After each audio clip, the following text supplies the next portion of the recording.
The World After the Fall. Chapter 151, The Great Forest, 6. Anyway, I am Caravan, Vicegerent of Ignis the Flame. People call me Caravan of the Flame too. Caravan, who decided to join to reconnect his link to Ignis, introduced himself awkwardly. Ronald responded grumpily, "You introduced yourself yesterday and the day before. Why are you doing it again?" "Oh, I thought you might not remember me, so I just did it again. People don't remember my name even after I tell them 2 or 3 times. I'm still a vicegerent, you know." Caravan, unlike his well-known name, was not a man with memorable features. He had a calm face and common facial features. The only unique feature about him was his fiery hair, but it was apparent that he purposely made it so people could remember him by that feature at least. "Don't be so suspicious, I have my business too." "Oh, and Anderson asked me to help you guys. But you don't seem trustworthy at all." Caravan held back his annoyance and said solemnly, "I swear to Ignis that I will never do that. Besides, you two are better off going with me." "Why?" "Because there is no other who knows more about the Great Forest than me." The Great Forest. One of the 8 forbidden places of the Great Forest, the entrance of which was at the corner of the 4th and 8th site, had many various threats and had earned many nicknames. Cemetery of the Lost Ones, Fallen Ancients, Forgotten 9th Site. Some said that this was the most dangerous place of all the 8 forbidden places. Some even said that the Great Forest was the depth within the. They were all different names, but they mostly meant the same thing. However, there was one fact that everyone agreed on: the Great Forest. Within the Great Forest lies the parts left by the 3 ancient gods. The parts of the 3 ancient gods. What it meant was too obvious. The best parts of the forgotten 3 legendary parts. They were legendary parts that were said to allow the wielder to control the entire. It lured all kinds of newbie gods and their vicegerents too. In fact, there were records that at around 100,000 years ago, in the age of the god boom, that half of all newbie gods who were born had ventured into the Great Forest. Official numbers counted about 50,000 gods, but with vicegerents and followers, the numbers would have multiplied by a lot. It was an incident that would be later named Component Rush. A lot died back then. It's funny to say it as if I was there when I wasn't even born, but... Caravan recounted as he pushed away black leaves to the side. Jaewan asked, "Any survivors?" "Yeah, 5 including my predecessor." "Predecessor? It's actually pre, but anyway. There was a vicegerent of Ignis long before me. Only 5 of them, including him, came back alive." "I see. So, you've never heard of the story? About those gods who came back alive? Everyone knows about it in." "Hey? Is that?" It was Ronald who interrupted. "Are you talking about the 7 gods? Oh, so you knew." Like all places, had powerful gods that represented it. They were the ones who were called the 7 gods of, or the 7 pillars of. Big Brother of the system. Troyan the dragon god. Ignis the god of flame. Pest the god of disease. Chronos the god of time. Buddha the god of cycle. Nameless the god of madness. Everyone knew about them in. They were the 7 gods of the. Out of those 7, 5 of them including Ignis, were the ones that traveled to the Great Forest. Troyan, Pest, Chronos, and Buddha. Oh, they are all famous now. Yeah, they are the masters of the largest sites now. Ignis too. He's the master of the 3rd site. Have you ever been there? Yeah, it was an amazing place. The 3rd site, tropical, was a place with a very high average temperature within. It was so hot that it was better to camp out in another site than to sleep in the 3rd site. Caravan smiled bitterly. "It's not hot. It's just a bit warm." "Warm?" Ronald thought that was probably the reason he was made vicegerent and asked, "Anyway, was Big Brother originally one of the 7 gods? I thought Big Brother isn't considered one of them. Well, you are correct in that. Big Brother is much more. There are people who don't consider Big Brother to be in that category. Big Brother of the system. Just like Caravan said, Big Brother was much more than just a god. Some even said that Big Brother had moved on to become something more than a god, thus he was no longer a god. Oh, talking about Big Brother, I've been to all the other sites, but never to the first site where Big Brother is said to reside. I wanted to go there sometime. Hey? You want to go to the first site? Yeah. I've been to all the other sites but not that one. Caravan then burst into laughter as Ronald frowned. Why are you laughing? Because that's a funny joke. Joke? I'm not joking. Hey? Oh. I guess you really don't know then. Caravan then stopped walking to glance at where they were at, and then left a trace so they would not get lost, before he continued, there are 2 things you got wrong there. He broke one of the tree limbs from a nearby tree. The first is that Big Brother does not exist in the first site. What? He's at the top of the tree of imagery called the nest. I think it's the place where, what was it called? The first nightmare? Where that exists. Some call the nest the first site, but it's not. There are no vicegerents or followers there. Caravan's words caught Jaewan's attention as he had mentioned the first nightmare.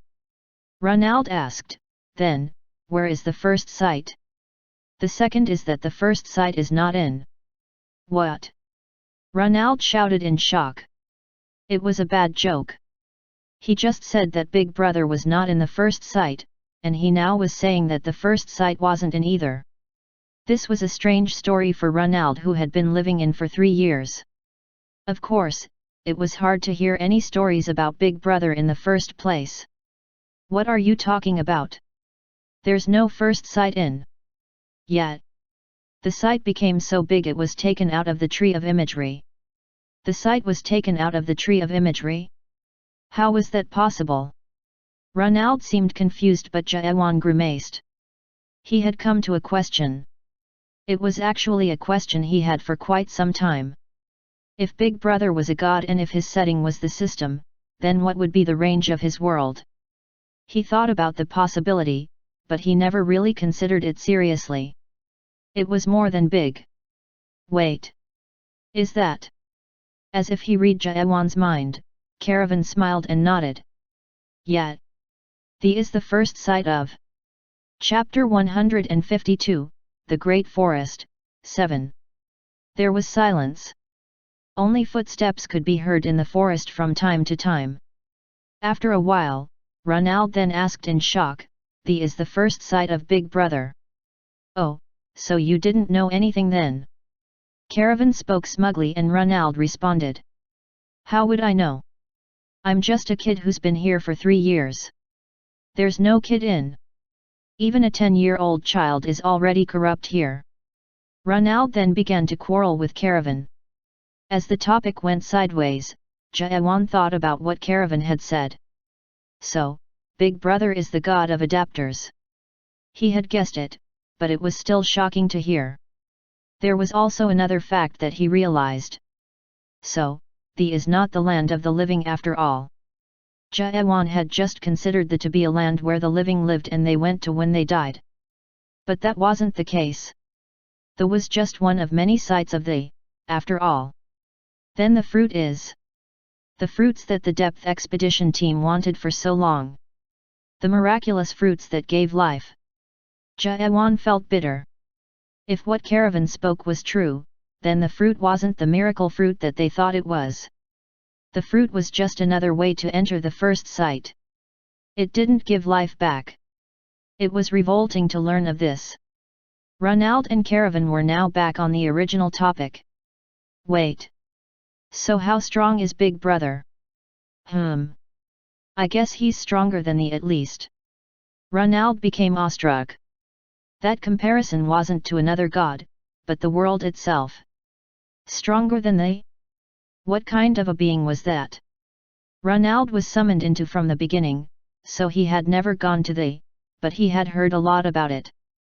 He knew the lords of the 12 regions had power that didn't fall behind the 7 gods of. If the lords of the were equal in power to the 7 gods, except for Big Brother, it meant that Big Brother already had a unique world equal to itself. I can't imagine what kind of being Big Brother is. The system already controls the and the tree of imagery. Even Caravan, the vicegerent of Ignis, could not guess just how powerful Big Brother was. I've never seen Big Brother myself either. To be honest, I actually don't want to see him. There was probably no one who could withstand the terror at facing such an almighty being. Caravan then turned to Jayawan. "Oh, didn't you say you were going to meet with Big Brother?" Jayawan nodded wordlessly and Caravan was astonished. "I'm pretty sure you can feel Big Brother's power too, right? Are you just brave or reckless?" Jayawan did not answer. He remembered that Yusarha talking about a similar thing before. "If that is your goal, I'm sorry about what happened this time." "Why? What about it? You lost the machina in front of your eyes. If you got your hands on it, it might have increased your chances against Big Brother." "Hey? What do you mean?" Ronald asked instead of Jayawan. "I meant what I said. He has a chance to fight against Big Brother.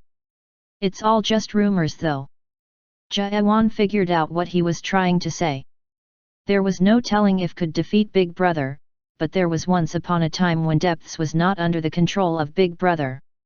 Ronald asked again, "Can you defeat Big Brother if you have the machina? Is that really that powerful?" "The machina alone probably isn't enough. You will need at least 2 of the 3 legendary parts to give it a try." 2. One of them is enough to be considered as one of the 7 gods. I'm pretty sure my ad is considered one of the 7 gods now. Or, is it one of the 8 gods? Jayawan then spoke again. "Therefore, if I have those 3 parts, I have a chance against Big Brother." "Yeah, but as I said, they're all just rumors. There are stories that tell of Big Brother being afraid of the 3 ancient gods.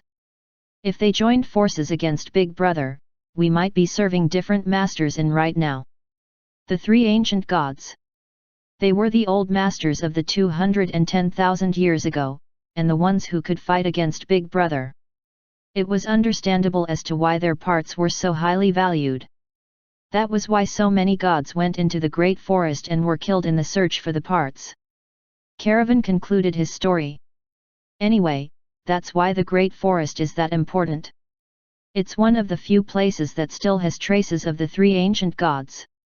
Oh, and maybe your friend Anderson too." Anderson's reason of telling Jayawan to head into the Great Forest of all places made sense. It was maybe. Jayawan nodded as he pulled out his sword. "We'll have to talk about that later." Caravan also seemed to have noticed something as he became alert and readied his stance. Ronald asked in confusion, "What's going on?" "Something's approaching." Ronald would also be able to hear it soon. There was something coming towards them. Growling sounds filled the air as cold world power seeped out from within the forest. Ronald became pale with fear. "Is it the Lost Ones?" However, before he could finish his sentence, something jumped out of bushes. Ronald screamed as Jayawan's sword and Caravan's fist both swung at the same time. The first monster was struck down by both of them. But it wasn't the only one. Tens of monsters were rushing in. Jayawan quickly glanced at the monsters. To his surprise, he knew what they were. Dead men. Monsters with tentacles and a terrifying mouth. They were dead men. And the monsters that were charging in also looked familiar. There were monsters with horns on their heads. The monsters that the adapters of would be so eager to hunt down were standing there.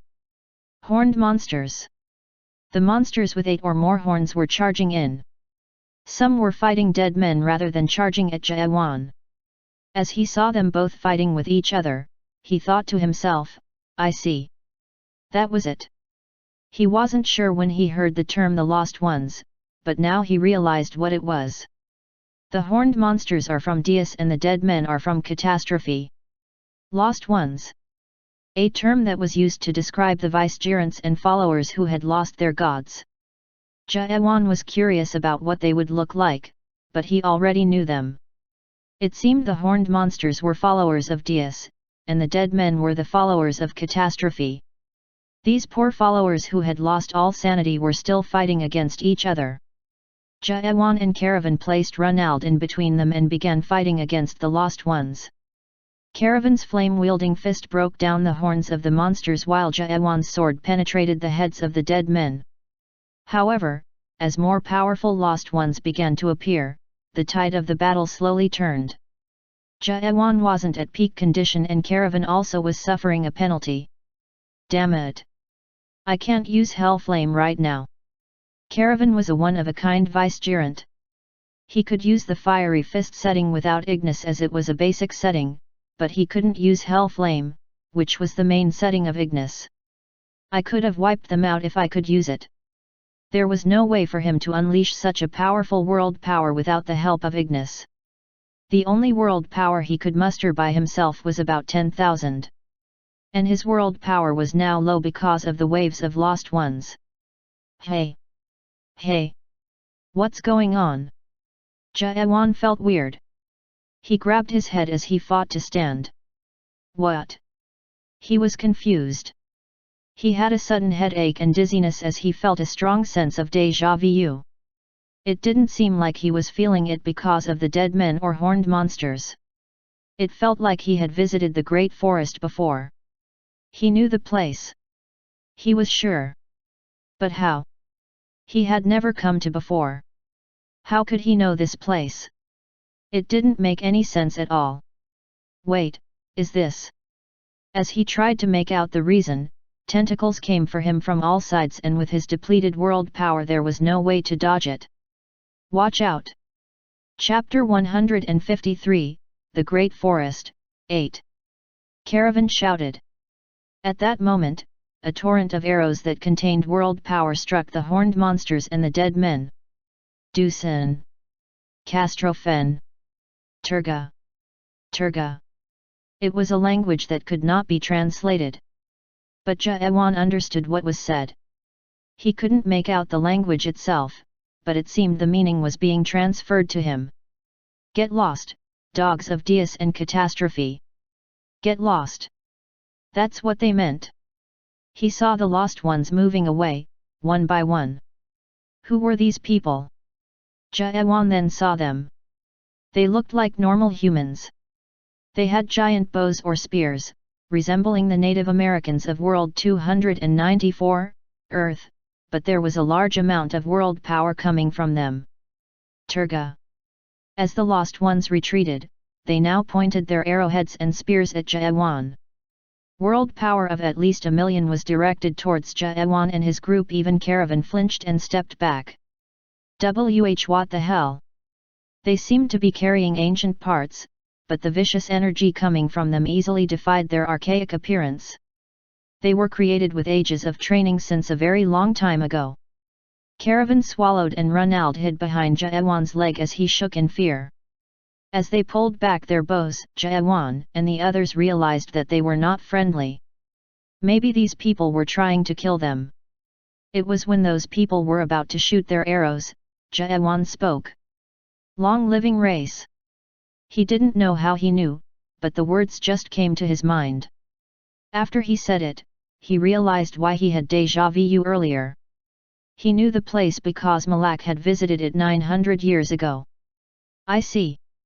So, Malak met them before. Malak called them the long-living race in his record of the depth. The people of the long-living race looked at each other after they heard what Jaewan had said. Their hostility waned. What? Do you know them? Caravan looked at Jaewan, but he had no way to explain. No. Then how? It's my setting. I just have a way to find out sometimes. He didn't have such a setting, but he didn't feel like explaining everything. He didn't technically lie about the record of the depth anyway. What kind of setting is that? However, Caravan was cut short. Janshur.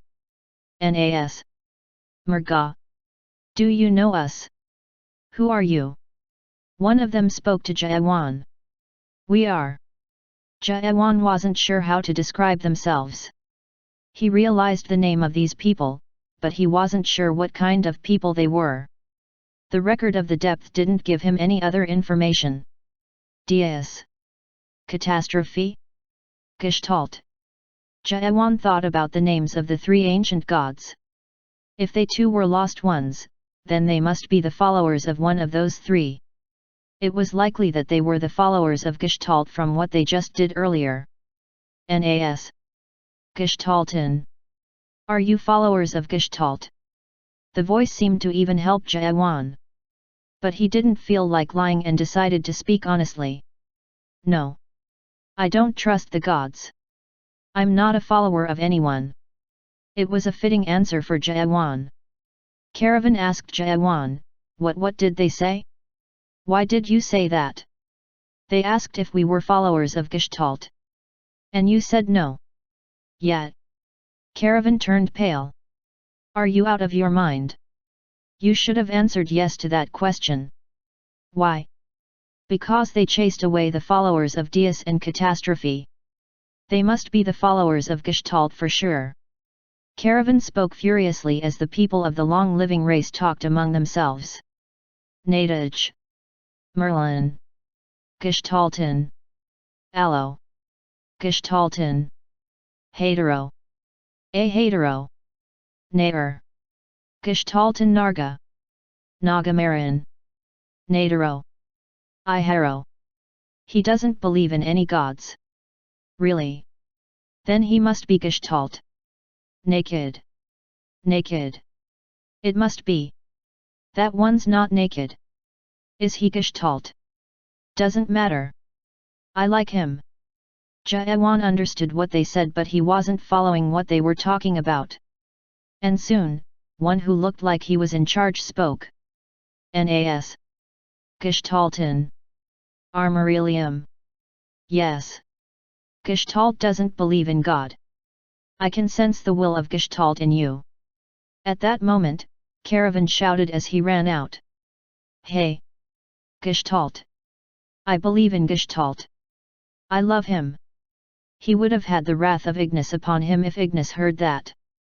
In fact, Caravan was scared as he saw fire land in front of his face, thinking that the link to Ignis had been restored. But as he looked again, he realized it was an arrow with world power, not fire. Those people were aiming at Caravan. What? Why? Jayawan then walked up and talked with them, and their leader responded. Jayawan then said to Caravan, they say Ronald and I are okay, but you aren't. What? Why? You are not a real Gestalt follower. Caravan frowned. Arrows were still being aimed at him. Jayawan thought for a second and talked with their leader again before speaking to Caravan. Hey! Yeah. Take off your clothes. What are you talking about? Do as I say if you want to live. Caravan realized something and looked down at himself. He then glanced at Jayawan, Ronald, and at the long-living race. Caravan was the only one wearing clothes. Jayawan warned him, if you don't, they said they will kill you. They were looking at Caravan with strange expressions. Minutes later, Caravan was shaking his head as he shouted. This is shameful. It's a travesty. Ugh. Ronald frowned as he looked at Caravan. Caravan kept on mumbling, no. I'm not me anymore. I'm not. Cut it out, will you? You're just naked. It's not a big deal. I'm not just naked. It's like something important was also taken from me. With Caravan muttering by their side, Jayawan and the others arrived at the deepest part of the great forest, where the long-living race lived. One of them, R.A. Hamid, stopped and turned back to them and said. Nas. Sakrik Ford. Amadar. It meant the following. Welcome to the Forest of Madness. Chapter 154, God of Madness, 1. I will never. I repeat, I will never go back into the great forest. Buddha, the sixth god of the seven gods of the episode God of Madness. The center of the eighth site contained multiple big to middle-sized sites grouped together. One of those sites had different masters because of repeated wars, but it had now found a more permanent master thanks to the Hatchnold disaster that happened 2 weeks ago. What's all the fuss in there? In the palace in front of the central office, Kashim was confused as he heard the sounds coming from within. The office was where the current master resided. Kashim had been hearing the screams of a woman from inside and also the sounds of something crashing. It shouldn't be possible. Who could possibly scream and throw stuff at the master and the master of rupture? Oh, Captain! Are you here, sir? One of the officers, who had been standing outside the office, quickly saluted Kashim. It was as much courtesy as he would extend to his own master. The tall man, Kashim, was a man worthy of such respect. One of the 5 captains in rupture. The masters of the mighty power that even high-ranking gods and the generals of the feared that was the captain of rupture. What's happening inside? Kashim asked in a soft voice. The second captain is inside. 2nd? Yusarha is here. Kashim asked back in shock. I see. So, that's what's all about. Yes, sir. The officer's concern was understandable. The master of rupture and one of the captains were fighting inside, and there was no way a mere officer could interrupt. He seemed really happy that Kashim had arrived. He was probably expecting Kashim to do something about it. Kashim glanced at the documents that he had brought to brief and sighed. He couldn't wait here for long, so he had to go in. Why did she have to come now? Ugh, it will get ugly. If Surha was here, 3rd Captain Imekazuki would soon go crazy. And with the recent event, you should have just kept him in custody then. You tried to kill him. I had reasons to do it. What the hell were you thinking? It was you who told me to recruit him in the first place. Louder shouts were heard from within. Kashim carefully placed his hand on the doorknob, but before he could turn it, the door burst open and someone charged out. The woman was so infuriated that there was lightning sparking around her entire body. It seemed her setting of lightning chain had activated without her realizing. Kashim stared at Surha and waved. Hey! Kashim! Surha looked up at Kashim. Moments later. So, you were quarreling with the master because of differing opinions. You can say that. Kashim sighed at Surha, speaking casually. What are you thinking? Are you trying to solve it with a rupture battle or something? No way. There's no way for me to win. He's a monster with a legendary part. Yet. If only he didn't have the machina. You couldn't beat him even when he didn't have the machina. You never know. Power trumped over everything in rupture. When there was a difference in opinion, it was possible to duel in a rupture battle to see who was stronger, and the winner would be allowed to do things their way. Kashim and Surha were talking about that tradition. You and the master have a huge difference in world power. You know that. Surha didn't answer Kashim's point. Surha's world power was at 1.5 million, and as far as the captains knew, the master easily exceeded 7 million, even without the machina. Surha looked grumpy and glanced at the people behind Kashim. Who are they? A man and a woman were standing a bit of a distance away behind Kashim. Oh, they're new recruits. I'm training them. Kashim the tyrant has now become a babysitter? That's interesting. Don't say that. Kashim turned and the man and woman quickly ran up to them and saluted. It was a man with a smiling face, and the woman had an alluring beauty. Good day, Captain. I am Kim Yoon-won, new recruit to Rupture. Good day, Captain. I am Han Soyol. There wasn't much about the man, but the woman was something. With that kind of beauty, she was bound to draw attention even within Rupture. Surha closely studied the woman who had introduced herself as Han Soyol. Your introduction is short. I am sorry. No, you don't need to be sorry. We might be enemies the next time we meet. I beg your pardon. Han Soil became confused and Kashim quickly interrupted, hey. Don't scare the new recruits. No, I'm being serious. What are you talking about? Sirha didn't seem like she was joking and Kashim turned grim. Don't tell. Yeah, I've made up my mind. Kashim's lips trembled at that moment. Sirha's words were shocking. Is he that important to you? To me? No, not at all. Sirha shrugged and answered in a cold voice.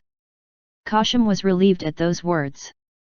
There was no way Sirha would fall in love with someone. Such a feeling was a luxury that the captains of Rupture could not afford. Then why are you protecting him? Do you have to leave for? He's important to this world. Important to this world? It didn't make sense at all. However, because it was the 2ND captain of Rupture who said it, it was possible that it might have a reason for it. Did you look into the future? Did something show up in your premonition? If Sirha was talking about it, there was only one reason. Her premonition had shown her some kind of future and the man Sirha was looking for played a vital role. Kashim frowned. Premonition doesn't show a decided future. You know this better than anyone. Even if she saw such a future, it wasn't enough reason for Sirha to leave Rupture. Besides, they had the Master of Rupture. He was the one who was outside of her premonition. Sirha did not answer, but turned and glanced out of the window at a corner of the corridor. Outside was the clear sky of. She looked at the sky and asked, Kashim, do you see something in that sky? What are you talking about? An eye, stars, or something? I'm not following. You know what I'm talking about. See something in the sky? There was nothing there. But Kashim realized what she was asking and smiled. You're talking about Big Brother, aren't you? Yeah. There's no way I can see him. Right. We can't. The only ones who could see Big Brother up in the sky and fight it were special.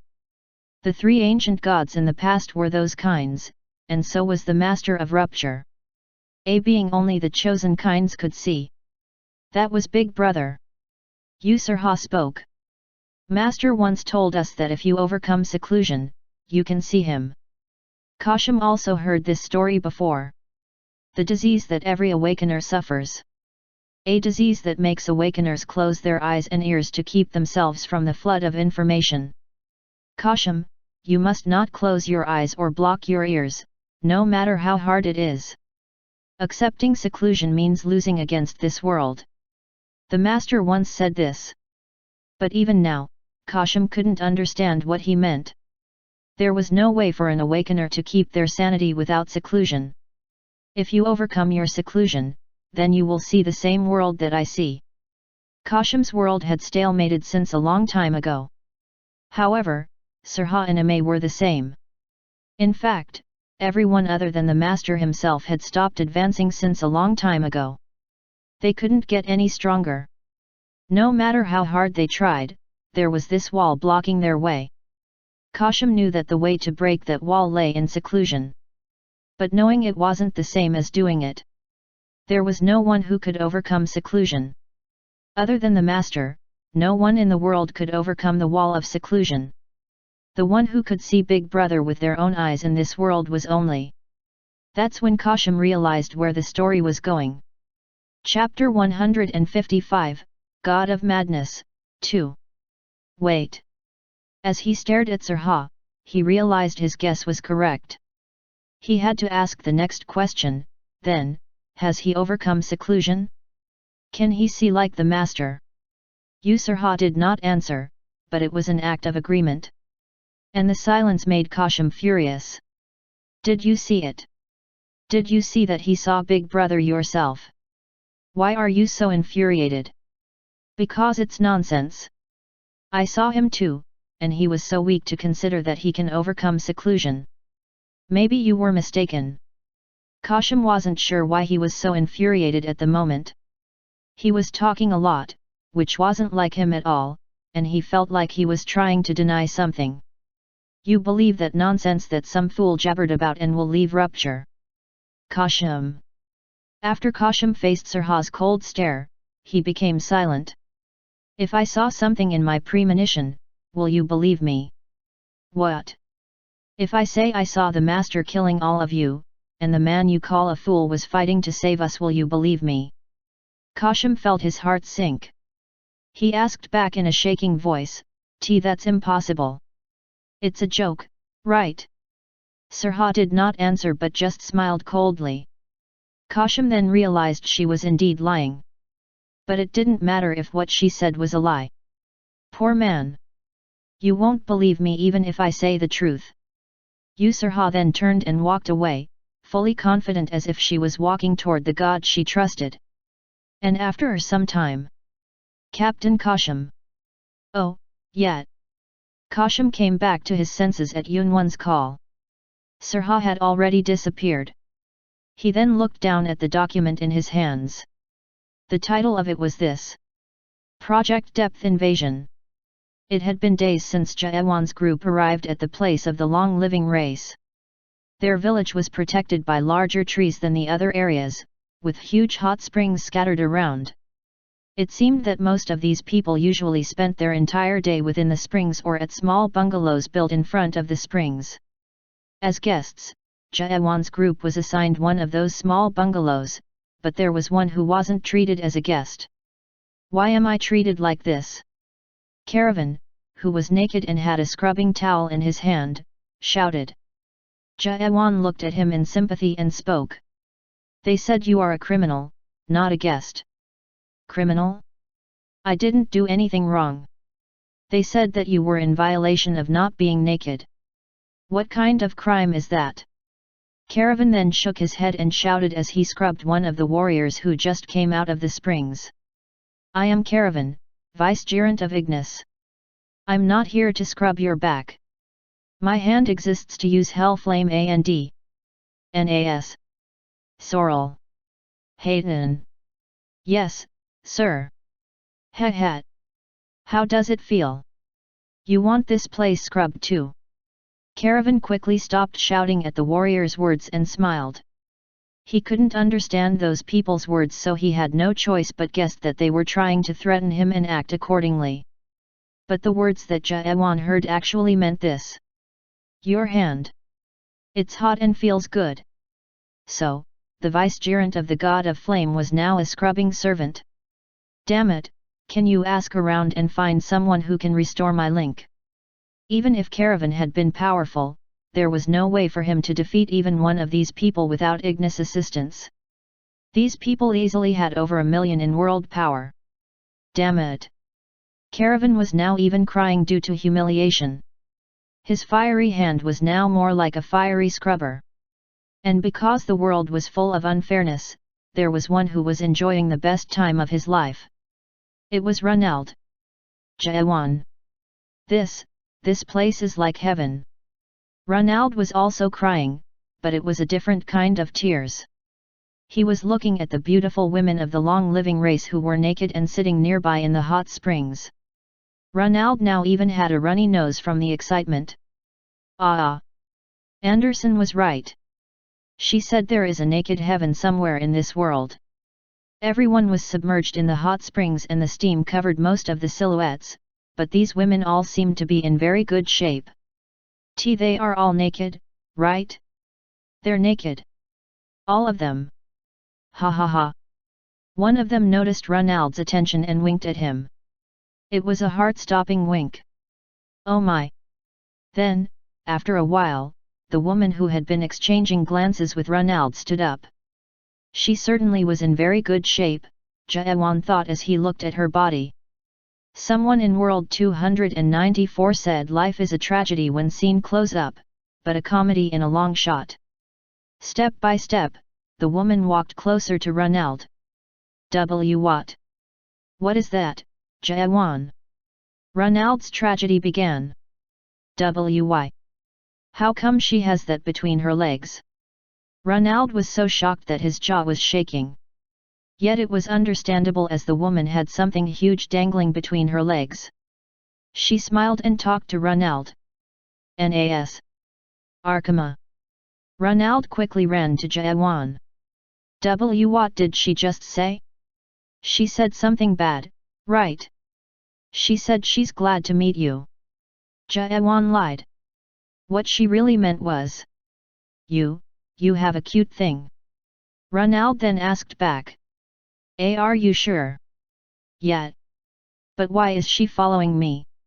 Soon, Ronald had been captured by the many beautiful women, and they began their show of friendship towards Ronald. We must get out of here fast. Jayawan also had no intention to waste time, but he had a purpose. During the time they had been here, Jayawan had already asked a few questions. Take me to your leader. La. Mir. Tus. There is always time for everything. Who are you people? What's up with this? Are you followers of Gestalt? Ouroboros. We are Gestalt. We are not Gestalt. The reply came in two different meanings to Jayawan. These people were Gestalt, but not Gestalt.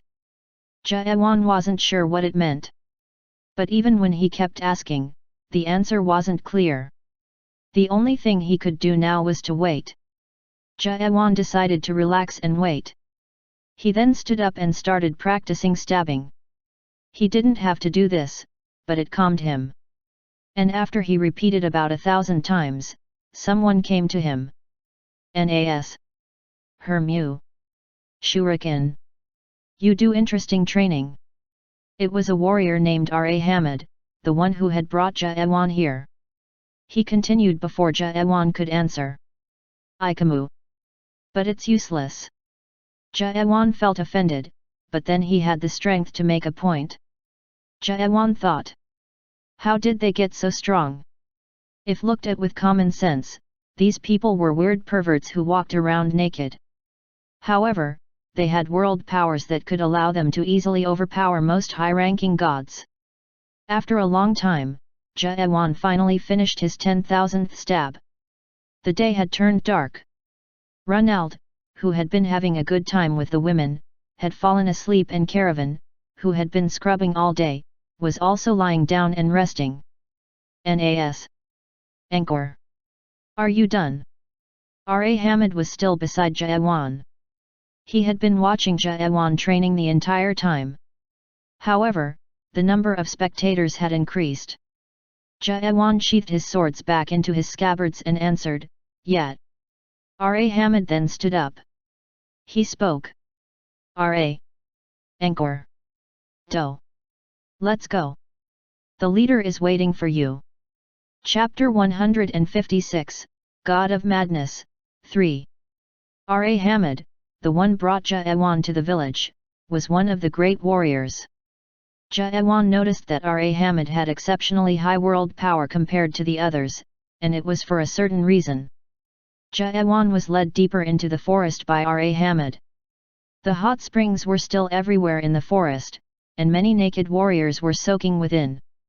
A few warriors turned to R.A. Hamid, who was leading Jayawan, and asked, Great warrior! Where are you going? I am going to him. Who is that human? One who will learn the Ouroboros. I see. Ouroboros. Jayawan couldn't understand the discussion. The word Ouroboros especially had too many meanings, so he couldn't figure out what the word actually meant. Hope fortune is with you. It's better for you to spend your time in the hot springs. Some warriors then spoke to Jayawan. There were some who laughed at Jayawan's naked body, but most were concentrating in the springs. They stayed in the water for a while, came out to clean it off, and then went back in. Some seemed to drink the water, while some were sitting within the water, deep in meditation. Jayawan asked R.A. Hamid. Do you all bathe every day? Bathi. R.A. Hamid didn't seem to understand. It seemed there was no word that meant the same thing as bath or bathe in their language. That was strange, as every one of them was bathing, but no one used the term. Jayawan used all of his gestures to explain, and R.A. Hamid nodded and answered. Oh, you mean metamorphosis? Metamorph, what? We're taking our clothes off. Clothes? What do you mean? R.A. Hamid didn't answer right away, so Jaewan asked again. Clothes by you mean something dirty? Is it like a metaphor? Jaewan was certain that it might mean something. However, R.A. Hamid shook his head. Clothes is clothes. He continued, spirit grows the more you take it off. Your world power grows, and you can live without a god.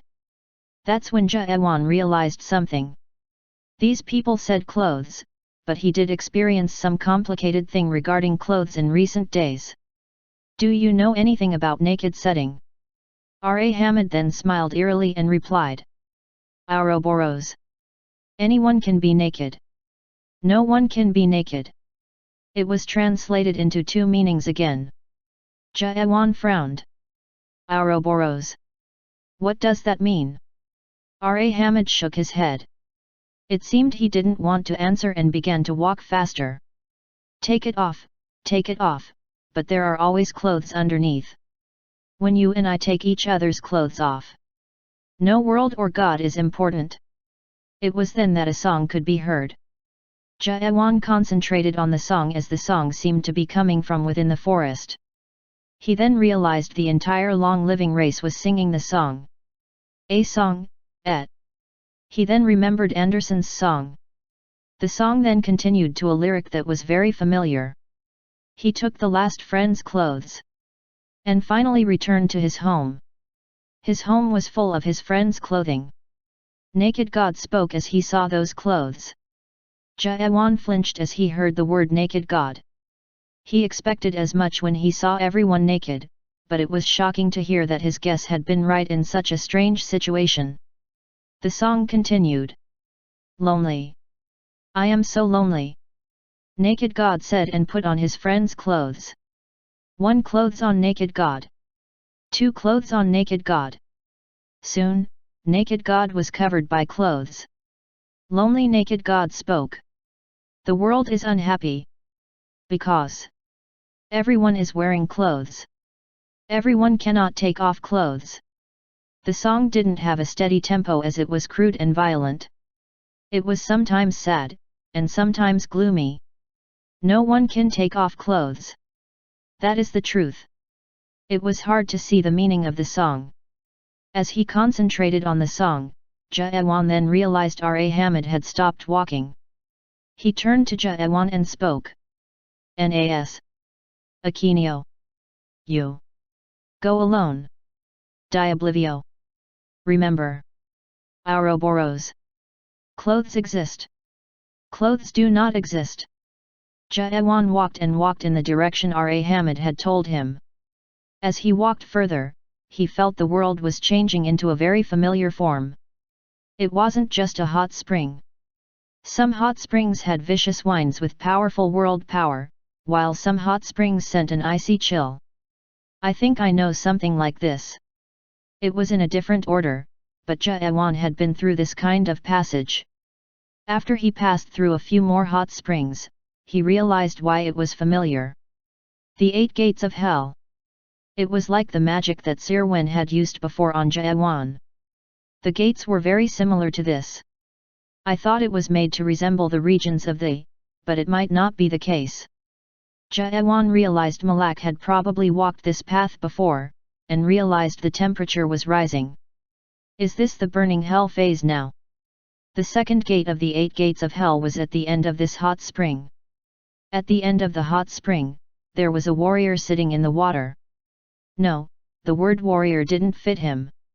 The presence from him was so powerful that Jaewan had never felt it before. It was probably equal or higher to Mayad's real power. A god. Or a vicegerent. It was hard to realize who he was as his world power was too high for him to comprehend. Are you the leader? Jaewan asked, but there was no answer. He couldn't see his face as the steam obscured his features. Then, the figure moved, curling his finger. Is it telling me to come closer? Jaewan hesitantly walked closer to the hot springs where the man was at. And as he dipped in a foot, he felt sizzling pain from the water. It wasn't just hot. It felt like his entire spirit would be boiled as a whole. However, Jaewan did not stop and walked in.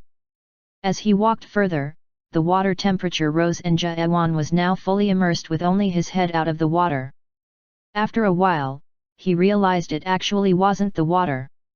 There was no way water could be that hot and that painful. I can't get close. He had taken maybe hundreds of steps, but his distance to the leader did not decrease. His defense against the heat was at its limit too. Jaewan felt his conscience fading as the hot liquid began to seep into him. It was ironic. He had done so much to come this far and yet he was going to die here. As he lost energy, his body floated into the water. Boiling water flowed into him from his nose and ears, and he couldn't think. It's so comfortable. I'll just let go. Jaewan's body was relaxed. It was so relaxing that he was losing consciousness. But then, he heard the voices. Hey, he's doing that again. I think he's done. No way. We chose him because he's the most determined. Who among us can stab 1,000,000 times? Hey! I can do that too. Jaewan remembered these voices. When did he hear them? Was it when he cleared the 8th gate of hell? Whatever the case, he had never heard their voices as clear as this time. You really should be careful, my man. You gonna fall unconscious in a hot spring? I'm not going to help you this time. You think a miracle will happen every single time you get into trouble? No way, man. You think this is some movie? You shouldn't just charge in like that. Jaewan shook his head and started breathing again. He couldn't give up now. Oh, he's getting up. Then what? What is he going to do with that world power? Hey, beg us. We'll give you power, or better yet, just let us take control of you. Jaewan shook his head. Oh my, this stubborn idiot. I told you it's a bad idea to have this one in charge.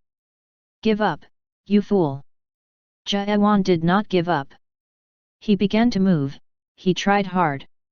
His body didn't work as he intended. He was still at the brink of death. The voices came back again. Oh man, okay. You win. I accept you, me. Us Jaewans are stupid. Hey, who's volunteering this time? Jaewan then fell unconscious. Soon after, something that was covering his skin, disappeared. It turned into powder and was absorbed back into Jaewan. He knew the feeling it was when he absorbed the thousands of Jaewan before. He felt his world power multiplying by at least 2 times. His spirit was nourished and he regained his strength. As he opened his eyes, a man was in front of him. But he wasn't looking at the leader. R.A. Hamid was smiling in front of him. He spoke. Nas. Ouroboros. You took off your clothes. You wore your clothes. Chapter 157, God of Madness, 4. It had been a month since Jaewan arrived at the Forest of Madness. He spent most of his time inside the hot springs within the forest. Through the steam of the springs, Jaewan saw the shadow of the leader. It had been a month, but he still couldn't find a way to get closer to him. He was now even suspicious if this leader actually existed. You're always here these days. Like today, Ronald often visited Jaewan. However, he wasn't here to look for Jaewan as he was only here to run away from the ladies. Ronald was very popular with them. They always want to scrub my body. Those ladies always scrubbed Ronald's body. Jaewan commented, I'm sure it's a good thing for you. That's nonsense. You never know. Their scrubbing might have some secret trick. That's as stupid as the setting that makes you become more powerful as you get naked. Yeah, right. Ronald sighed. Caravan says something similar nowadays. What was it? The philosophy of scrubbing or something. Caravan said that. He then realized it had been a while since he had seen the man. Caravan used to visit Jaewan often to rant when they first came to the forest. I must recover my link with Ignis, and kill those sons of B*****. Or I will hang those bastards who I scrubbed the hell flame. He then returned hopelessly. However, it had been 2 weeks since the last time he visited. Jaewan just thought Caravan had given up, but sharing the philosophy of scrubbing? It was very interesting. What's he doing these days? Same as always. Scrubbing people. I think he's come to like it now. He likes it. He says, scrubbing is a serious business, kid. You're too young to understand. Ronald imitated Caravan and shrugged. I wasn't sure where he was going with it. He said scrubbing is good and that we always have to scrub, so that we'll find the true meaning of life. And in the end, you will find the true understanding of the world through scrubbing. Something like that. If it was months ago, Jaewan would have burst into laughter. However, he was different now. I see. Clothes or scrubbing? I think it doesn't matter what you call it. What? I guess Caravan is on the right path after all. Are you serious? Ronald frowned as he took a few steps back. It seemed like he was growing suspicious of Jaewan. I think he's understanding the unclothing. Unclothing. These people call it metamorphosis. I just call it the unclothing. Unclothing. The way of taking off the clothes that covered the layers of spirit. It was the daily routine of all the warriors here had and their secret to becoming powerful.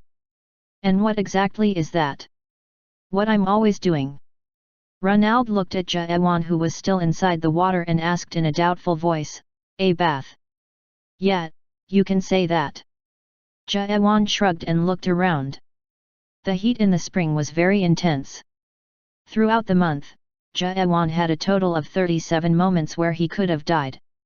He kept on walking through the boiling hot water in hopes of meeting the leader on the other end of the steam.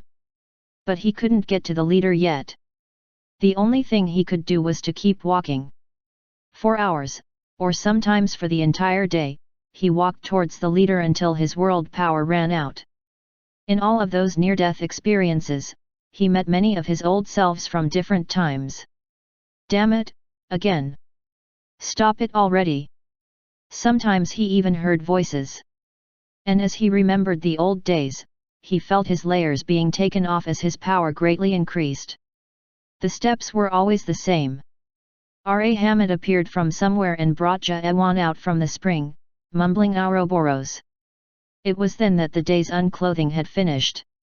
Ronald asked, Jaewan, what are clothes? I think these people really consider it seriously. Clothes. Jaewan didn't know, but he didn't say it. He was unclothing right now so he couldn't just say he wasn't sure what it was. Jaewan even had asked R.A. Hamid what clothes actually were, but R.A. Hamid's answer was just this. Ouroboros. Jaewan was annoyed. And what is that supposed to mean? You always just say Ouroboros.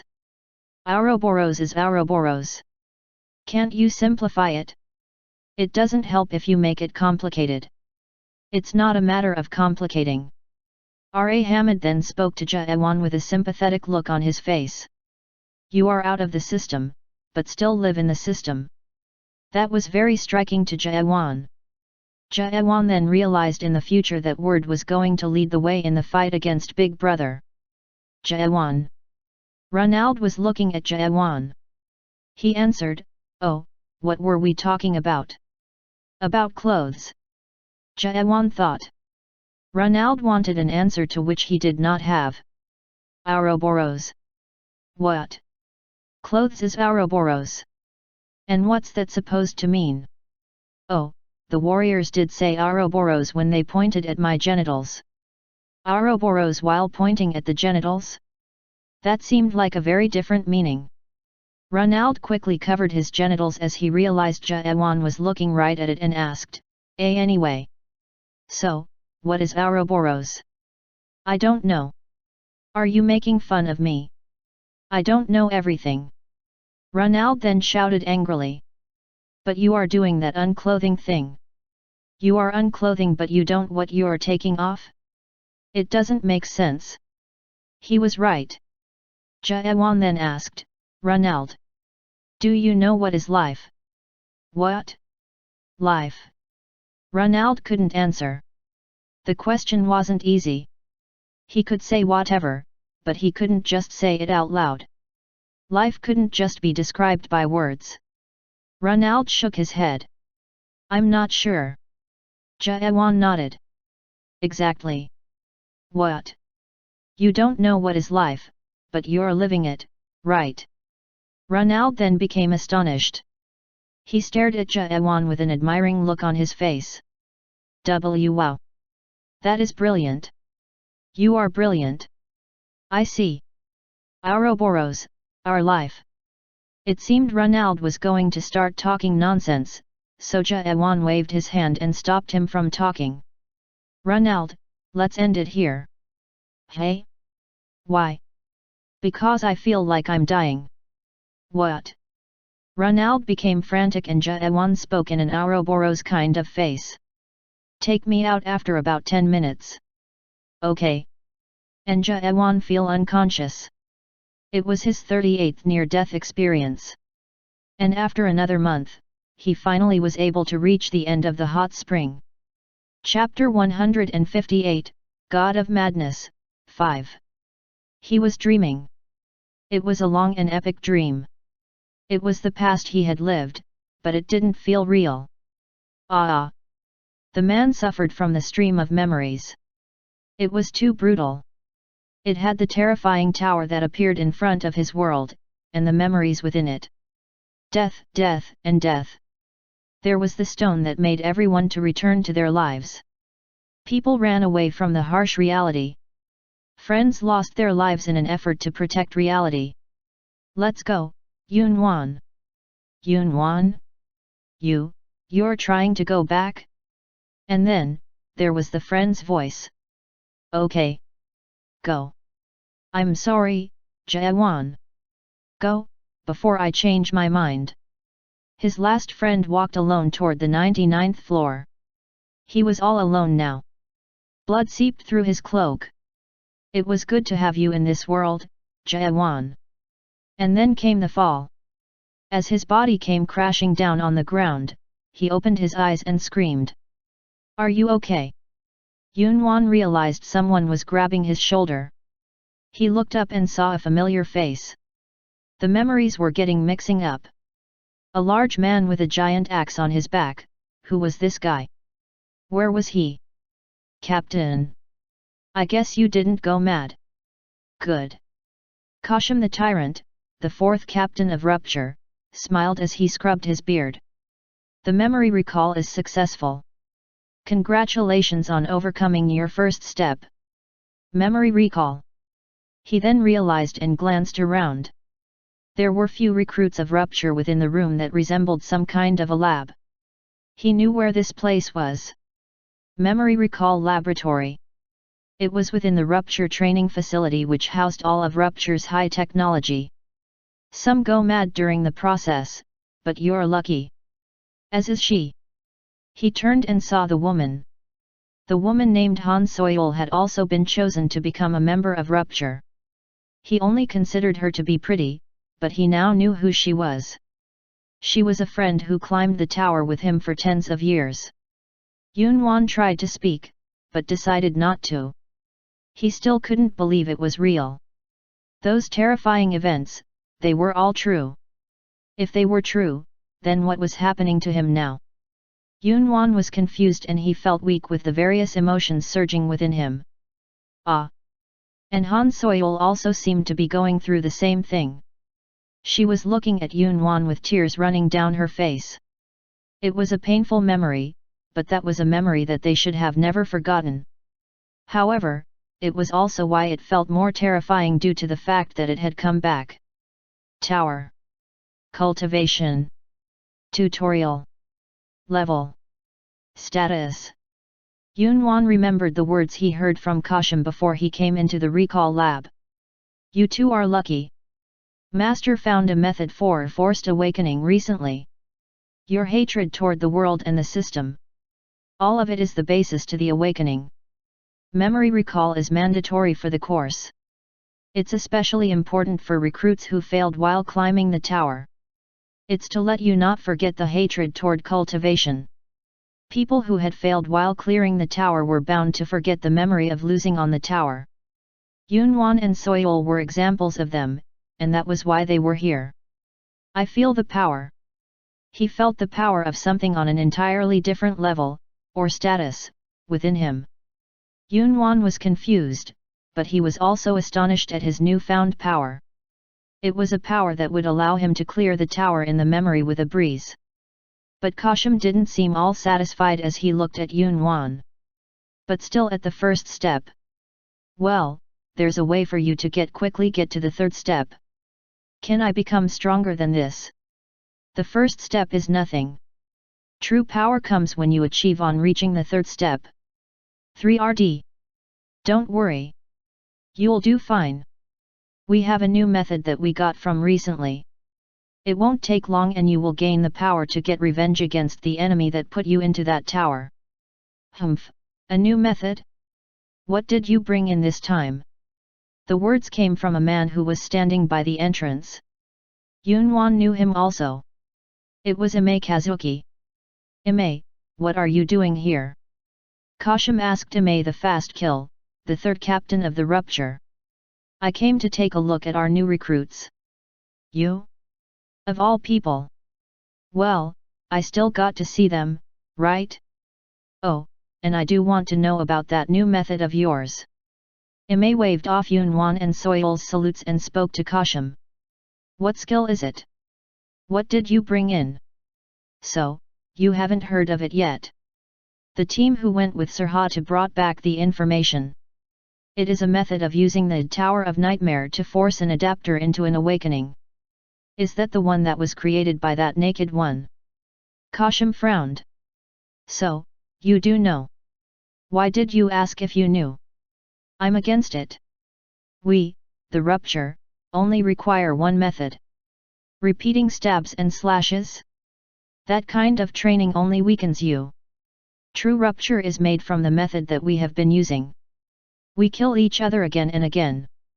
Only the strong that survive become true awakeners. That is the only way. That method sacrifices too many lives.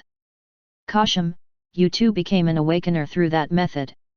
Are you saying you deny the effectiveness of the method? Kashim couldn't answer. He understood why Ime was so furious about this and how he felt. It was a woman who came out of the control room of the lab who stopped Ime. Personal complaints should remain at home, third captain. If it isn't our fifth captain. Didn't know you were here. This lab was my lab from the start. She was a blonde doctor with a white lab coat, fifth captain, Myril. And I will assure you that your concern is unnecessary. Ime frowned. What do you mean? I thought you were going to use that naked one's method. No, the result from each method is too different. The awakening method that the General Slayer used is very stable, but does not fit our needs. It allows an awakener to gain different unique worlds. Some even fail to get it. Which means they do not get the Sea of Blood, Mountain of Corpses. That is right. Yunwan then asked, if I may, can I ask what is it that you all are talking about? The air grew cold suddenly and Yunwan realized he made a mistake. You fool! How dare you interrupt while captains are talking? Don't be so stuck up, third captain. Myril then turned to Yunwan and smiled. Yes, what is the question? Go ahead. It's okay. Yunwan was hesitant, but started speaking as he looked at Myril's smile. About the part where awakeners get a different unique worlds.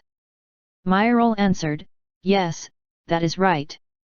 Usually, ordinary awakeners have different unique worlds. Was that the question? Does that mean that all awakeners of rupture all share the same unique world? For the ones who aren't ordinary.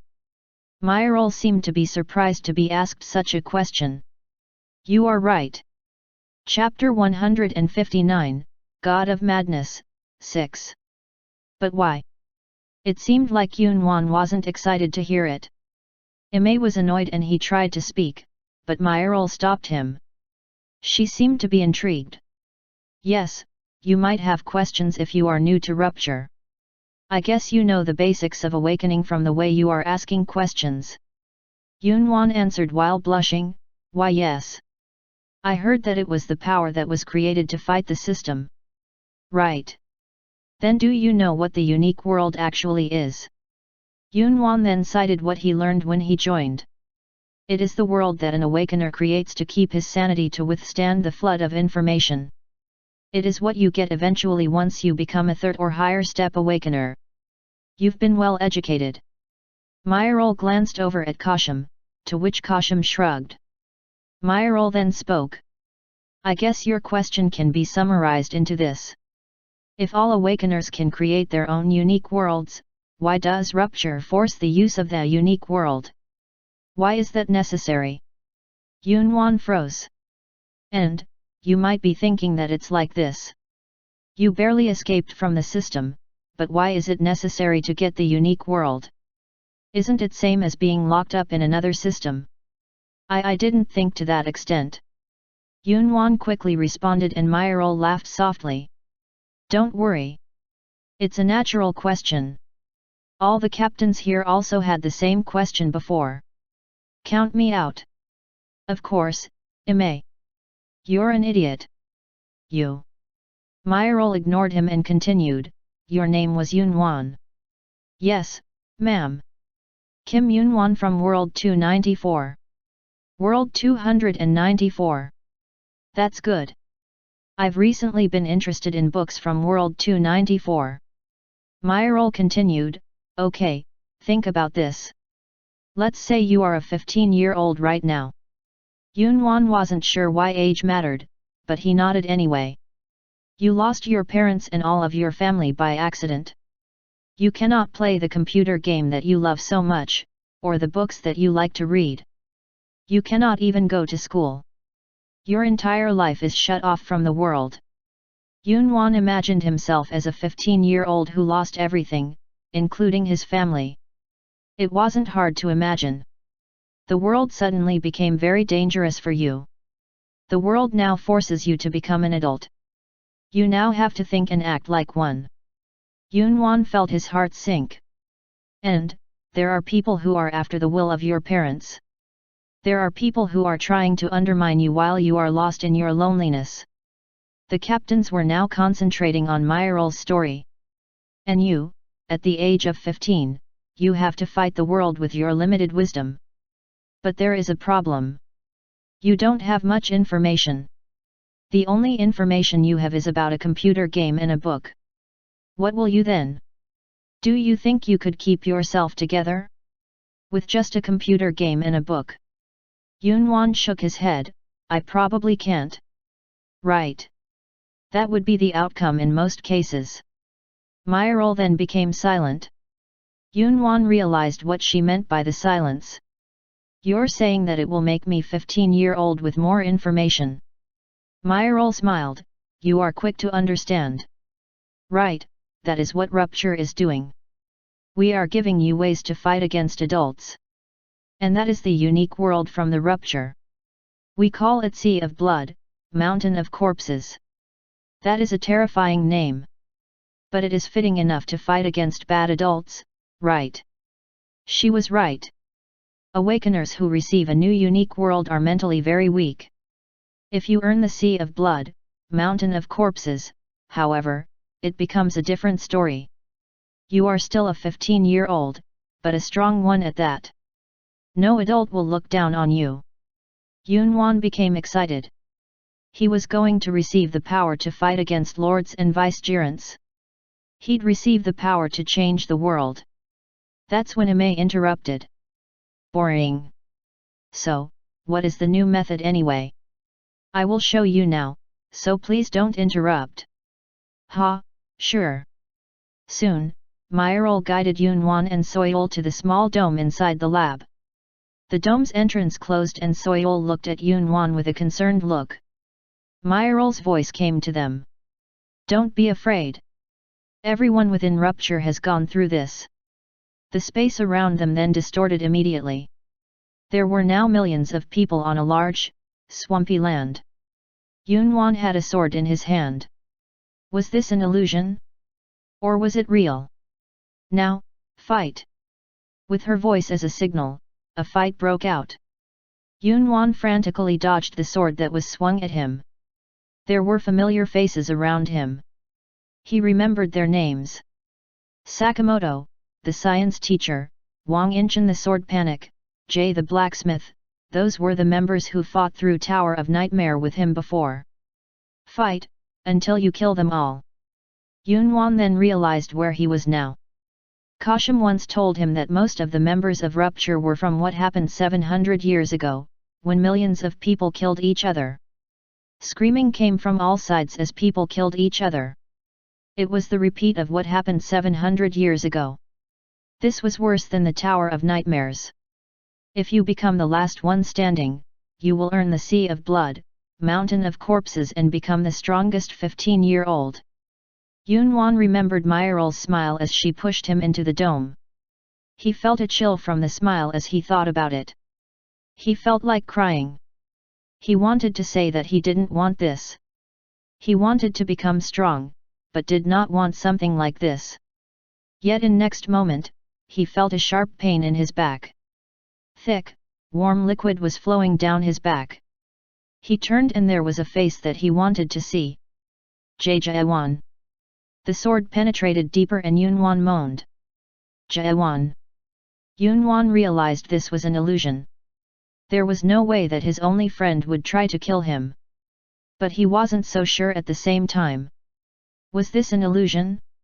Don't worry. You will feel pain, but you won't die. If you die, everything will start again. Even if it was an illusion, could he forget everything he did because it was just an illusion? Remember. You will leave this place until you are the last one standing. Yunwan fell to his knee. He thought it wasn't important if this was an illusion. There was something more important. No matter what it was, if he killed Jaewan right now, he'd be an entirely different being from before. He would only earn the power to get revenge by killing a friend he cared about. That was the only truth he had. Jaewan went on to kill others as he thought he had finished off Yunwan. Yunwan looked over to Jaewan's back. He stood and saw Jaewan's back clearly. It was the back he trusted. It was the back he followed for a long, long time. Many thoughts passed by him. There were the memories of terror within the tower, and the fear of the future for being weak. Hatred toward his weak self. Despair and mourn, and the anger. He clenched his sword as he walked forward. Chapter 160, God of Madness, 7. R.A. Hamid realized Jaewan had not visited him for the past few weeks already. He calculated how many days had passed. 2 months. The past 2 months had been busy, even for R.A. Hamid when he recalled everything. After Jaewan came to the Forest of Madness, Jaewan had been asking R.A. Hamid and the other people various questions. The leader that you speak of. Does he really exist? Are you the mad god? Who are you? Follower of Gestalt. What is Ouroboros? As if he were a baby asking everything about everything, Jaewan asked a lot of questions. There was only one answer he was able to get from all those questions. Ouroboros. Every question and answer started and finished with Ouroboros, and then began with Ouroboros again. It was an answer that did not explain anything. It was an answer where one couldn't tell whether it was the beginning or the end. In fact, R.A. Hamid and the other people had no way of explaining it entirely. Ouroboros was not something that could be explained. It was something that struck at the moment of countless imagination, perception, and awakening. Or something that resembled that feeling. That was Ouroboros. R.A. Hamid never expected Jaewan to understand. It was something even those who had metamorphosized for thousands of years could not get to. I didn't get to pull him out from the water recently. Currently, Jaewan was at the hottest hot spring of the forest. It was the place where highly trained warriors could barely stand for 2 hours. It was actually impossible for Jaewan, who had only been here for 2 months, to even try in the first place. The thought made R.A. Hamid become more concerned. Did he die already? He shook his head. No, that's not possible. If he loses consciousness, I can feel it right away. There was no way for R.A. Hamid, the great warrior, to not know of a powerful world power like Jaewan disappearing. Besides, it was R.A. Hamid who had been picking up Jaewan from the spring for the past 2.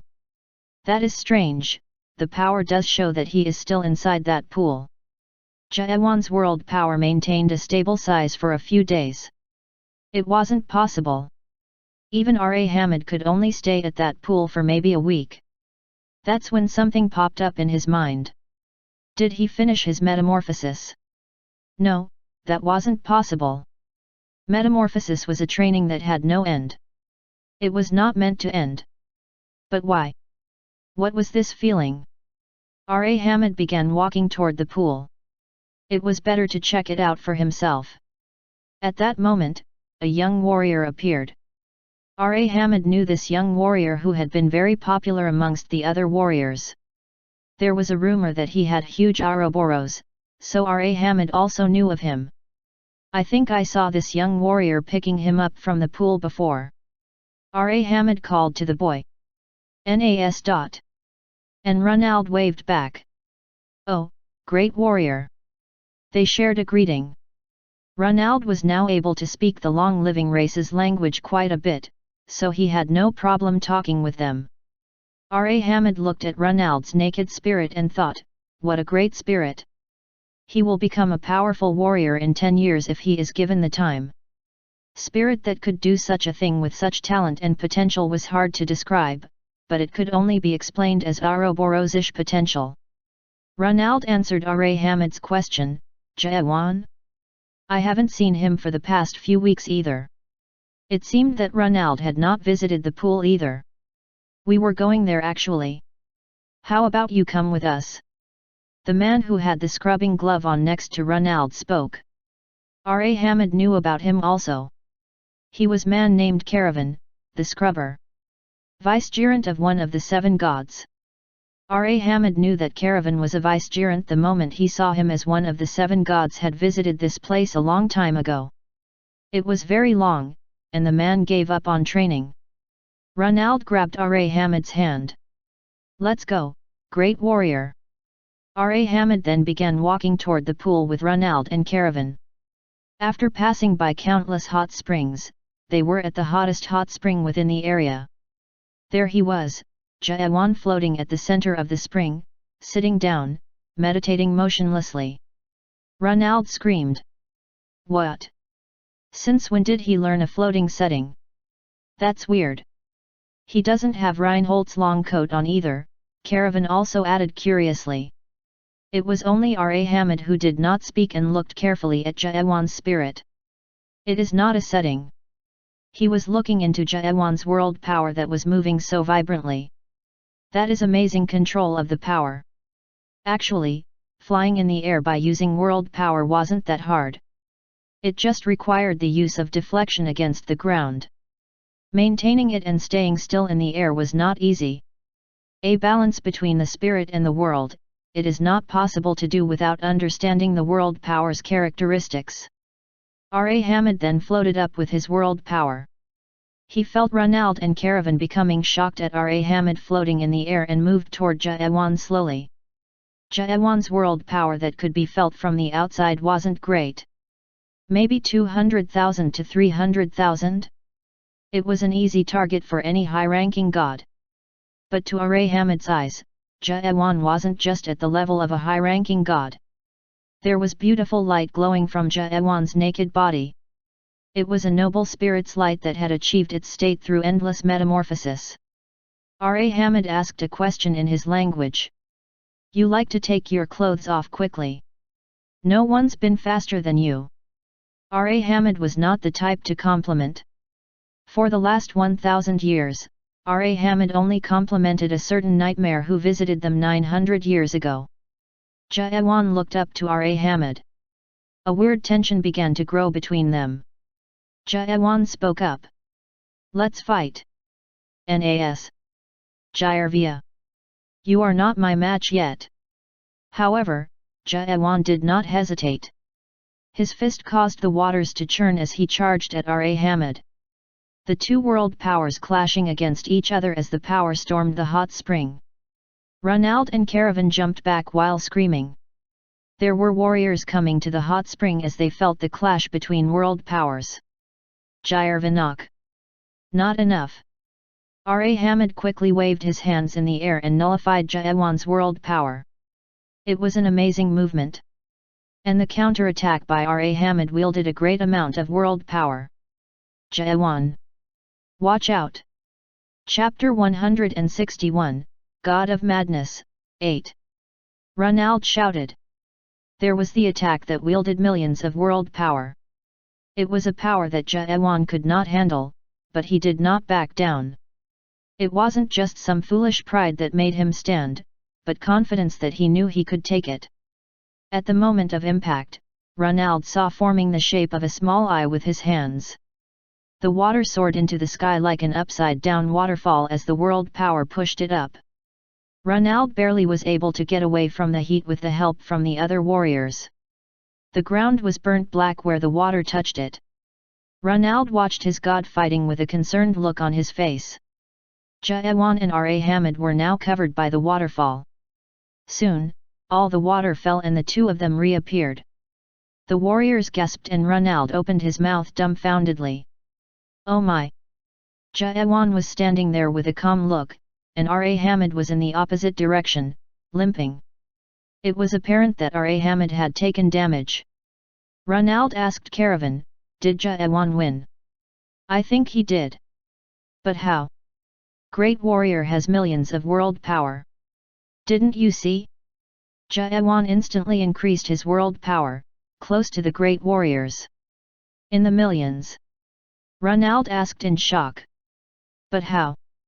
Jayawan was back to his 300,000 world power now. Hamid spoke. That was good. Jayawan became curious. The voice wasn't the same as the usual language. You have learned Ouroboros. Is this the Ouroboros you people speak of? There are a lot of kinds in Ouroboros. Jayawan frowned, expecting the usual nonsense. Isn't it about time we stop this nonsense trivia? Jayawan continued as he readied to attack again. I think it's time for you to tell me. Who is your leader? Why are you here? Hamid then answered as he defended himself against Jayawan's punch. He went back to using his language. Nas. Pert. Narita. You still have questions? Yet, you will answer Ouroboros again, but I thought I would ask for the last time. Ouroboros. As expected. Multiple explosions filled the air. It was as if missiles were striking each other. As the sound died down, the fighting stopped again. Jayawan asked, okay. If you will not speak, I will speak for myself. I guess you don't mind that. What do you mean? I will let you listen to what I found out. It's up to you if you want to answer to that. Jayawan held up both hands, signaling that he had no intention to fight anymore, and before Hamid could say anything, he continued, you might know already, but I reached the end of this hot spring a week ago. Hamid's face turned. It seemed like he had expected it, but he was still shocked to actually hear it. There was no leader there. There was just a short song and a drawing. At the end of the hot spring, Jayawan found a drawing and short song lyrics. To be exact, it was a drawing of a giant snake eating its tail, with the lyrics written at the center. Naked God. The place where he left. Only left with clothes. As he read the lyrics, Jayawan realized this was the hidden verse of the Naked song. And if his guess was correct, this was the last verse. The naked God who returned home without killing anyone, left home again. And now, Jayawan had an idea who this naked God was. Gestalt. This is Gestalt's song. One of the three ancient gods, Gestalt, was the one who fought Deus. He was probably the naked God that appeared in this song. This song probably depicted Gestalt's story and what he really did. Jayawan touched the drawing of the snake as he read the lyrics. And after a while, an awakening so violent struck his entire spirit. With the feeling of a galaxy shooting past his entire head, Jaewan realized a small secret of Ouroboros. He also understood why these people answered everything in Ouroboros. At the end of his understanding, R.A. Hamid spoke. I see. So you know everything now. The voice seemed sad. The entire race had gathered around the hot spring. They were looking at Jaewan like a death-sentenced convict waiting for his time. Jaewan looked at them for a moment and said, You all once said that you are Gestalt, but not Gestalt. It was actually Ouroboros that translated that for Jaewan. You also said that Gestalt does not believe in God. Right. R.A. Hamid nodded. Yet, that is a strange word. You all have Gestalt's setting and dearly stick to Gestalt's tradition called metamorphosis. But you are not his followers, nor do you believe in gods. Ronald and Caravan then turned serious as if they realized something. I was a fool. I should have known then. There's only one kind that doesn't believe in gods in. Jaewan looked at them closely. They all had very similar features, so it was hard to tell them apart. It was as if one person had divided into many. You are all gods with one name. Beings who don't believe in gods. It was the gods themselves. The problem was, who were they? And everyone already had the answer. Silence fell. Ronald and Caravan began shaking helplessly. It was the name that brought fears. One of the three ancient gods that had left a deep fear within. Gestalt, the ancient god. They were one with one of the three ancient gods?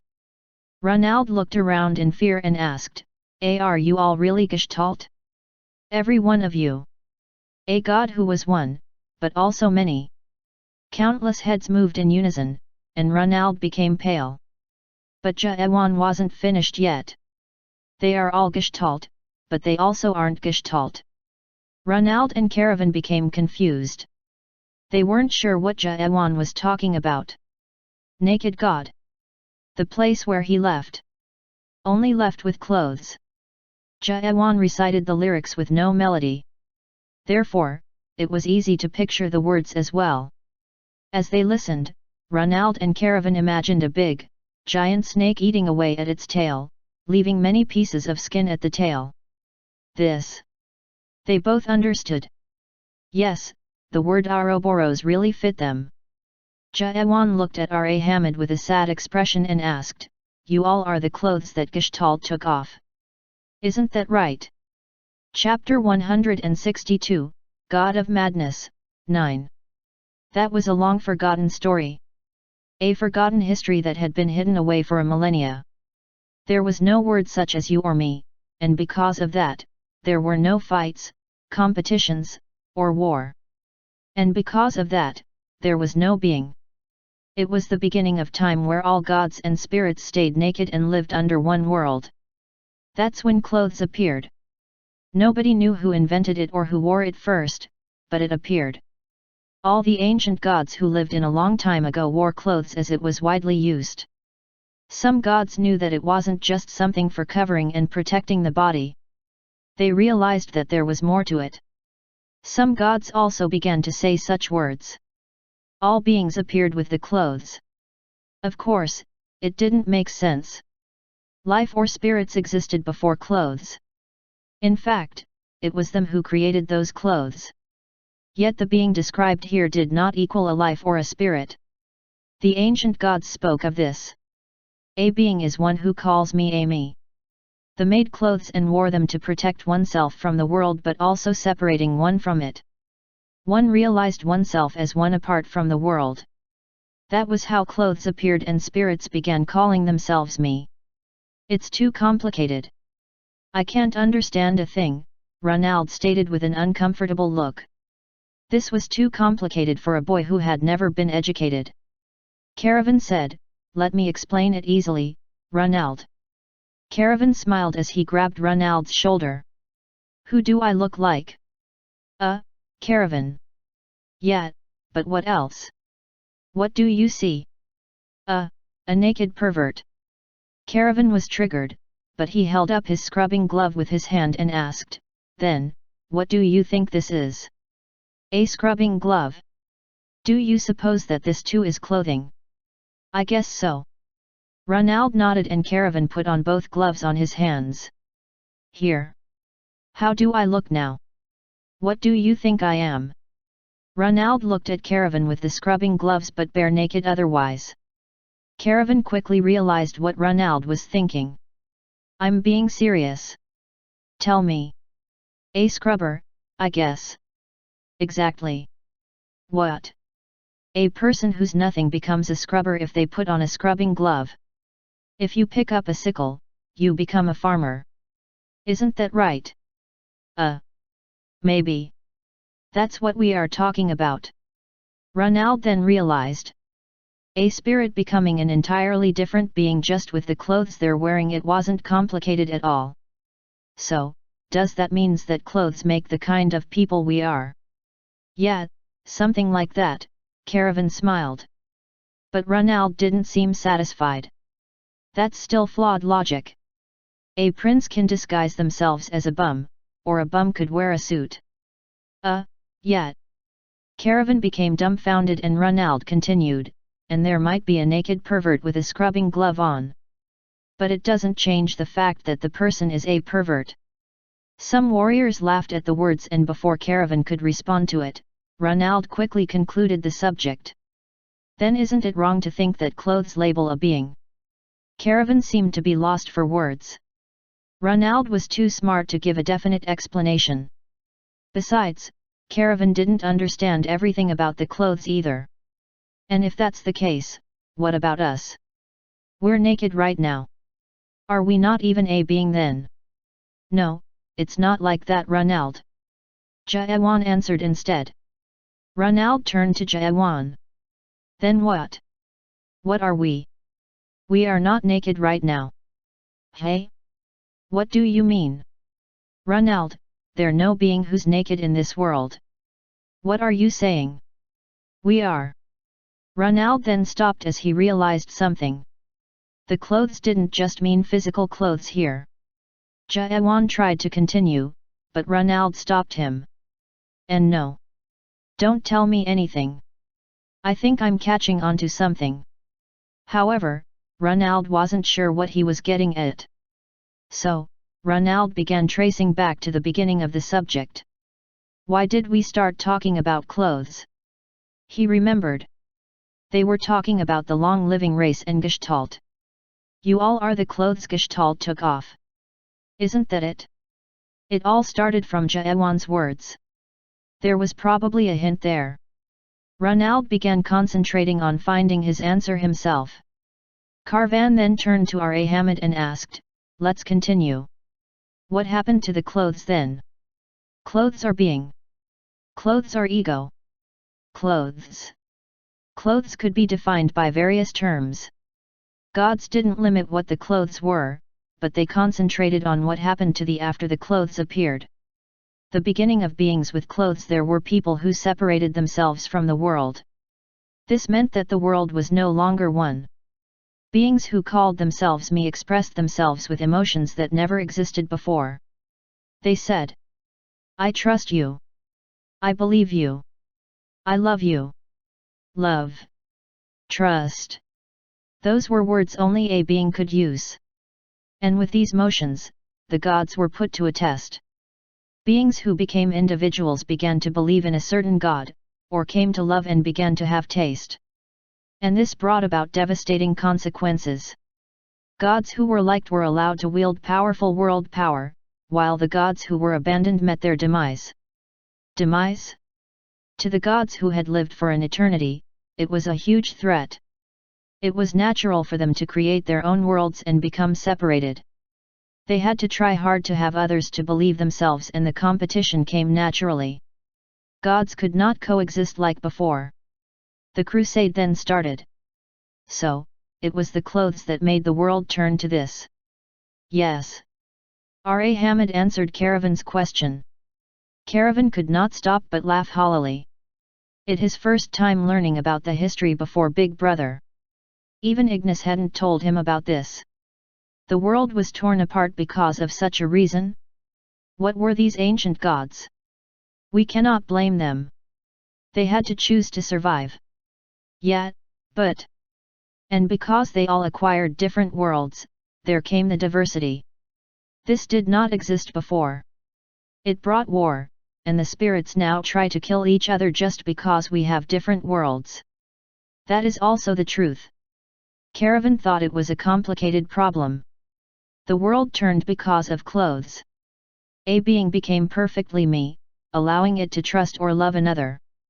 It was a good thing, but it also learned to hate and kill others. It was all because of clothes. Caravan then pondered on the question. Which one was better? Someone spoke then. It's better for everyone to have diversity without killing another. It was Jawan. Why yes. I know. That's the answer. Caravan felt it was strange as he couldn't reach that answer himself. He looked at Jawan. This man. Caravan knew why he couldn't think of the answer. It was because it was impossible. Beings with different worlds were bound to be hostile against each other. The history of itself was proof. However, it wasn't only limited to either. Difference meant conflict. It was the truth, but Jawan was resisting against that. Was there a god that tried to stop the war? Jawan asked. R.A. Hamid answered. Yes. And that's. R.A. Hamid nodded. There were those who realized the true nature of clothes, and used it to gain the power to control this world. They were humans, but they overcame human limitations to become gods themselves. It was easy to guess who they were. The first human awakeners. 3 Ancient Gods. Chapter 163, God of Madness, 10. Ancient 3 Gods. Human spirits who became gods. These were gods who were born through the clothes and were more sensitive toward it. That allowed them to become more powerful than any other god by using these clothes. Yet, their characteristics differed from the different answers they had in regards to the clothes. What are clothes? Dia's answer was this. Clothes are weapons. Dias realized clothes could be a powerful armor against other worlds, but also a powerful weapon. Therefore, he collected many clothes as possible and analyzed it all to create the strongest clothing that could not be destroyed. Then, he created the machina. And there was another who answered differently. Clothes are contagious. It was catastrophe. He realized that spirits were influenced by others to wear similar clothes. He utilized this characteristic to forcefully create followers, which was the void sword. It was the part that made all beings become dead men by touching it, and this was the result of his idea. And the third god answered differently. Clothes are something you take it off. It was the naked god, the creator of naked setting. Gestalt. Das hid himself underneath powerful clothes. Catastrophe plagued many to become his followers to grow in power. Gestalt, freely traveled through, naked. These 3 ancient gods were requested to end the never-ending war with the other gods and agreed. They all gathered at the site that was called the Great Forest to discuss it. How could they end the war? The 3 gods had different answers. Dias said that everyone can wear his clothes. Gestalt said that everyone can take off their clothes. Catastrophe said that everyone can become his follower. Their opinions were different and they each unsheathed their weapons. This was what happened 210 million years ago. Caravan spoke then. The 3 gods' war. That was the beginning. Yes. I know a bit about what happened then. Big Brother appeared after that war. If only that war didn't happen. Jawan listened to Caravan and R.A. Hamid silently. He didn't know anything about this war and from listening, it seemed that 3 ancient gods were driven out from that war and Big Brother became the master of. R.A. Hamid said. We were pulled out from Gestalt then. Or to be exact, we were taken off. Ronald screamed suddenly at that moment. Ugh! I can't think of it. What? Jawan, what are clothes? What do you mean that anyone can't take it off? Were you still stuck on that? Caravan sighed at Ronald. It's important. Hey, we are not talking about. Yes, it's important. Jaewan nodded toward Ronald and added, you will not understand what happened to these people if you don't understand that. Right. That's what I am saying. Ronald then spoke again. Jaewan, so what are clothes? Can you make it simple? There's no point in saying it. I can explain with it something similar, but it doesn't mean the same thing. The meaning becomes useless once it is put to words. I see. I get it. Ronald nodded and answered, then let me change the question. What about the clothes we wear that changes our being? Like a scrubbing glove making you become a scrubber. Yet. Ronald smiled. I see that the clothes you or the great warrior speaks of aren't about physical clothes. But there are things that can't be explained. For example. Ronald paused for a second before he continued, you have a sword, but that doesn't make you a swordsman. You can cook with it, or you can chop down a tree. Then, are you a swordsman, a cook, or a lumberjack? If the clothes define who you are, then what happens with this? Jaewan tried to speak, but someone interrupted. That is interesting, Ouroboros. R.A. Hamid's voice filled the area. Ronald was surprised as he didn't expect R.A. Hamid to answer. What he continued with was even more surprising. You are right. How can one's clothes determine one's being? What? R.A. Hamid's words were the exact opposite of what he had been saying before. Ronald was at a loss for words and R.A. Hamid continued speaking. But the clothes still choose who you are. What are you talking about? Ronald began to anticipate where this was going. This man would say nonsense for a while and end with Ouroboros at the end. Soon, Ronald found out that his expectations were wrong. R.A. Hamid said this. Let me say this. You are a naked boy. Ronald became confused and answered, yet. I am a naked boy. And you are a follower of Jaewan. Yes. A loyal and faithful follower, that is, Ronald agreed. And you are a friend of the criminal, Caravan. What are you talking about? I'm not a friend of this boy. R.A. Hamid continued. And you are a large Ouroboros of the long-living race. Is that sexual harassment? Some warriors cackled as Ronald answered. And you are? R.A. Hamid kept on going with different descriptions. You are that, you are this. Ronald stopped answering, and R.A. Hamid also stopped speaking. Ronald was then struck with the truth. He mumbled with a hollow voice, I see. Why didn't I know that before?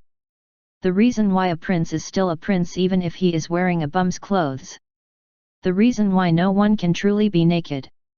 The reason why R.A. Hamid said of all that. Ronald now understood. He said, we don't just wear one piece of clothing. R.A. Hamid nodded. Ronald now realized what the clothes were. It wasn't ego or a personality.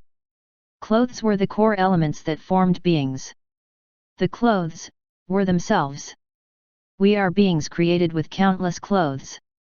R.A. Hamid mumbled Ouroboros. Then that means you are the clothes of Gestalt. They are particles of Gestalt himself, Jaewan answered instead.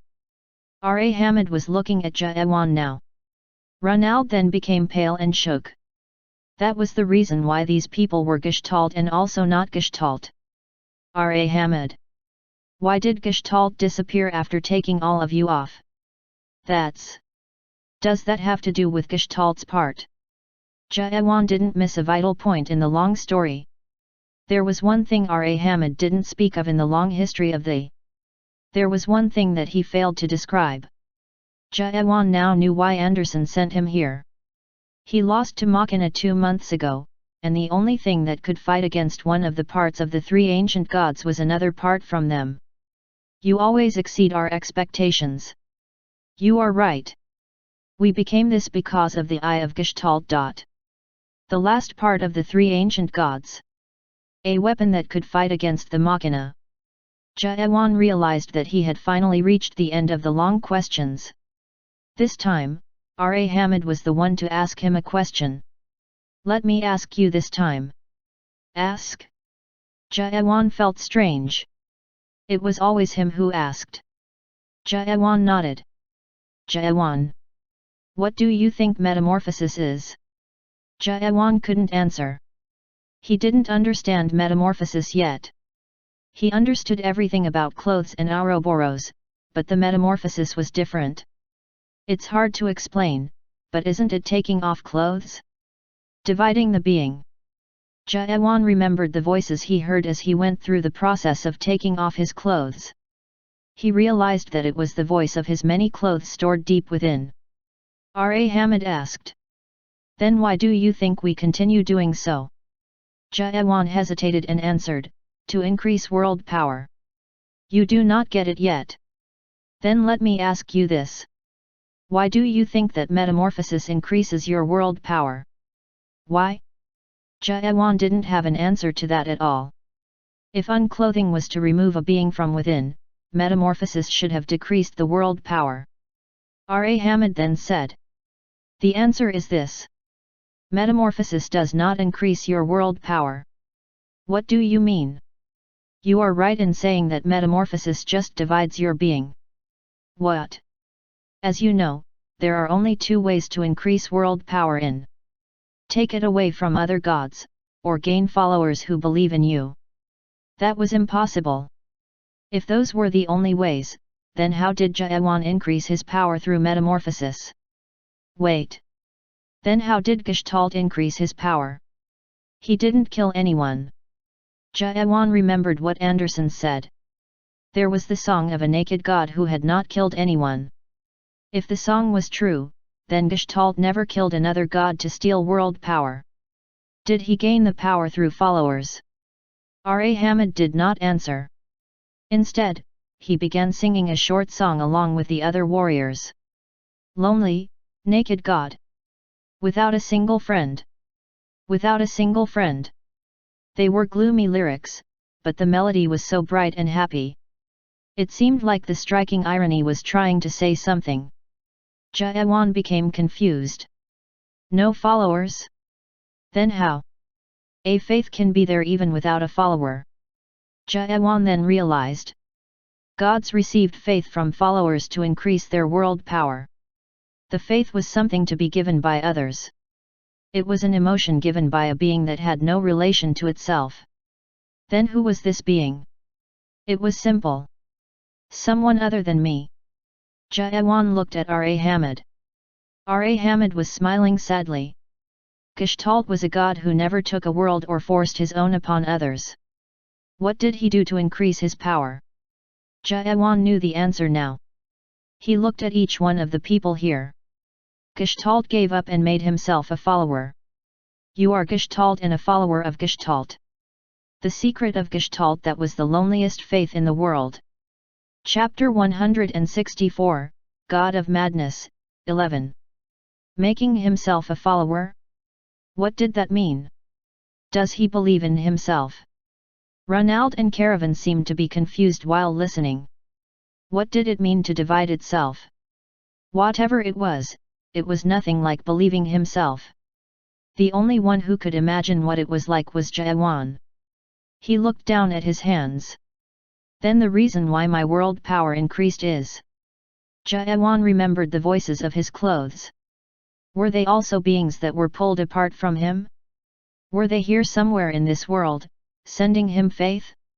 If that was what happened, it was terrifying. Jayawan became concerned if he had done something irreversible. R.A. Hamid said. Do not worry. You will not turn into one of us.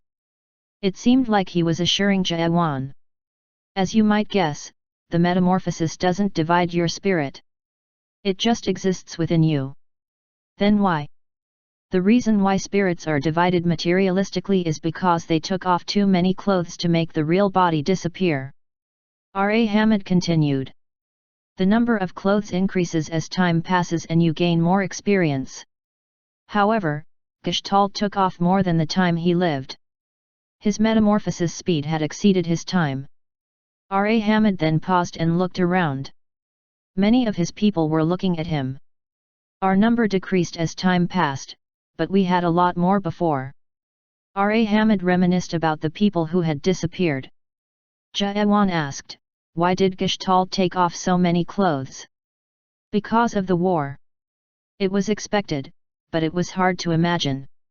Gestalt must have been at least hundreds of thousands of years old. Maybe millions. He should have had countless clothes. But if he had to take all of that off to exchange it for his world power, it meant he was that desperate. The enemy was that much stronger that he did not even realize that he himself was disappearing. Jayawan became unsure. If Machina was that much more powerful, then he thought he couldn't defeat Mayad. He mumbled without realizing, Machina was that strong. What are you saying? Caravan interrupted, are you saying you became like this by fighting Dias? You said the war. I don't know what you are saying. The three-god war wasn't a war against the three ancient gods.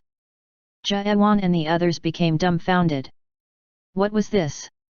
Then who did they fight that resulted in a giant site to be laid in ruins? So, I guess the wrong story is still being considered as the truth. That nightmare from 900 years ago also had it wrong. Nightmare from 900 years ago? Jayawan quickly asked, are you talking about Malak Armalt? Hamid nodded. I see, so you do know him. It seemed like he expected it. I can feel his clothes within you. It seemed like he was talking about the record of the depth that Malak had left. Jayawan asked, why did he come here? What did he get from here?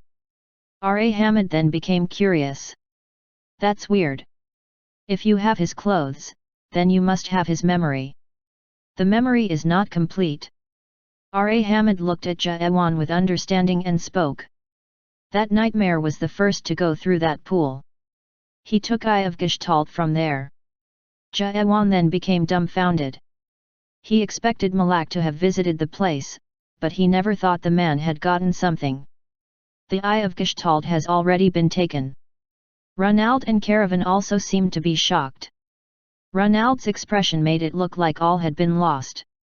What is going on? Hamid asked, but no one answered. He then smiled, realizing something. I see.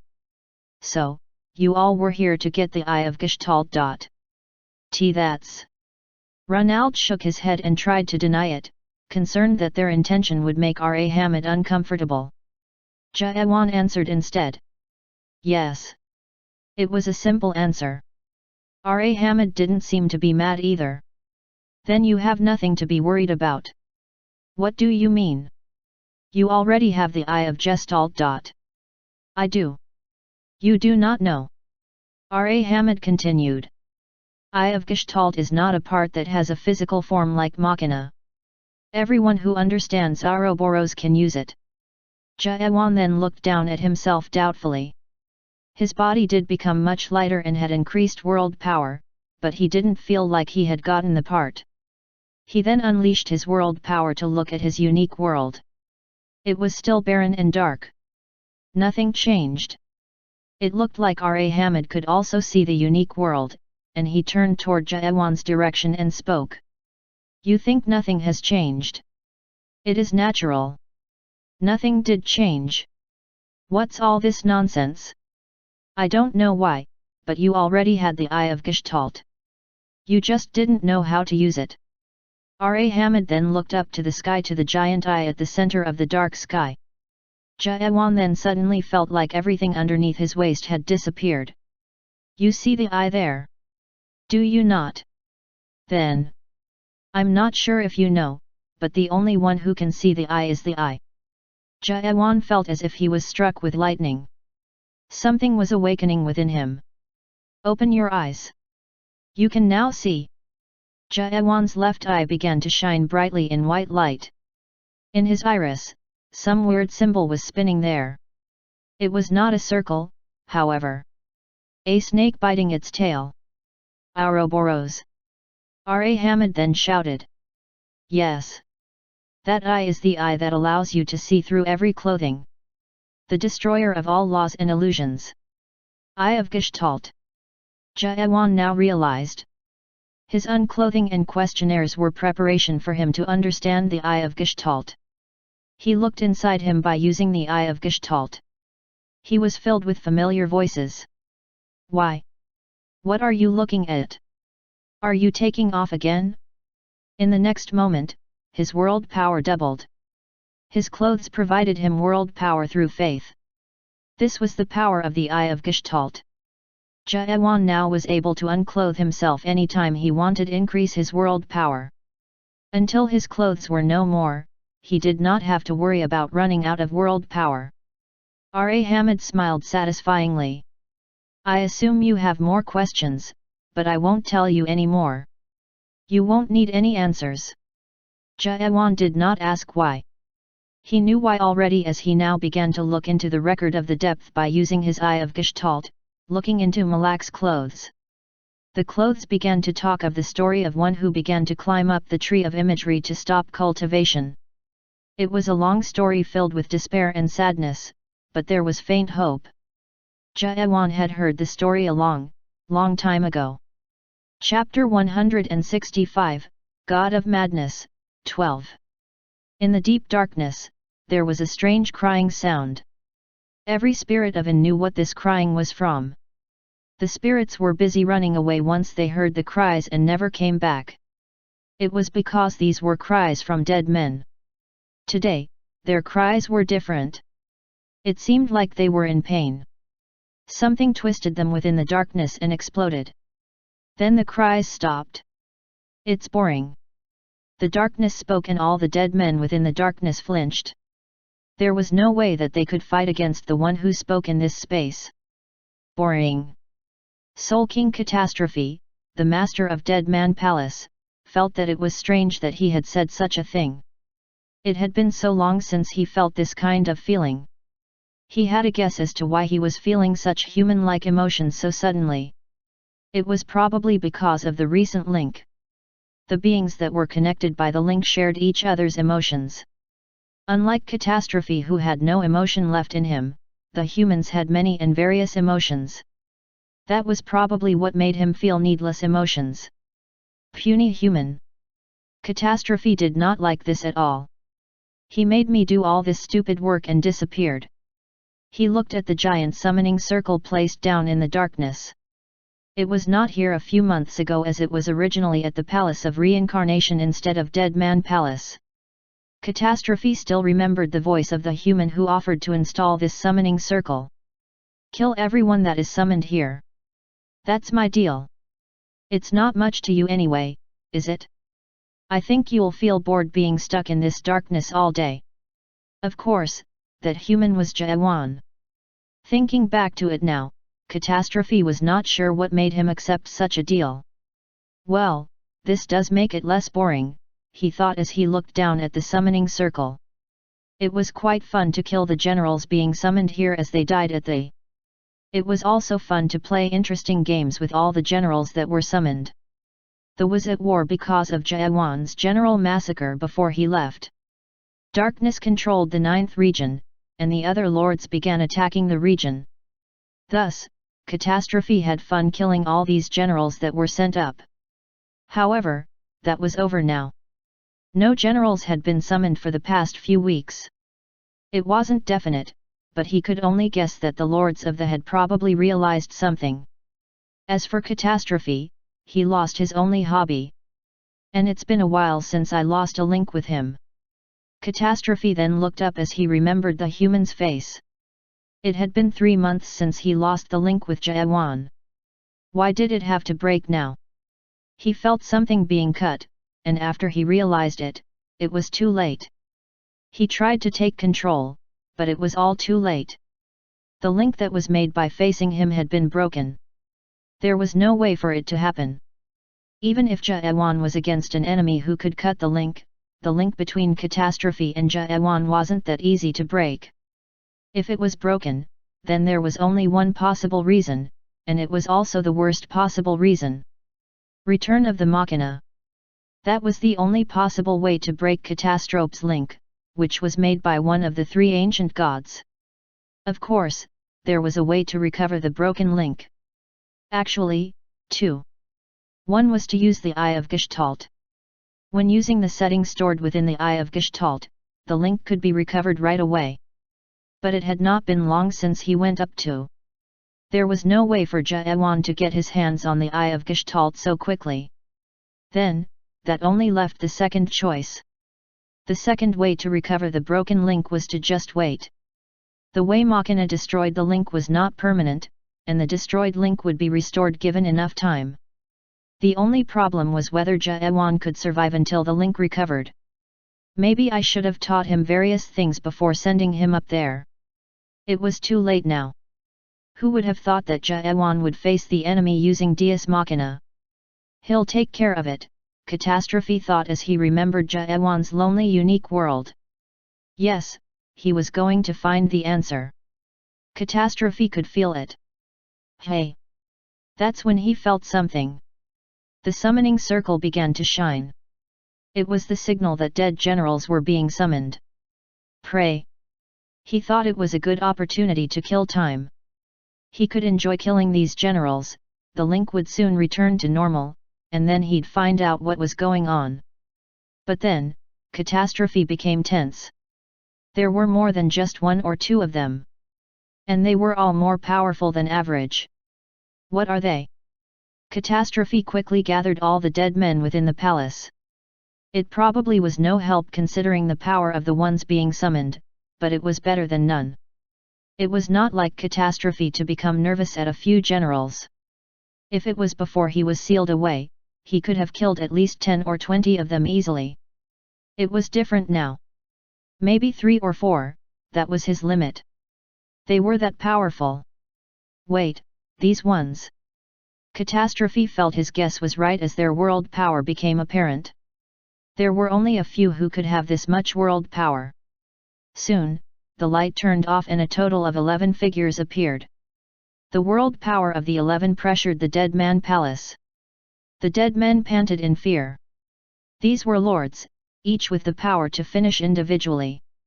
Even if Jaewan came back, there was no way for him to face these generals. Even if one of them escaped, the dead man palace was done for. Their voices then came from the darkness. Oh, so the palace of reincarnation really did disappear. Yet, now I realize why no one returned. Haha, it's been so long since I last came here by dying. I thought everyone would just feign death. You all succeeded in killing yourselves. After a while, someone's voice quieted everyone down. Let's cut out the noise. The master of this place awaits us.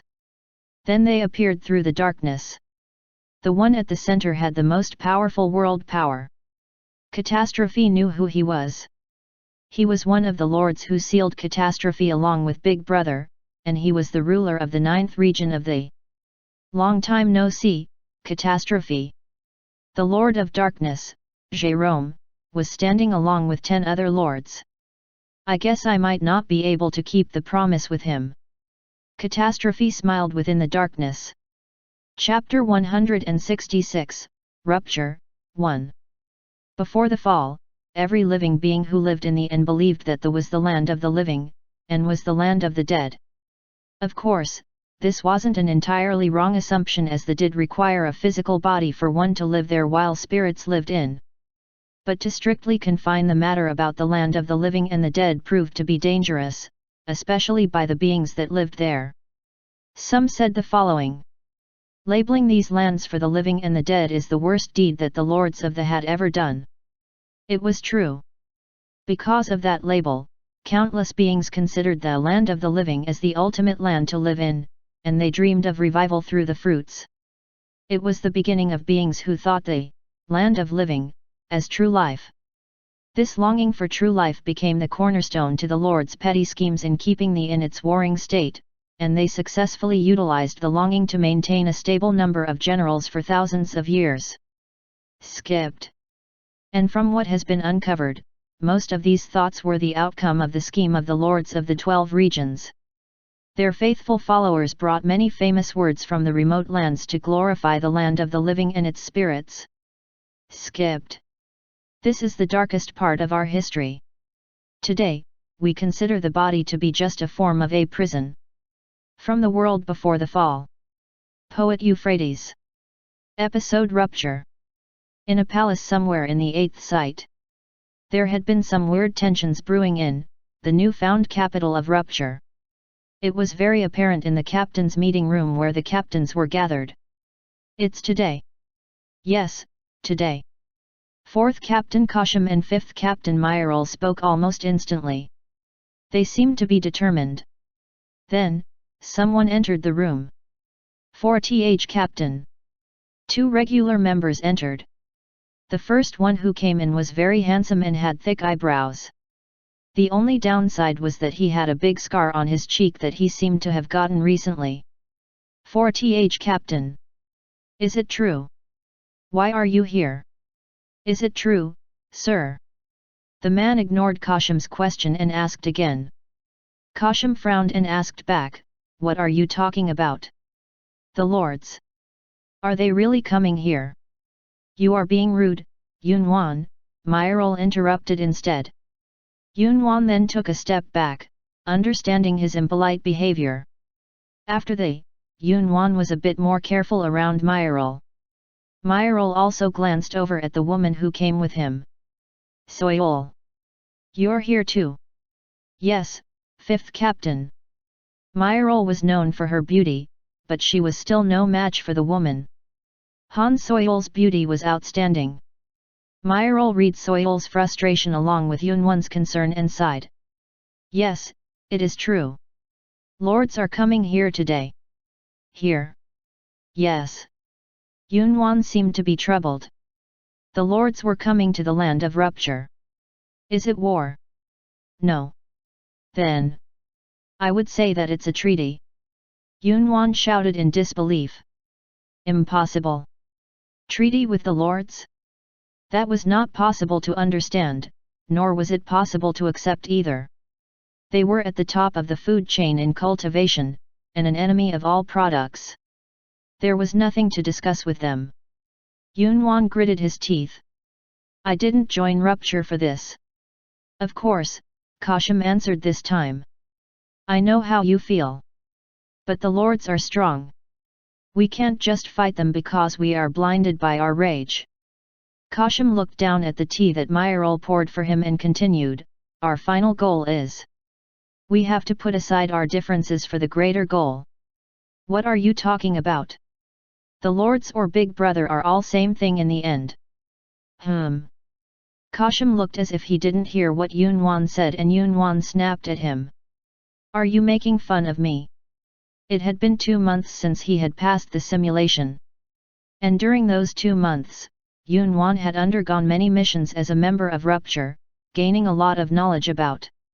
And among the knowledge he gained, he learned of something that he had not even thought of before. I know that the Great Lands is the first site of the that Big Brother controls. They, which everyone thought to be the center of this universe, was actually only a site of the. There was no land of the living, and the body was the only thing that showed differences between the first site and the others. The lords are Big Brother's vicegerents. You are saying that we will work with them to fight their master. Kosham smiled, seems like you've been busy. I know enough, sir. Yes, you are right. Lords are vicegerents. But you see. Kosham sipped on the tea and continued, it doesn't mean that the lords and Big Brothers are one. What are you? I assume you know this already, but Yusarha resigned from the 2nd captain position. Yusarha left Rupture. This was a very famous incident that everyone knew. Yunwan also even saw her when he first joined Rupture. The woman was as beautiful as Soyol. He just didn't realize his first meeting with her was the last. Why are you talking about that now? I thought you pick up on it. How disappointing, Myril answered. It seemed like she realized what Kosham was trying to say. Yunwan thought about it. Big Brother and the lords weren't same, but what did that have to do with Yusarha leaving Rupture? Then, Soyol spoke. Sharing the same world doesn't mean you both share the same goal. You are right. Good job, Soyol, Myril answered, and Yunwan then realized why Kashim spoke of Sirha. Sirha had left Rupture, but she still had Rupture's unique world, sea of blood, mountain of corpses. Even if she had the same world, she decided to walk a different path. You mean not all lords are fine with what Big Brother is doing? Yes. You're so slow, Kashim laughed. It didn't seem to make sense at first. Of course, our master isn't like Big Brother. I was just making an example. Whatever it was, it did seem possible. If some lords were against Big Brother, it was better to work with them to fight against Big Brother than going at it alone. But I can't accept it. Chapter 167, Rupture, 2. Here comes the stubborn again. I'm not being stubborn. It's a matter of justice. What are you talking about? We cannot accept the smaller evil just because we are against the greater evil. Rupture is not that kind of place. Yunwan spoke fiercely and Kashim became silent. Yunwan believed Kashim understood what he was getting at, but Kashim smiled bitterly. You are still young. You have not experienced enough of the world. No. It's not about that. I am. Yes. It is. Yunwan felt as if he was being trampled upon. Kashim spoke to him. A dream requires sacrifices for it to become real. As you know, there is no perfect justice in the world. Yes, that he knew. Yunwan knew that. But he would have said differently. Yunwan remembered someone else. When everyone said no. When everyone gave up on the present. The man did not give up and pursued his justice. It was Yunwan's best friend. What had happened to him then? Did he clear the tower in the end? No, that's not possible. Yunwan felt sad. He knew how the world worked. One man who did not give up couldn't change the world. Yunwan shook his head to shake away all his sad memories. Kashim was speaking. You are speaking of selfishness disguised by your justice. You know there's nothing you can do as a mere member, and you are pushing us to do something because of your helplessness. Yunwan couldn't object. He thought maybe Kashim was right. If you say so, what about Soyol? Or me and Myril? Who here doesn't want to be just? Yunwan glanced at Soyol. Her emotionless face didn't show any expression. She had been in that state ever since the simulation was over. You talking about that now will not. That's enough. I'm sure Yunwan understands. Myril quickly stopped Kashim as he was beginning to get angry. Kashim shook his head and sipped the tea as he continued, if you don't like where Rupture is going, become powerful. Grow. Even if you have such a noble dream, there's nothing you can do if you don't have the power to do it. No one will care about a mere member's thoughts. Kashim then stood up and walked out of the room. Silence fell in the room and Myril spoke up. Yunwan, I didn't think you were so stubborn. I know Kashim might sound pushy, but he has a point. You know that? Yes. Yunwan answered reluctantly and Myril smiled. Everyone knows what you are talking about. We all know, but there is no other way. Yunwan wanted to ask, why do we have to do it if we know that it's wrong? If they really knew, then they should not have done it. But Yunwan couldn't ask. Deep in his heart, he too knew why they had no other way. He knew that not everyone could be like him. That's why Yunwan hated himself at this moment. Thank you for your understanding, Yunwan. Myril tapped on his shoulder and walked out. Even after a long time had passed, Yunwan stood there wordlessly, biting his lips. Soyol looked at him for a bit and then disappeared also. That is every new recruit that we have had in the past half year. Center of, Office of the Master.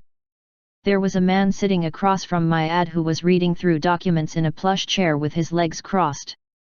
The man's name was Ime Kazuki, the third captain. 12? I thought there'd be more. Those 12 are the only ones at the third step. There are more below that. Myad nodded and Ime thought to himself, Damn girl! I wonder where she went off to. This report was originally second Captain Yusarha's job, but it was passed down to Amay after she left. Myad asked, so, are there any particular ones I have to pay attention to? Yeah, a few. Especially the woman on the first page. Myad then went back to the first page. There was a name written down there, Han Soyol. She's a tough one.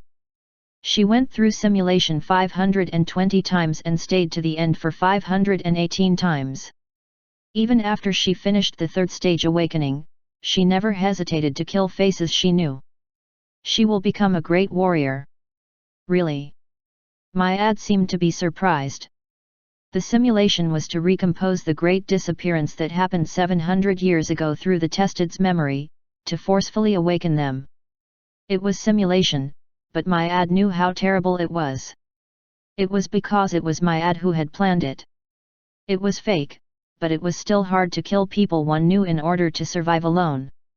Most people were mentally broken after their first 10 tries and required another 10 simulations to get used to it, and then another 10 times to get the hang of it. Rupture referred to the 30 times as an adaptation period. The 30 repetitions were required to take the first step into getting Rupture's unique world Sea of Blood, Mountain of Corpses. Yet, Han Soyol did not require an adaptation period and cleared the simulation 518 times. That is amazing. Yet, she's my favorite. Imei smiled and glanced at Soyol's photo. It was a very slight second, but Myad saw Imei's lust-filled eyes. Myad smiled bitterly and flipped over the next few pages. And then he stopped at some page. Oh, him, Imei glanced over at the name and hesitated. There was Kim Yoon-won. Myad asked, what happened? There was a problem during the simulation. Problem? Why? Was there anything wrong with the simulation? That did not happen before. The simulation was very important within Rupture. If there were any problems, it should have been reported already. No. He was being stubborn until the end. Stubborn? Myad asked. Yet. He didn't kill his friend too until the last part. Meaning, he never cleared it.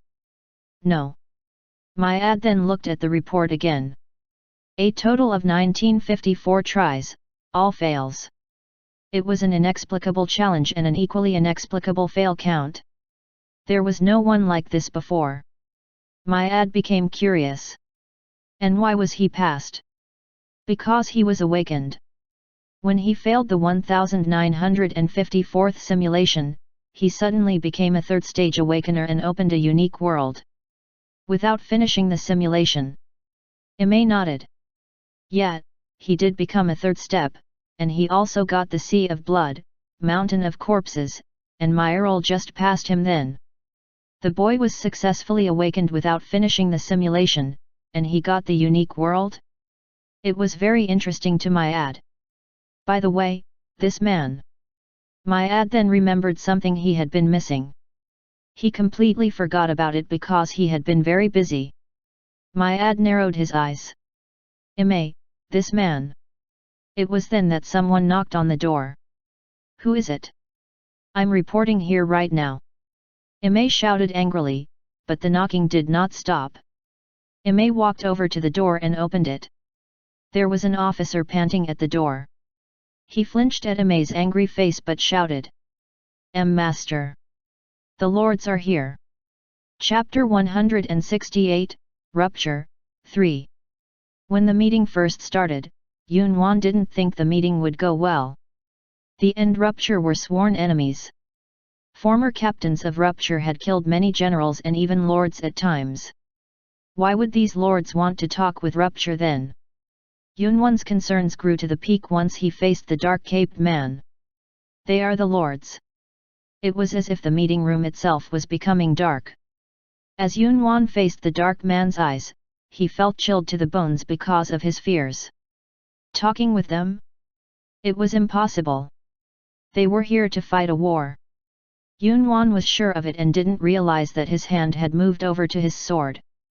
However, the Lord seemed to be interested in Yunwan, who was not backing down at his presence. More powerful energy was about to be unleashed, but that's enough, darkness. A voice stopped him, and the Lord of Darkness Jerome smiled. It's been a long time since I saw you, Rupture's slut. I see that you still are as vulgar as ever, Myril snapped coldly. Yunwan was shocked.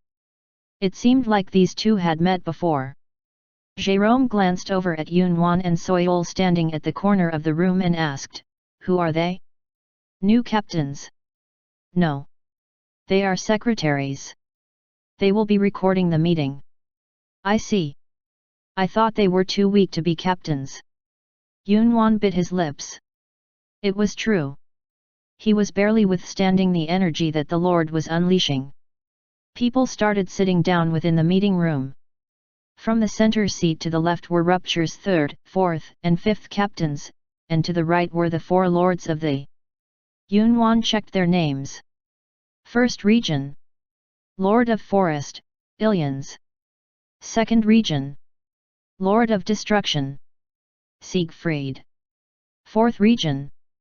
Lord of Dragons. Varkant. Ninth region. Lord of Darkness. Jerome, leader. 4. I thought there were 11. Yunwan was wondering why, but Jerome began speaking. A while ago, I sent out my boys to find you Ruptures at the.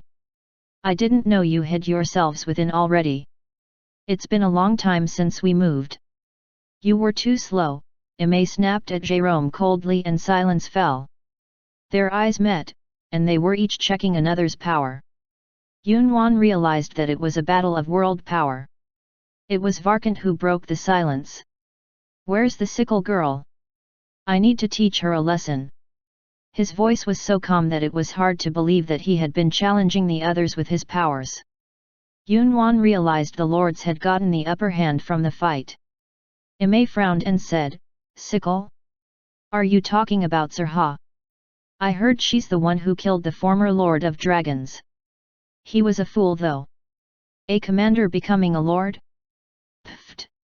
Varkant, who was a half-dragon and half-human, scoffed. He had become a lord about 400 years ago. Kashim answered, "Sirha has left Rupture." "Really? That's a shame." Varkant seemed to be very disappointed. Maybe he really was here to fight Sirha. They are all terrifying. Were these the ones I tried to fight? Yunwan couldn't even guess who powerful his captains were, but he had a rough guess through the rumors he heard. And from the rumors, Ime was the strongest, then Kashim, and then Myril. Kashim's world power was rumored to be at about 3 million, so the other captains should have been close to that. Then, just how powerful are they? The captains didn't seem to be comfortable, and it was likely that the meeting would lean in favor of the lords. Yunwan felt like it was hard for him to breathe after the captains had failed to overpower the lords with their world power. Jerome looked at each captain and asked, "Oh, and where is Myad? You should not call that name so easily. If he doesn't come, there is no meeting. The master gave us permission for this meeting." "Ha! Nonsense," Jerome scoffed. "You all have no right to hold this meeting." And at that moment, everyone flinched. Even Kashim and Ime became pale from the terror. Jerome's world power began to explode, and Kashim gasped, "So, that's why the war stopped. You have been hiding your powers." "I had planned to reveal it, but not this soon. Thanks to the weird one who made a mess it." "You are talking about the General Massacre." "General Massacre?" Yunwan did not know what that was, and he just jotted it down in his notes. Jerome nodded. "Yes. I had empty spots for my commanders, and these hyenas began rushing in." Jerome then glanced over at the three lords next to him and smiled. His vicious smile even made the lords look away. Yunwan then realized that Jerome was the strongest of all the lords. It took some time to persuade them. "I mean, we didn't even have the fruits and these fools were coming at me like crazy. Wasn't it, Siegfried?" "Oh, why yet? I'm sorry about what happened then. Siegfried answered frantically. It was terrifying world power. Who can fight him? Kin Master? Or one of the 8 gods of? Yunwan wasn't sure. So, where's my ad? He's not coming, Jérôme. He's not here. Where did he go? Was he too scared to come? Myril then became infuriated. Shut up. It's not like all of you are here either. If all of 11 came, my ad would have come. But just 4? We are the ones who are offended by this rudeness. Yunwan became terrified. Speaking so fiercely against that terrifying lord? Would it not anger Jérôme? However, Jérôme's expression turned awkward. That I can explain. We were planning to come. All 11 of us. Explain? And what will that be? Don't play games, girl. You all must know. Myril then closed her mouth. She blinked for a few seconds and spoke. So, Catastrophe did not let you guys pass easily. Catastrophe. The gatekeeper blocking the way from 2, and one of 3 ancient gods. Jérôme gritted his teeth. No. He didn't even plan to let us pass. Why did you not tell us before? We didn't think that he would try to stop you. Catastrophe normally doesn't care about letting the lords passing through. Don't lie. There's no way that you all did not know. So did you fight Catastrophe head on? Jérôme became silent, but it was not hard to guess why. 5 out of 11 died. And 2 were too injured to come with us. Chapter 169, Rupture, 4. The captains then looked at each other. If what he said was true, that was a great loss for they. Varkant added, but we still have the power to kill all of you here. Myril ignored him and asked Jérôme again. And Catastrophe? He has been temporarily sealed. 11 of us attacked him and we couldn't kill him. We still needed the Lord of Steel and the Lord of Gold to hold his seal from breaking down even then. Yunwan found it hard to believe if what he was hearing was true.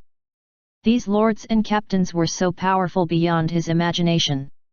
As powerful as these beings were, that required 11 lords to barely seal it off? Jérôme continued, I believe we have paid enough to meet with you. Are you still forcing us to prove ourselves? We have taken enough losses to even ask for compensation. Do you want something? Give us the fruits. That will be included in our treaty. We cannot hand them over to you just like that. Jérôme became serious. Just like that, you said.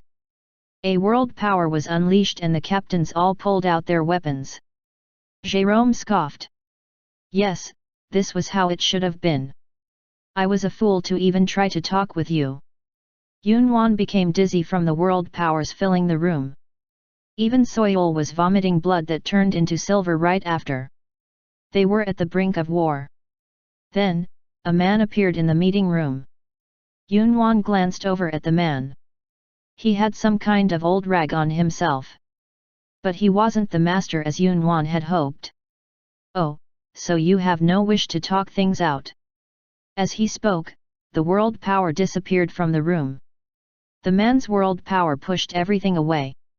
Some lords even became pale from his power. Jérôme was also shocked. It proved that the man was that much more powerful.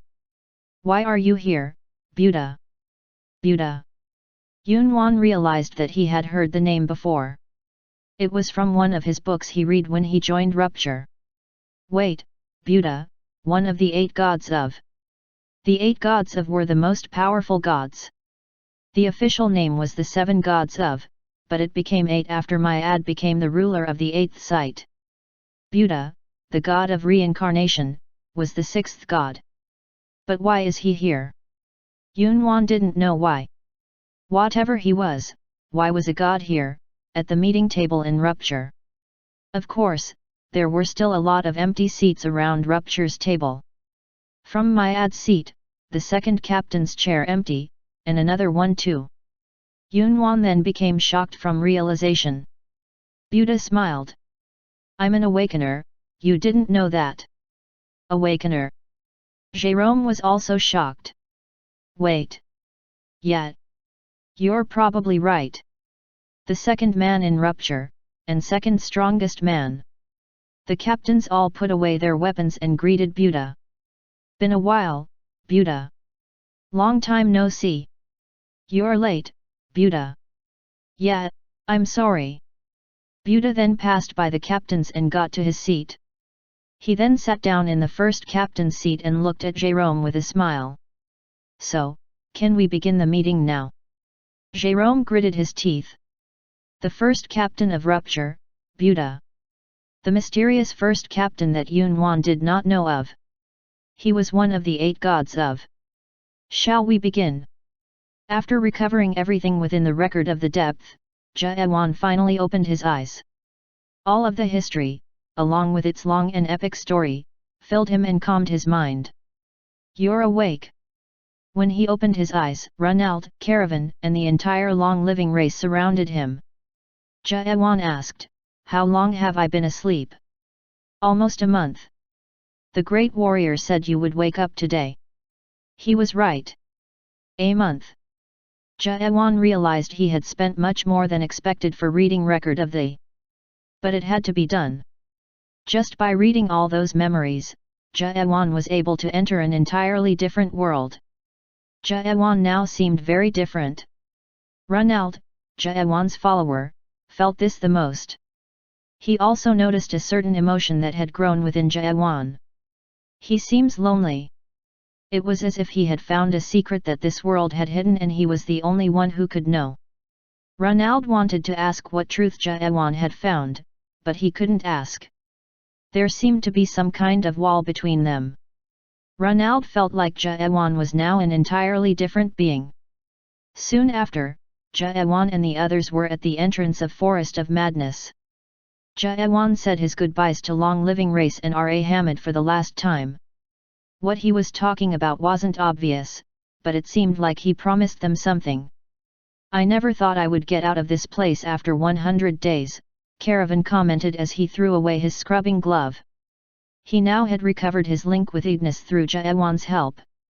His world power after recovering the link didn't fall behind Jérôme's at all. You grew a lot too. Feels like my world power. I just repeated Ouroboros. Yet. I wonder what it actually means. I don't even want to know. Ronald saw Jérôme walking toward them and asked, are we going now? No. We need to wait for someone. Who?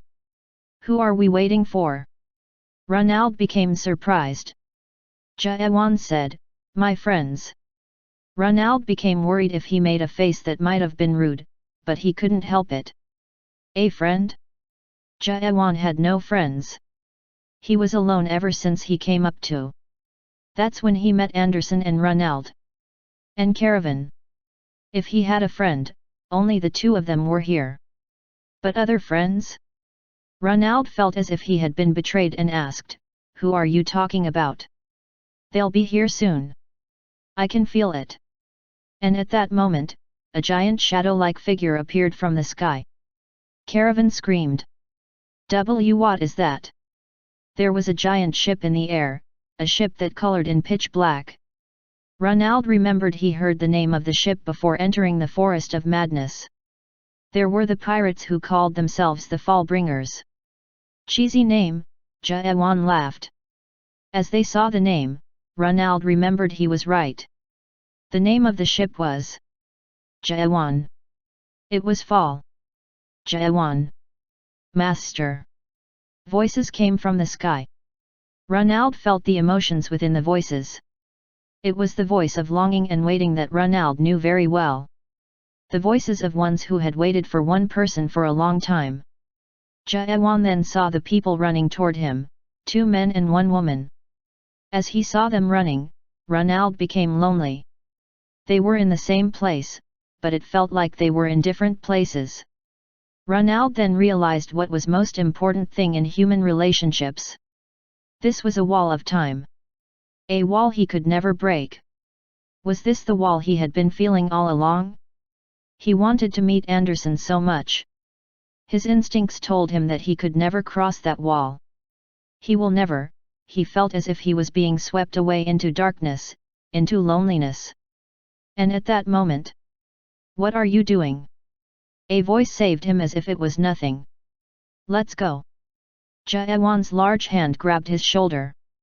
Ronald realized he was overcoming a wall so easily. He also realized something was going to begin now. Ronald looked back.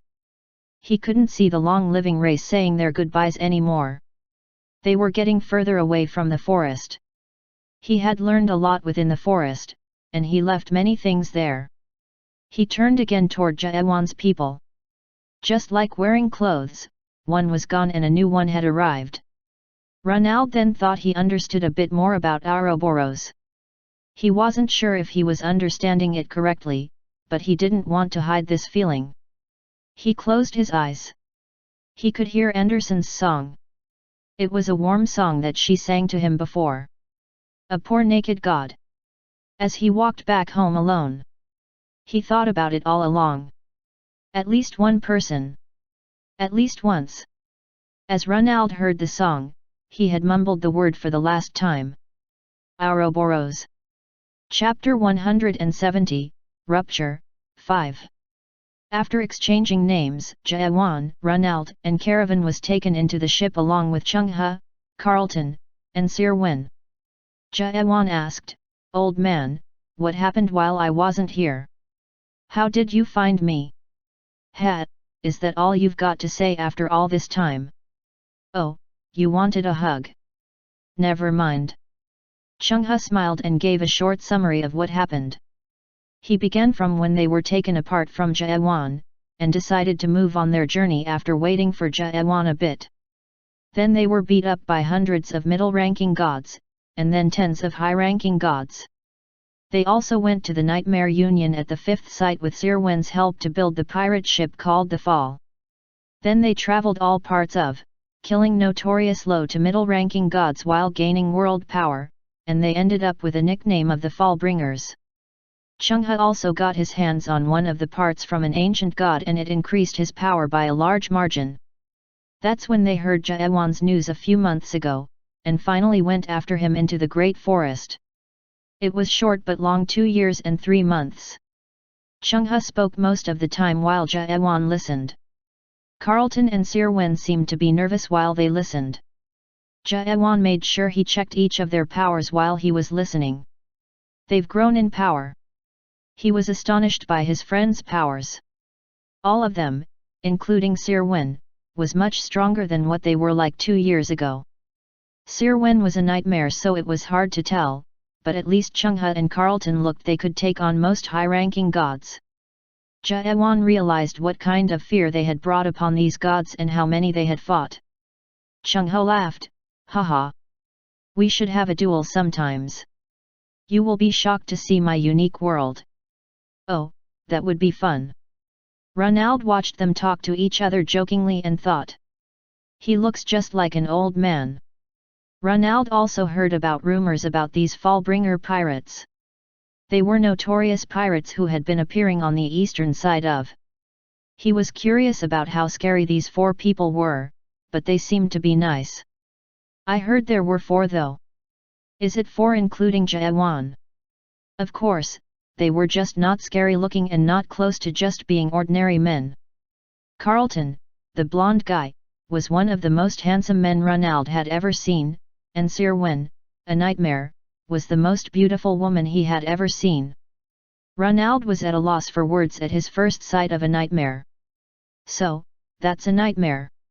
Ronald glanced over at Sir Wen for a few seconds and then turned to Chungha. It seemed like they had finished talking. Ronald figured it was a good time to speak up.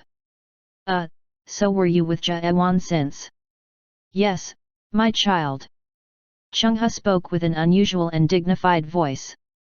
It seemed like he was glad to see an innocent boy like Ronald in. As Ronald began to speak, Sir Wen and Carlton also began speaking up. They wanted to speak since a while ago, but the awkward feeling toward Jaewan stopped them. They had longed to meet him for a long time, but they were not sure about how to start. Jaejaewan. It was especially so with Sir Wen. Unlike Chungha or Carlton, she was not actually Jaewan's friend. She was more close to being an enemy. Sir Wen was now realizing that the emotion she had built up during the past 2 years was not actually permitted. That's why she became afraid. What if Jaewan shunned her out now? What should she do with her affection that she built up alone? And why was she, a nightmare, trapped with such emotion? Jaewan looked at Sir Wen. What is it? It's... Go on. His voice was cold. There was no friendliness or kindness, but Sir Wen found herself feeling relieved. Relieved? How could she feel relieved by a cold voice? Ha ha, Why did she have tears in her eyes? Why are you laughing? No. It's nothing. With those short words, she realized that this man was Jaewan. No matter how the world turned, and how many years had passed, he was Jaewan. She then realized what she had to do. If he was Jaewan, then she just needed to be Sir Wen. She took a short breath. Her 2,000 years of life made her find her calmness just by taking a breath. She smiled and said, I was looking forward to seeing you naked, but you aren't. She thought it was a good topic to joke around with, but Jaewan responded seriously. I am naked. What? I am naked. Sir Wen quickly scanned Jaewan from top to bottom. To her eyes, Jaewan was wearing a dark blue long coat. She even checked the inside of the coat, but Jaewan had simple vest and pants on the inside. Are you trying to make a joke? She knew Jaewan wasn't the type to joke around, but there was no other way she could think of. Jaewan said again, it's hard to explain. Anyway, I'm naked. Yet. If I have to put it into words, he's in Ouroboros state. It was Ronald who added to Jaewan's words. Sir Wen raised her eyebrows. And what is that, kid? Ouroboros is Ouroboros. Sir Wen smiled at the confident answer. Kid. Yet. You want to get hooped. Sir Wen threatened expressionlessly and Ronald quickly hid behind Jaewan. Jaewan then grabbed Ronald's shoulder. A black coat-looking cloth appeared upon Ronald's body. It was the same design as Jaewan's. Sir Wen asked in surprise, what? What did you do? How did you do that? Is it a setting? Similar, but different. What Jaewan did was by using the Eye of Gestalt. After getting his hands on that part, Jaewan had been freed from just putting on clothes. That was why he said he was naked even when he had clothes on. But he didn't want to go into the details on such a complicated issue. Sir Wen began to ask, what happened during all this time? Ronald interrupted her again. I said, it's Ouroboros. Chapter 171, Rupture, 6. Is everything Ouroboros to you? It was Caravan who covered his genitals at the word since he was still naked. He smiled awkwardly at Sir Wen. Hehe, it's quite complicated. Like you said, it's kind of a law-type setting. And you are? I thought I introduced myself. Sorry, I wasn't interested. Caravan was disappointed. I'm Caravan. Vicegerent to Ignis. Oh, right. Sir Wen, who seemed to be uninterested, soon turned to Caravan in shock. Wait. You said Ignis. Haha, yes. So you know. Caravan smiled triumphantly. Sir Wen tensed up at the name. Of course I do. Ignis. Humph. Caravan widened his shoulders. See. This is how famous Ignis the Flame is. Caravan then glanced over at Ronald. Ronald frowned as he looked back at Caravan. In the opposite direction, Chungha, Carlton, and Sir Wen were talking amongst themselves regarding Ignis. It seemed that they were all shocked by the fact that Caravan was Ignis vicegerent. So, you are something, I guess. Ha, it's too late to recognize that now, boy. Caravan cackled, but Ronald pointed at Caravan's genitals. But you're still naked. Caravan then saw the people's eyes looking in that direction and blushed. It doesn't matter. I just said you're naked, that's all. Ronald answered with smirk and Caravan frowned. He didn't realize it when he was in the forest as everyone had clothes off, but now that they were back out, everyone had their clothes on. Caravan just forgot that it was weird to not have clothes on. He felt ashamed. It was especially hurting to feel Sir Wen's disgusted look. Damn it! Jaewan and Ronald also had their clothes on. Caravan lowered his shoulders in disappointment. This was no way to glorify his god, Ignis. Hey Jaewan! Caravan asked for help, can't you clothe me with your power too? But the help did not come. You are not my follower, so it's impossible. It only works for your followers. Yet. Caravan wondered if he should abandon his god just to get out of this shameful situation when Ronald cackled. Why are you so ashamed of being naked? Didn't you say being naked was the real way just a few days ago? Shut up. You look like a naked god. It's so cool. Caravan's body was shaking in anger with his reddened face as Ronald mocked him when someone walked over. Caravan was then covered by a coat. Please, use this. It was Carlton. Thank you. Carlton became so thankful that he even teared up. He was wary of Carlton since he looked like a sissy, but it seemed like he was the nicest man in this group. Carlton smiled. It's nothing. You must have a hard time if you are a vicegerent to Ignis. What? Hey! Caravan asked, did something happen to Ignis? Didn't you said you were a vicegerent? It was a foolish question. If something happened to his god, Caravan would have known about it. Yes, I am. But... Caravan frowned, thinking of how he should explain what had happened. So, the link not having been recovered fully was. Caravan's link between Ignis had not fully recovered. The link to share world power and the setting was established, but the link to communicate was still unstable. The only words he had heard from Ignis a few hours ago was this. You fool! Where have you been all this time? He should have guessed that something was wrong back then. Caravan then thought about how surprised Chungha and his friends were when they found out that Caravan was Ignis vicegerent. Were they surprised for another reason other than the fact that Caravan was a vicegerent of high-ranking god? Caravan explained shortly. His link had been broken and it was now recovering, but he cannot communicate with his god yet. That was why he did not know what happened to him. Carlton understood what happened quickly.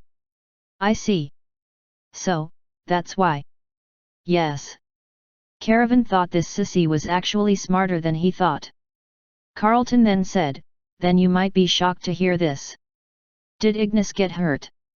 Caravan thought it was a stupid question.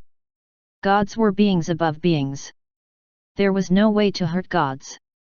No, there was a way, but that was. He should be fine. But this might be a bigger problem than Ignis getting hurt. A bigger problem. From what I know, Ignis was the ruler of the third site. Is that right? Yes, Caravan answered dumbfoundedly.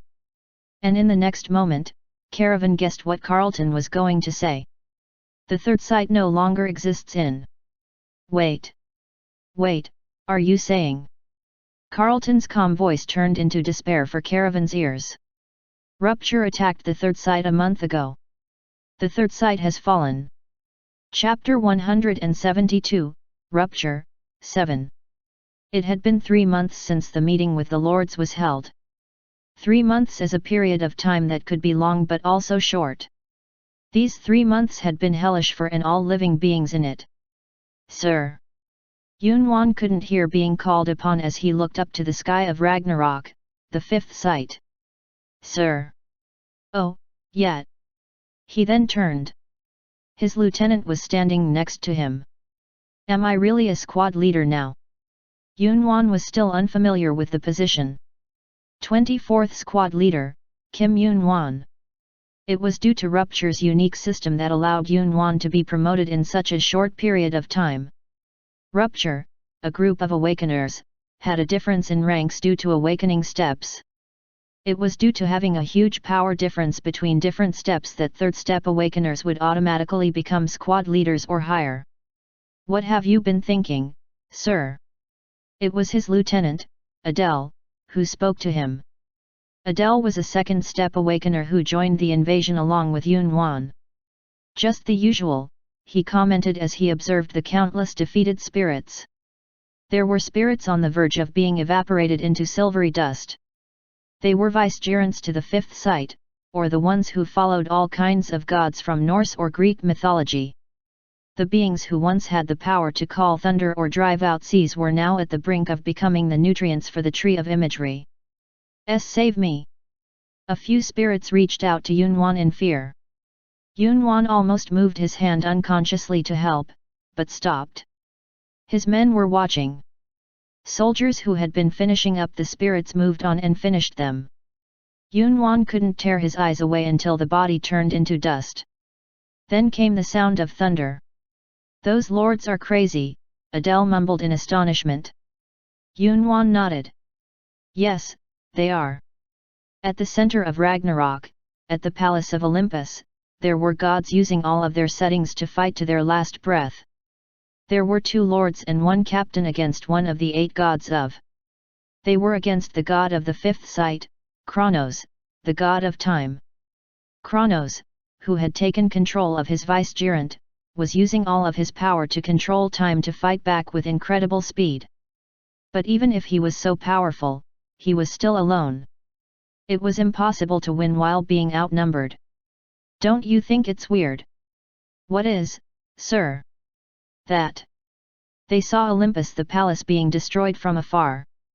The forest giant setting of Lord Ilion's destroyed the palace, and Lord Siegfried's setting, Graham's blade, destroyed Kronos' law-type settings. It was then that Myril struck a blow at Kronos. Kronos screamed. The 8th god of kneeled. Adele said, "It's not like we're seeing that for the first time." He was right. It wasn't their first time seeing this, but it was something that was hard to get used to. However, I am getting used to it. During the past 3 months, Yun Wan had seen the destruction of countless sites. Beginning with the 3rd site while Ignis was vacant, they had destroyed the 4th site, Syndrome, which was controlled by Pest, the god of disease.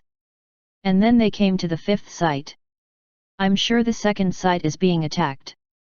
But I heard it's hard because the dragon god Droyan is there. Droyan? The one that uses dark dragon flame setting. Yes, sir. The 1st and 2nd captain are there. I heard the 1st captain alone isn't enough. Yun Wan remembered what happened in the meeting room 3 months ago. 1st captain of the rupture, Buddha, the god of reincarnation. He was one of the few 8 gods of who could fight against 2 lords alone. He was the one who had stronger power than Jerome of Darkness, the strongest lord. Who would have thought that Buddha was the 1st captain? The appearance of Buddha was shocking news for all low-ranking awakeners of rupture. The meeting turned upside down after Buddha appeared and every condition was in rupture's favor. Oh, I heard you were a secretary at the meeting then. Yes. Adele was curious, then, do you know what exactly they talked about that day? I do. Yun Wan remembered the topics of the meeting. He could still remember it clearly. There were 3 main topics. The Alliance of End. Asking the Lords to help with Rupture's depth invasion attack. Requiring the Lords' inaction when attacking Big Brother. Adele became pale as Yun Wan spoke of those words. Is it okay to tell me that? Everyone will know soon. You are my lieutenant, so don't worry. Adele then bowed. Don't thank me. It's nothing. Adele then continued, I heard about the alliance between the lords. But it is surprising to hear about asking them not to fight when we fight against Big Brother. Actually, we decided to talk to them about that. Allying with the lords? Yun Wan didn't think it was right even then. But considering the master or captain's point of view, it was understandable. It's for the greater good. Yun Wan wasn't really sure what the greater good actually meant. His only guess was that it was to destroy Big Brother. Yes, that was important. Everything that happened was because of Big Brother after all. But was that enough to justify everything? Yunwan wasn't sure. I see, Big Brother. So that was our condition. Yet, what did those lords ask in return? If rupture had conditions, then the lords must have had conditions too. It was obvious, but Yunwan was surprised by Adele, who had calmly listened to his words. He then thought he should tell Adele about what went on that day. It was a decision that was hard to understand. Even if Adele was his lieutenant, it was against the order to tell him everything happened that day. Yunwan himself couldn't understand his question. Yet, he still thought he should talk. He had to. Thinking back now, Yunwan maybe guessed that something was coming. Telling Adele gave Yunwan an important motive to go onward. And after a while, Adele made a comment. I see. So, it was that. Yunwan became nervous at the calm and careful voice. It was as if he was a kid waiting for his homework to be graded. Providing fruits, not interfering with the reconstruction of the Palace of Reincarnation and help cleanse. Yet, Yunwan sighed with relief that he had given accurate information. Yunwan wasn't really sure what the conditions actually meant and the gravity of the situation, since he did not have much knowledge about, or the Palace of Reincarnation. Adele added, "It's bad." Bad? Yes, sir. It's bad. How bad? We might not have the word human in rupture anymore. It was not an exact description, but Yunwan felt the seriousness of the Lord's conditions. I didn't know it was that bad. I was more shocked by the last condition. Last condition? As the meeting progressed, Yunwan was most enraged by the last one. That one was something he could not just ignore. It was about the cultivation. All products cultivated onward from cultivation will be divided up in a 1:1 ratio between rupture and they.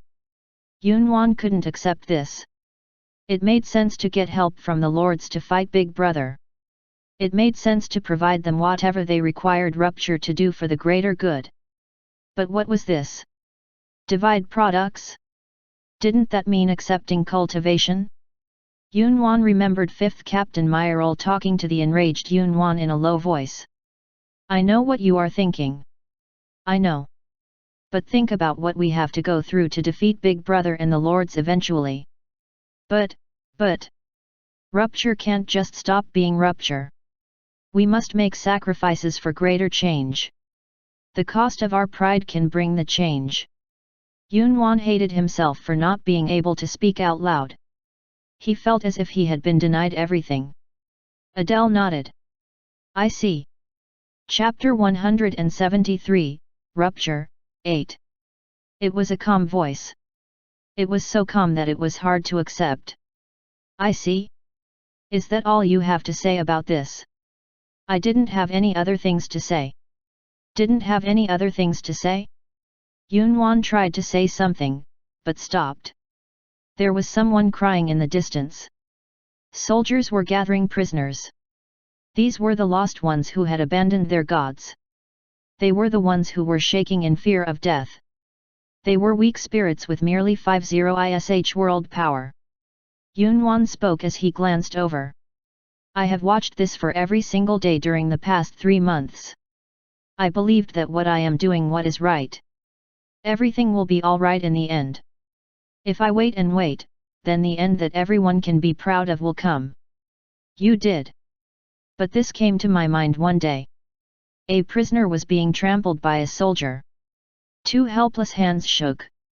As he watched, Yunwan said, that all of this, was the actual end. And with all of this going on, there will never be an ending that I wish to see. Yunwan maybe wished that Adele, who was facing the outcome of rupture losing humanity, might agree with him. But what was next was unexpected. No, sir. The end has not come yet. It hasn't come. No, sir. If we defeat Big Brother, everything will be solved. Yunwan opened his mouth to speak, but stopped. So, you were thinking of that also. He felt disappointed. Yunwan spoke again. But how? Can Big Brother bring back lives? Can people be healed from their wounds? Adele answered immediately, maybe so, sir. If we reach the beginning of the nightmare after defeating the Big Brother, we can control everything in this world, maybe even time. Time. Yes, sir. We might receive the power to turn back time. The tree of imagery could possibly do that. Turn back time. Yunwan became enraged. He recalled the memories of what happened at the Tower of Nightmares and shouted while gritting his teeth, that doesn't solve anything. Even if we can turn back time, and it really turns people back to normal as if they were never wounded, it doesn't change the fact that they were wounded. Even if they don't remember, that period of time really existed. Do you know what I'm saying? That people. Those times. Yunwan stopped talking.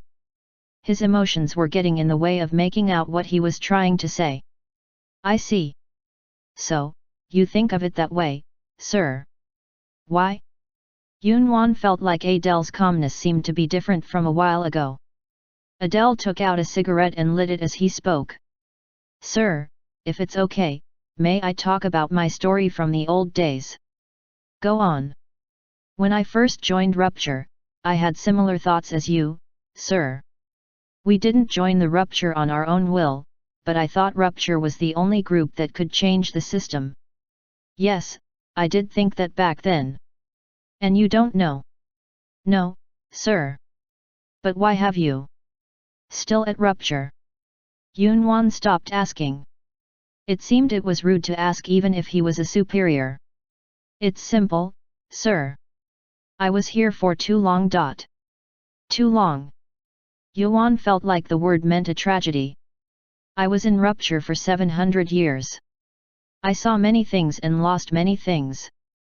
I saw the things I valued change during those times. I saw things lose humanity, again and again. 700 years. Yunwan gasped at the unimaginable amount of time. He knew what happened 700 years ago. Adele was the survivor of the Great Disappearance. Adele continued, maybe it could have changed. If it was before everything disappeared, before we gave up on everything. No. No, not yet. You are not yet.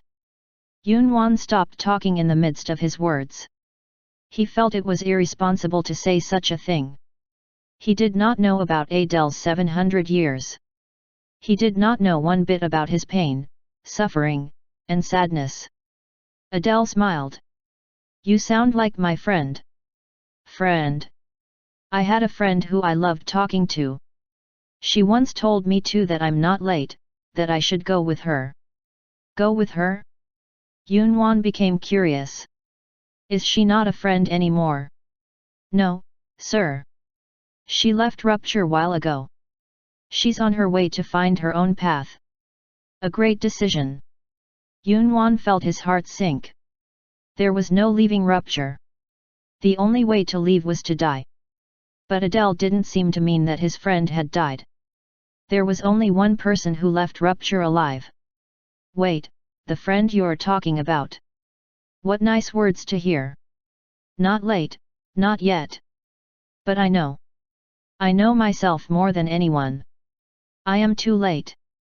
Adele then stopped to find his breath and added, for someone else, it might not be too late yet. Silence fell. Yunwan asked in a shaking voice, are you telling me to leave the Rupture?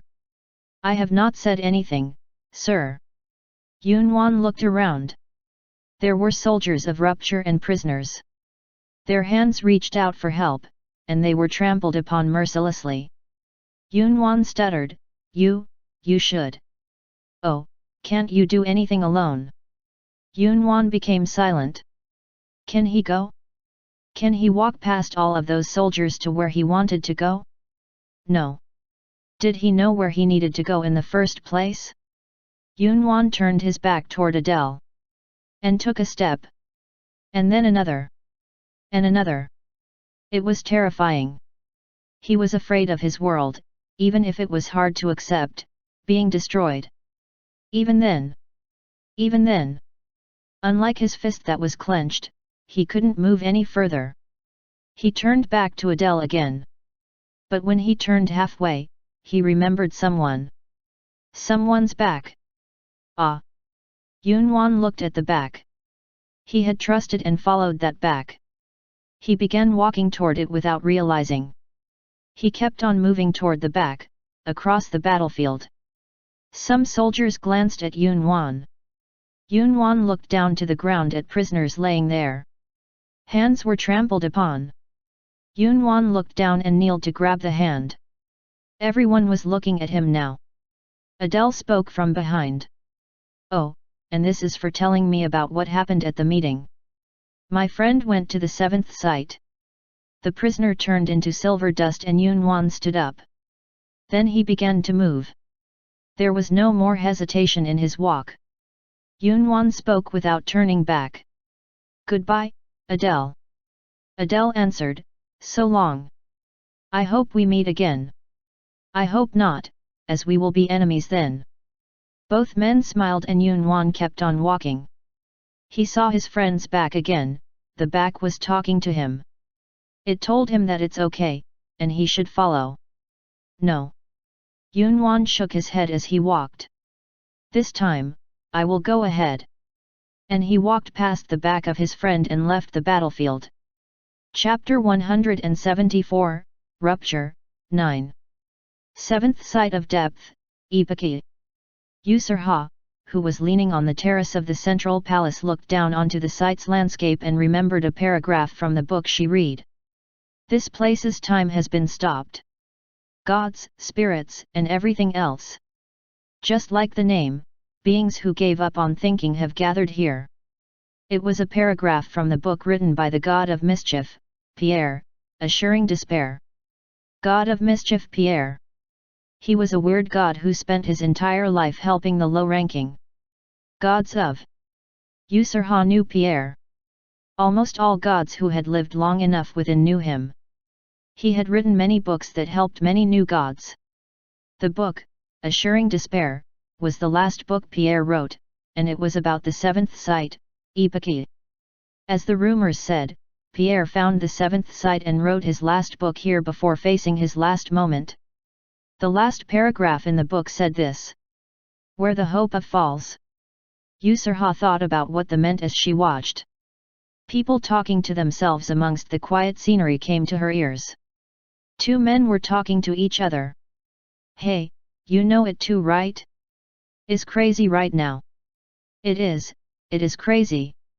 I wonder where the world is heading." "It's over. The world will end." "Yes, it will." "Then, goodbye. And to you too." The two men parted ways, and after 5 minutes, they returned to where they met again and started over.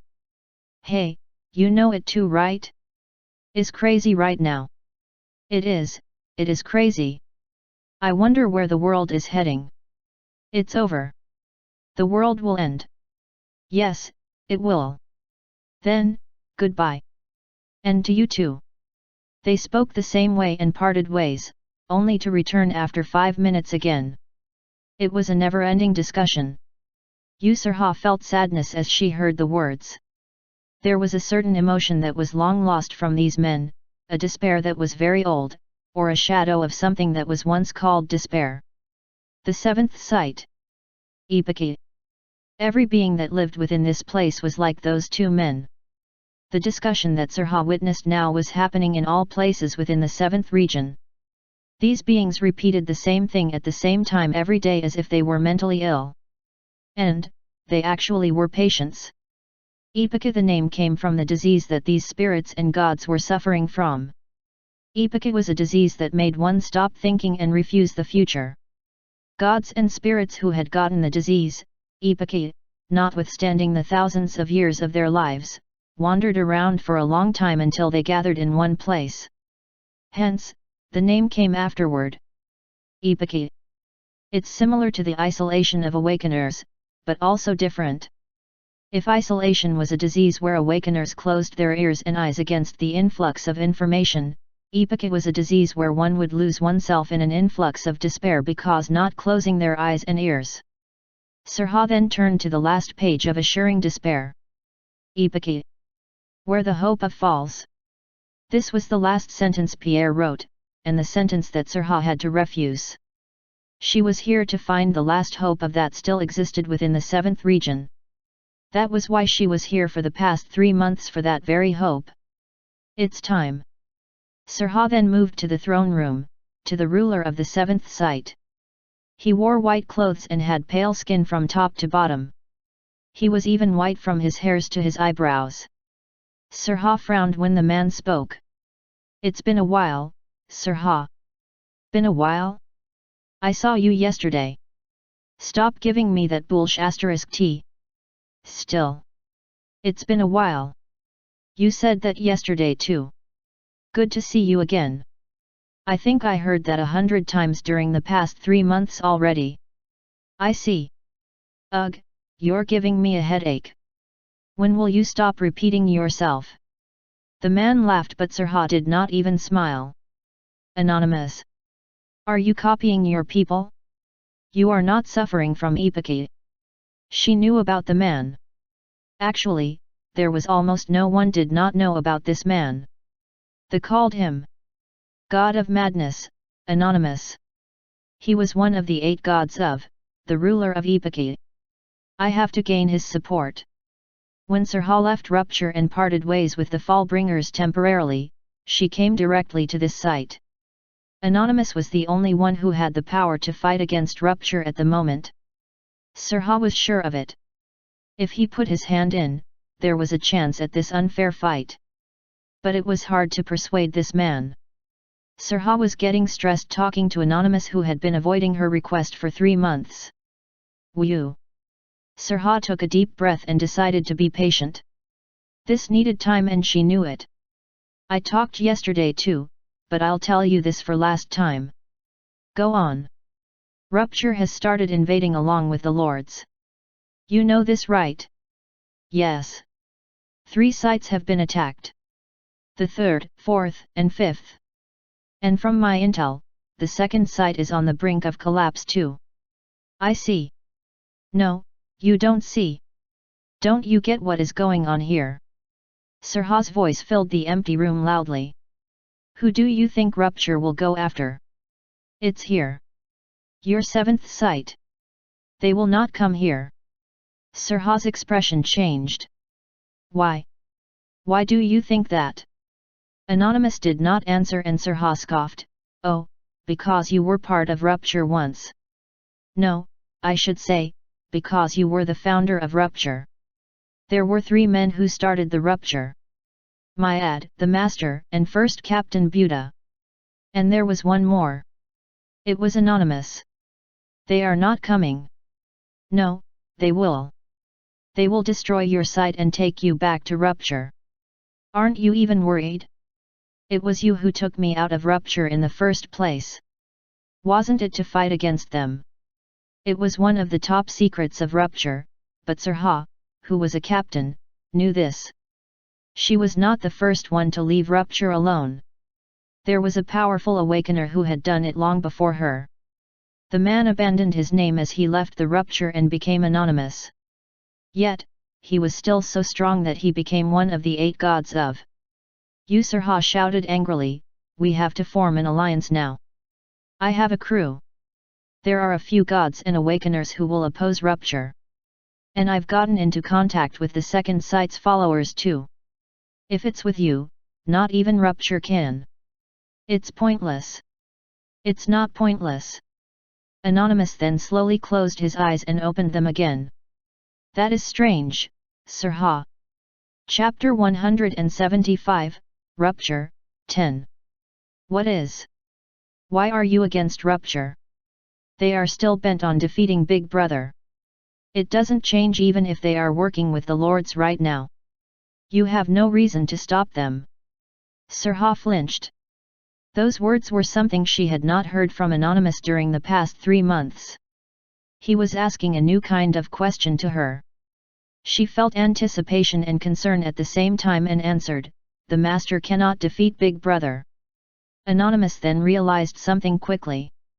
Is that your premonition? Yes. The one you created for me. You know it's not certain. But it's usually right. Anonymous then thought for a bit. Even if you are right, that's not enough. Not enough. Even if Master cannot defeat the Big Brother, that doesn't give you a reason to leave Rupture. The Master is one of the only few beings who can see Big Brother. Even if you have seen the premonition, he is the only chance against Big Brother. That's when Anonymous glanced at her. For the first time, he laughed. You saw a different hope. Don't change the subject. Who is it? The new hope. It's not important. What's important is to stop Rupture. We cannot have unnecessary sacrifices. Unnecessary sacrifice. Anonymous said, you sound very human-like. Yeah, I was surprised that I was still a human. Interesting. Anonymous chuckled and said, I knew that the Master will not defeat Big Brother. I too have the premonition. He will instead choose to become a ruler of instead of defeating Big Brother. You knew. Then why? But we have no reason to stop him from doing that. What? If we don't destroy Big Brother and the system, nothing will change. As you know, Big Brother is a monster that not even the Master can defeat. I am not sure what hope you have seen, but no one can defeat Big Brother. No one. Sirha flinched at the certainty of Anonymous' words and what despair it held. He continued, and whether it be the Master, the 8 gods of, or anyone else, the Master of always changes. It's just a part of a great cycle. It's not the first time a mass massacre has happened within. It is just another incident from history. And you will just watch it happen. Nothing will change anyway. It will. As long as we don't give up, the world can change. It's not too late. We stop Rupture and grow stronger. And when we do, we fight Big Brother, and. Sirha was shocked by her own voice. She was surprised that she had such passion within her still. How had she had found such hope, when was she always trapped within her despair? Sirha knew the answer but tried to not think about it. Anonymous laughed. Seems like your 700 years wasn't long enough. But you will know if you live tens of thousands of years. There is despair too long to hope for a change. Damn it. You sound like my friend. Sirha remembered her friend Adele who she met for the last time when she left Rupture, a friend who refused to leave with her. He too had the same eyes as Anonymous right now. But Anonymous' expression turned weird. Friend? Friend? Hey. Sirha became confused and Anonymous smiled. Actually, I had a friend who talked exactly like you. Me? Like me? Yes. There was a friend. Did he have a friend? Sirha did not ask, but she listened to his story. There was a nightmare who came to me once. We wanted a similar world and became good friends. He was a unique one, however. He was a nightmare, but he talked against the cultivation. He also considered himself a criminal who made a tower. A nightmare who was against cultivation. He talked just like you. That the world can change if we don't give up. Sirha realized who this nightmare probably was. Before she could speak, Anonymous continued, he was a nightmare, but he was more powerful than any of the gods I knew. He was only one who collected 2 parts of 3 ancient gods. 2 of them? Was he such a powerful nightmare? Sirha couldn't believe it. This part is not widely known. Hundreds of years ago, he had the same goal as what my ad has now. And he left for the nest to Big Brother alone. So? What happened then? Don't you know what happened?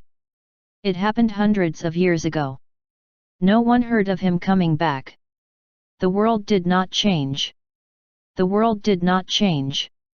It was apparent what that meant. Even the being who had hands on 2 parts of the ancient 3 gods failed to hunt Big Brother. Sirha then suddenly came to realize the depth of the despair that Anonymous faced. This poor old god had given up on all hope when the nightmare failed. He had accepted the fact that nobody could change this world forever. But, if no one can defeat Big Brother, then it doesn't matter who becomes the master of. It doesn't matter.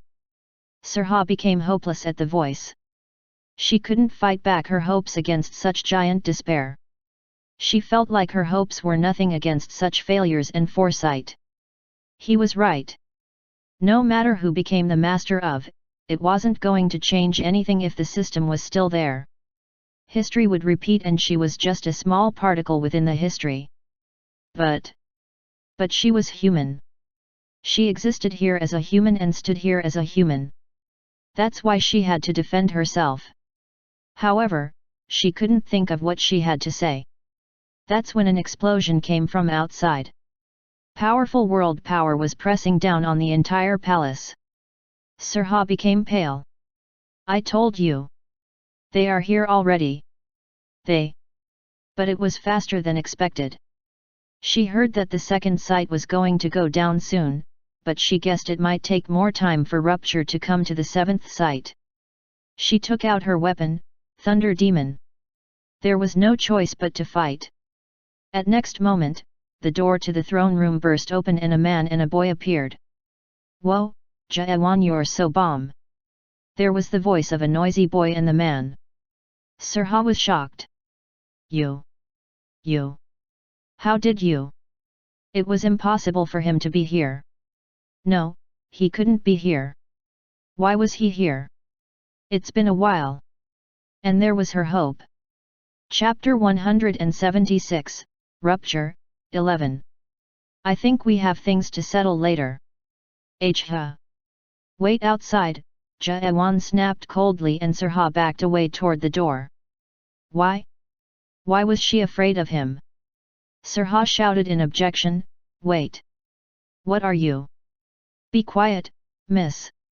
It's important now. It was Ronald. Sirha was shocked by the powerful world power within the boy. Who was this boy? Then she heard a familiar voice from behind. Ugh, he started again. Jaewan. I told you to go slower. He hasn't changed a bit. 3 people were walking over the vicegerents of Epika that had fallen behind the door. Sirha frowned. Teacher. Sirha, I didn't know you were here, Chungha smiled. He was followed by Carlton and Sir Wen. These were pirates who were called the Fallbringers and the people whom Sirha had spent the last 2 years with. She then found the ship outside the window. By the gods, did they bring that giant thing all the way here? Sirha became angry. Why are you all here? Didn't I say I can persuade Anonymous? It's not up to us. We just followed him. Then you should have stopped him. He can't come here and just destroy everything like. But Sirha couldn't continue as Jaewan began talking as he walked over to Anonymous. Are you Pierre? Anonymous was shocked. Who are you? Pierre, the god of mischief. Right? I know your face. Sirha became dumbfounded.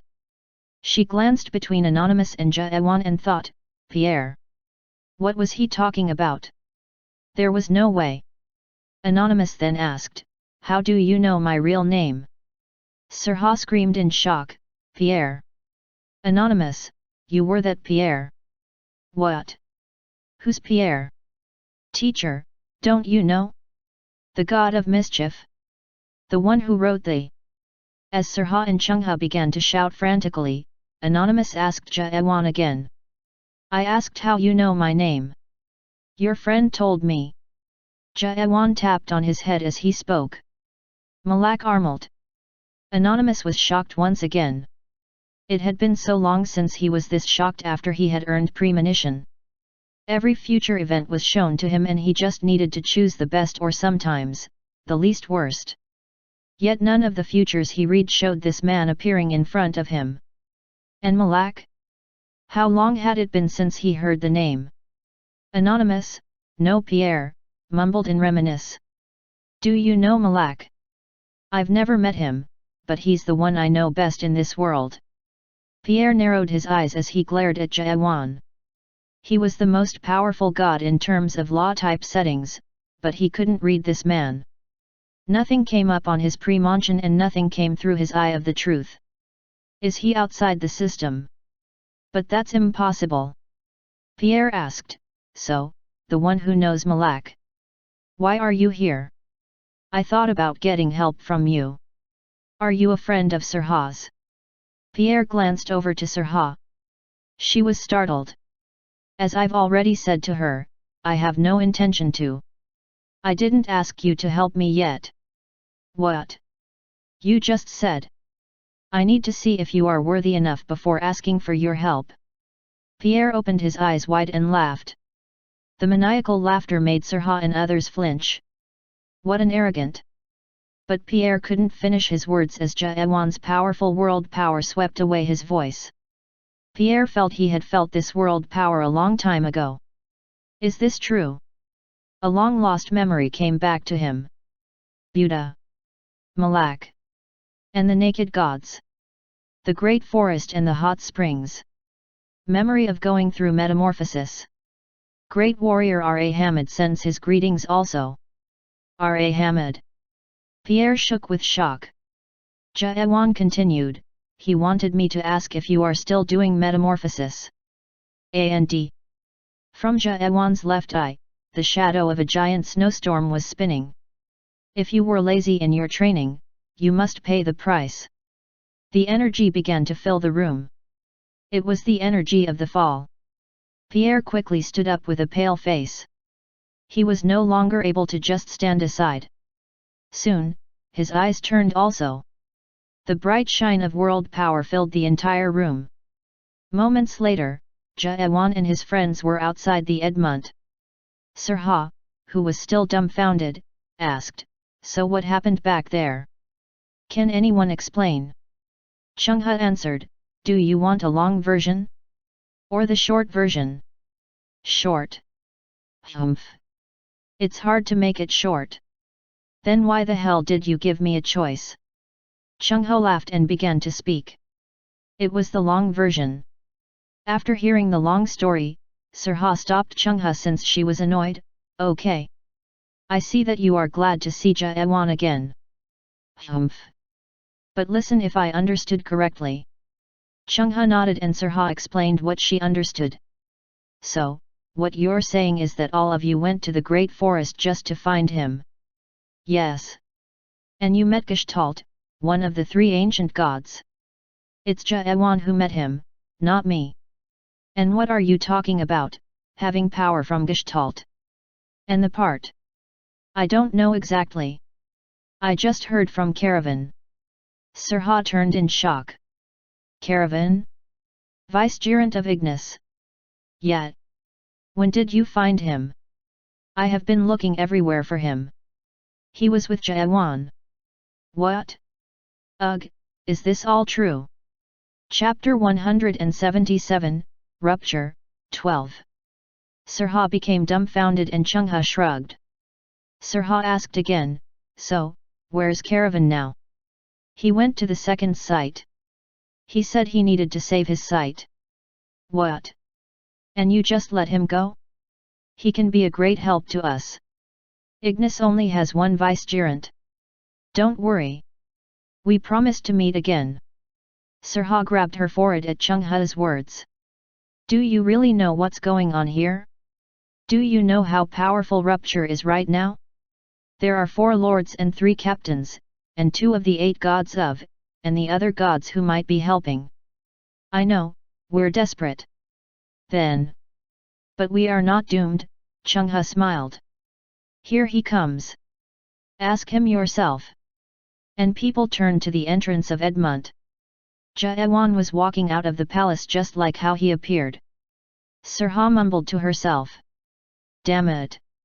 So, he's the only one I can trust after all. Sirha hesitated for a bit but spoke to Jaewan carefully. Hey, what happened? We fought. Are you serious? She guessed that when she felt the world power storming from within. A fight against Anonymous? It was easy to guess the outcome for Sirha, but they were teleported out of the room by Pierre as he kicked out everyone except Jaewan from his palace. Fought. Sirha checked Jaewan's body. There was no trace of any fierce battle. Jaewan, you don't seem hurt. Did you really fight? We didn't fight to the end. Oh, I see. So. It seems he will be of help. The subject seemed to have changed, so Sirha frowned. She dumbfoundedly looked at Jaewan. She just realized something impossible had happened. Wait. What do you mean? Did Anonymous say he will help us? Under a certain condition. Sirha bit her lips after counting how many times she had been shocked today. What did you just do there? I was in this damn place for 3 months trying to persuade him. I told you. I fought him. Fought him and then what? Did you win? Even if you became strong, you can't. Then, a boy appeared from behind Jaewan. He smiled. He can't win. Hey. Sirha knew the boy right away. It was the brat that talked back to her earlier. Ronald, were you with him? Yes, Sir Wen. I am not sure why, but Pierre's setting did not work against me. Maybe it's because I am Jaewan's follower. So you all were outside. Everyone realized it from Ronald's boastful words. Ha! It's a shame you all didn't see that. Really a shame. Carlton jumped up to him immediately. Ronald. Did you see him fight? What? You saw it? Kid, did you really see? Sir Wen and Chungha also joined in with their questions and Ronald became really proud. Of course I did. Okay, go on. Explain. That stuck-up bastard doesn't talk much. Ronald began to explain excitedly what he had seen. Sirha then felt something. Wait. Jaewan was looking at something beyond the region. In that sight, Sirha felt as if Jaewan had gone very far. Hey! Did you defeat Anonymous? Ronald was still talking, so, naked Jaewans came out, mixed themselves all over and thrust. Naked Jaewans? What are you talking about, Ronald? Chungha and Carlton were confused. Sir Wen also spoke with excitement. So? What happened next? So what did those naked Jaewans do? What did he thrust with? It was. Ronald was very excited and he went over all his descriptions. So the clothes shot this way and that way and the naked Jaewans went to that naked man and a man's fight. Sir Wen gasped in astonishment and Ronald nodded proudly. Yeah, sort of. So, Pierre could only be persuaded. Hell yeah. Sirha narrowed her eyes. She couldn't get half of that nonsense. Clothes flying around? Naked what? Did he see some illusions? He does have good imagination, I guess. And what is that stupid nightmare girl doing, saying she understood? Sirha shook her head as she sighed and turned to Jaewan. Jaewan was still looking far out. Sirha called out to him, Hey! You said Anonymous will help us under a certain condition, right? Yeah. And what is that? That. Jaewan pointed his finger toward a place and Sirha turned to the direction. What do you mean that? That's, hey. She felt as if she had been struck down by lightning. She felt like she was shivering. It was one with the most powerful world power she had ever faced until now, world power so hostile that it seemed to have spikes protruding everywhere. Oh no, that's... Sirha felt the other friends coming toward her. They too were now was looking toward the direction Sirha was looking. So the rumor was true. Rupture really is working with them. We have to run. They knew it instinctively. The enemies that were approaching weren't beings that they could face. They were the vicegerents of the strongest god in the tree of imagery. Lords of the 12 regions. And there was the most powerful one among them. Jaewan. Even if you have become powerful, you cannot fight them now, Changhe said as he saw giant world power approaching, destroying everything in its path from the far border of the outer 7th region. Jaewan shook his head. No, I am not running. What? Pierre promised to help us if I defeat them. Jaewan pulled out his sword. Changhe became silent as he looked at the lone sword that was pulled out. I see. So it has come down to this now. Everyone realized the silent determination. There was no running anymore. It was not an option. It was. Old man. It's time to fight now. And at that moment, Changhe realized he had been waiting for these words for the last 1,200 years. I can't call him kid anymore. Changhe felt like he was going to cry, but he held back. Yet. Let's go, Jaewan. Chapter 178, Rupture, 13. Pierre looked down at his left hand as he looked at the world power approaching from outside the window of his throne room. His left hand was burnt to black soot by Jaewan's world power. It was the first wound he had ever gotten since he had become one of the 8 gods of. It had been so long since he met an opponent who could harm him in any way. He looked up to the sky. In the sky of the 7th site where hope had crouched away, a faint moon hung up in the sky. But that moon was not always a moon. It was a star to someone and a sun to another. And to someone else, it was an eye. Big Brother. People called that a star, a sun, a moon, and an eye. Nobody knew what it was actually like, but the only thing that was known was that only a few awakened ones could see them. It was a star to Myad and a sun to Buddha. The shape in which Big Brother appeared was as the individual's personal feelings toward it. When Pierre found out that Myad saw it as a star, he realized that Myad had no intention of fighting Big Brother at all. And did was Buddha a sun? It was worse than a star. Those two didn't consider Big Brother negatively at all. Pierre then asked himself, what about him? I'm the same. He had to admit it bitterly. A star, a sun, and a moon. All the founders of Rupture called to fight Big Brother, but they understood the need more than anyone. With them as leadership, it was impossible for a true revolution to happen. What they wanted was not the destruction of the system, but a creation of another. Pierre checked his left hand. The pain came to him, bringing back his old memories. There was the feeling he had when he didn't see Big Brother as a star, a sun, or a moon. And it was the shape that Jaewan saw Big Brother as. The disgusting shape was striking.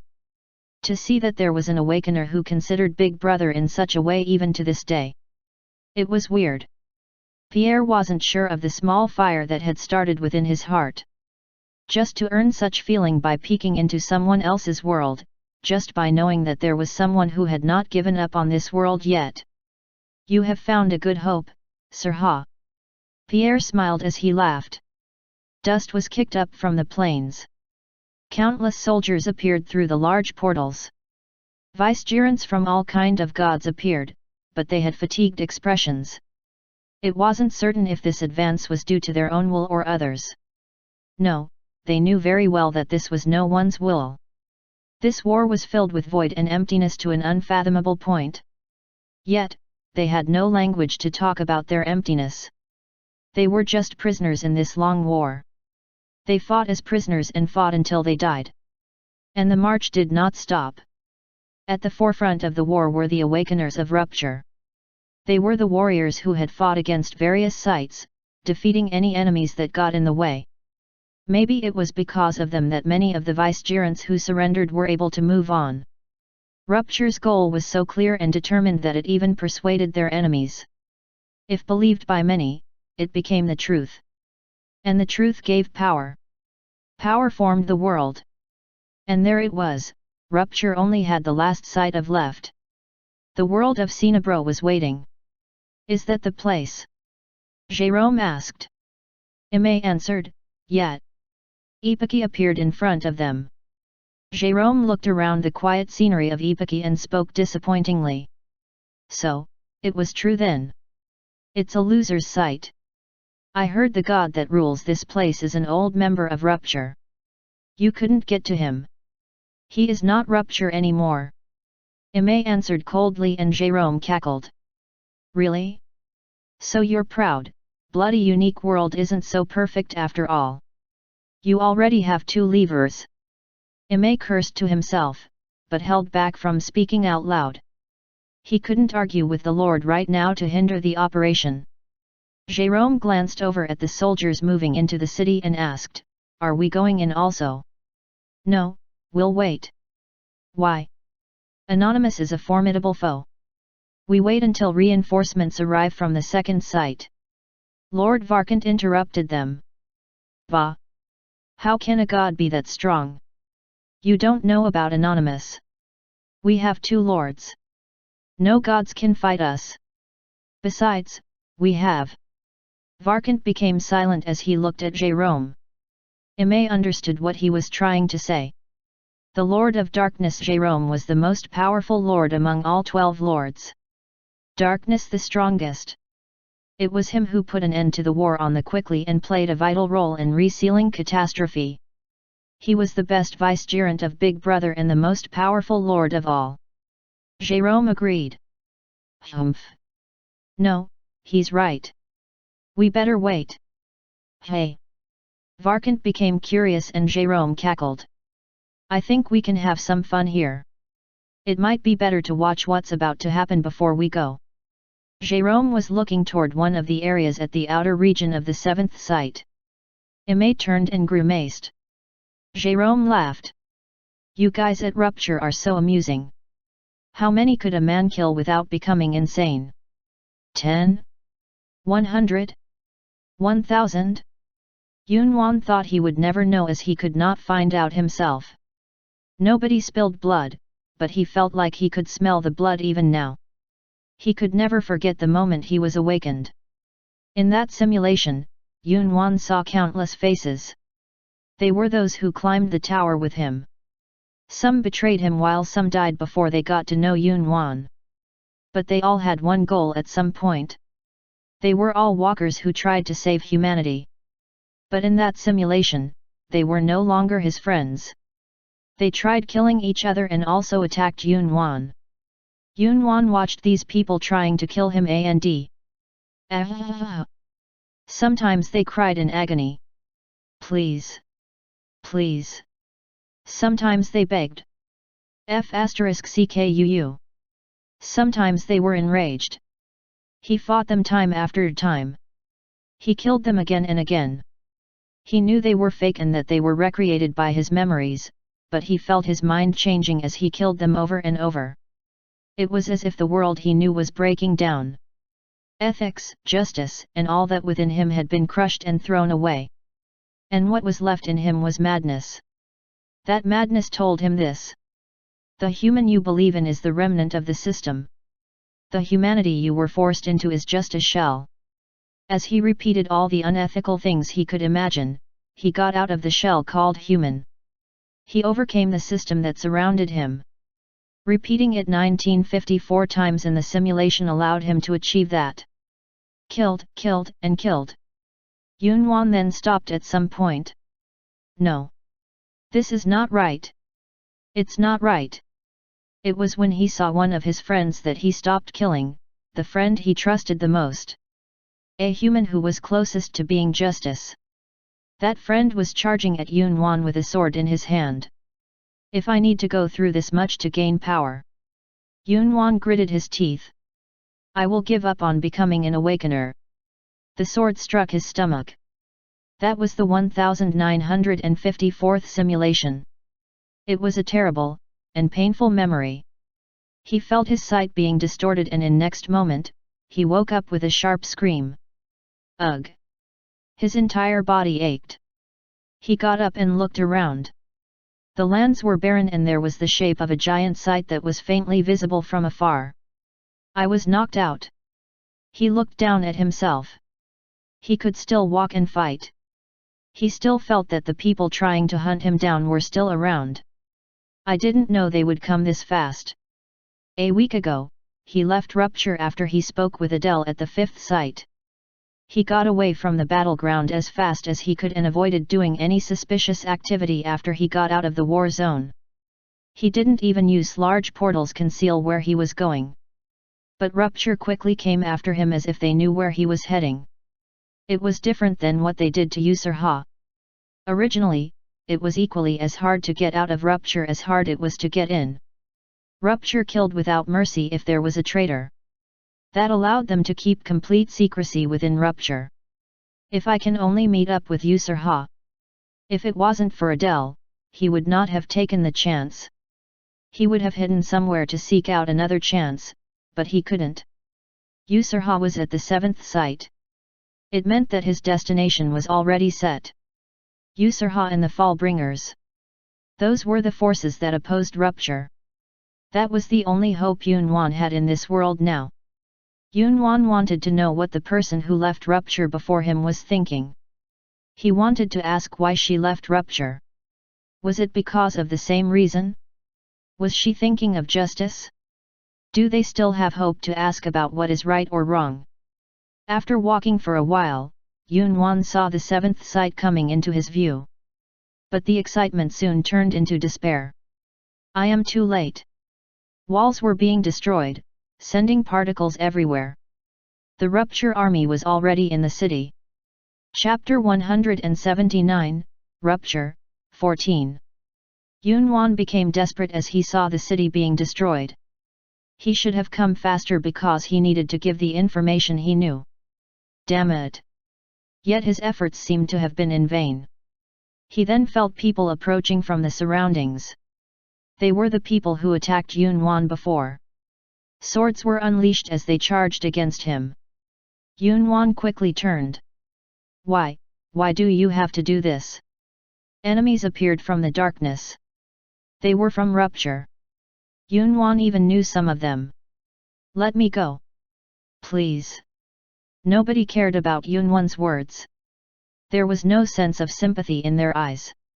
They too had overcome and some of them had been in Rupture longer than Yunwan. I'm sorry. Yunwan realized these people will not back off and readied himself. He couldn't just back down yet. Sea of blood, mountain of corpses. The unique world spread out from Yunwan along with the world power.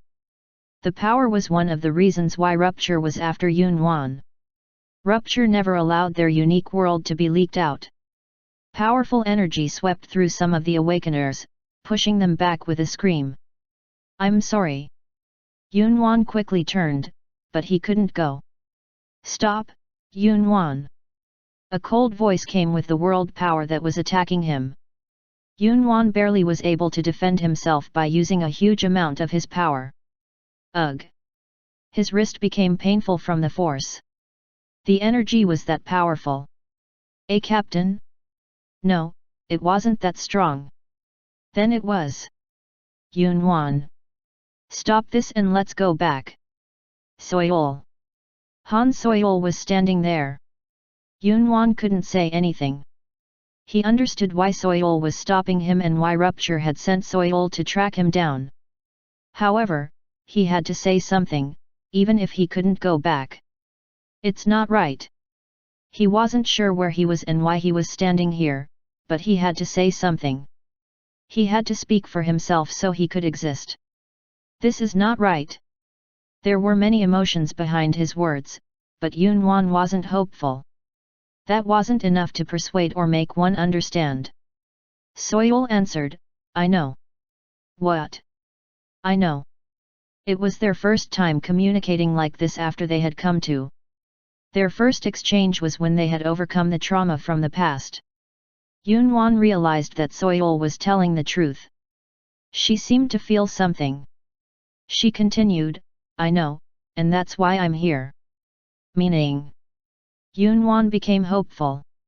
Maybe things were going to end well. Maybe the question was going to be answered in the right way.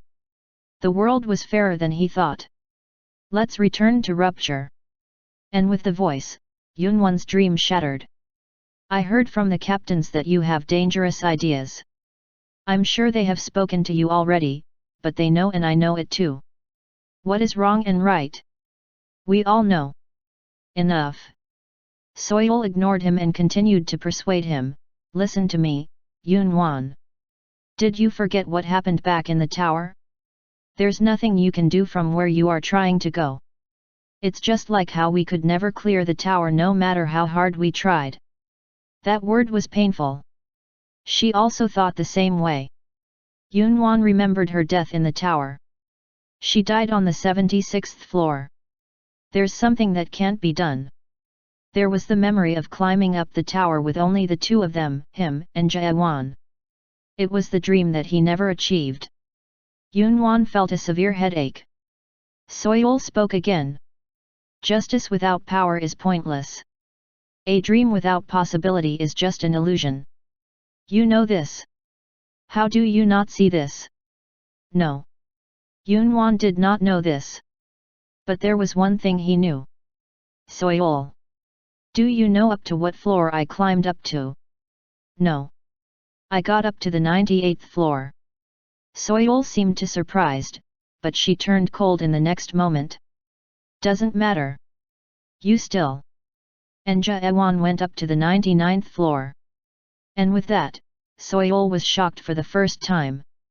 It was the first time she changed her expression ever since they had arrived at.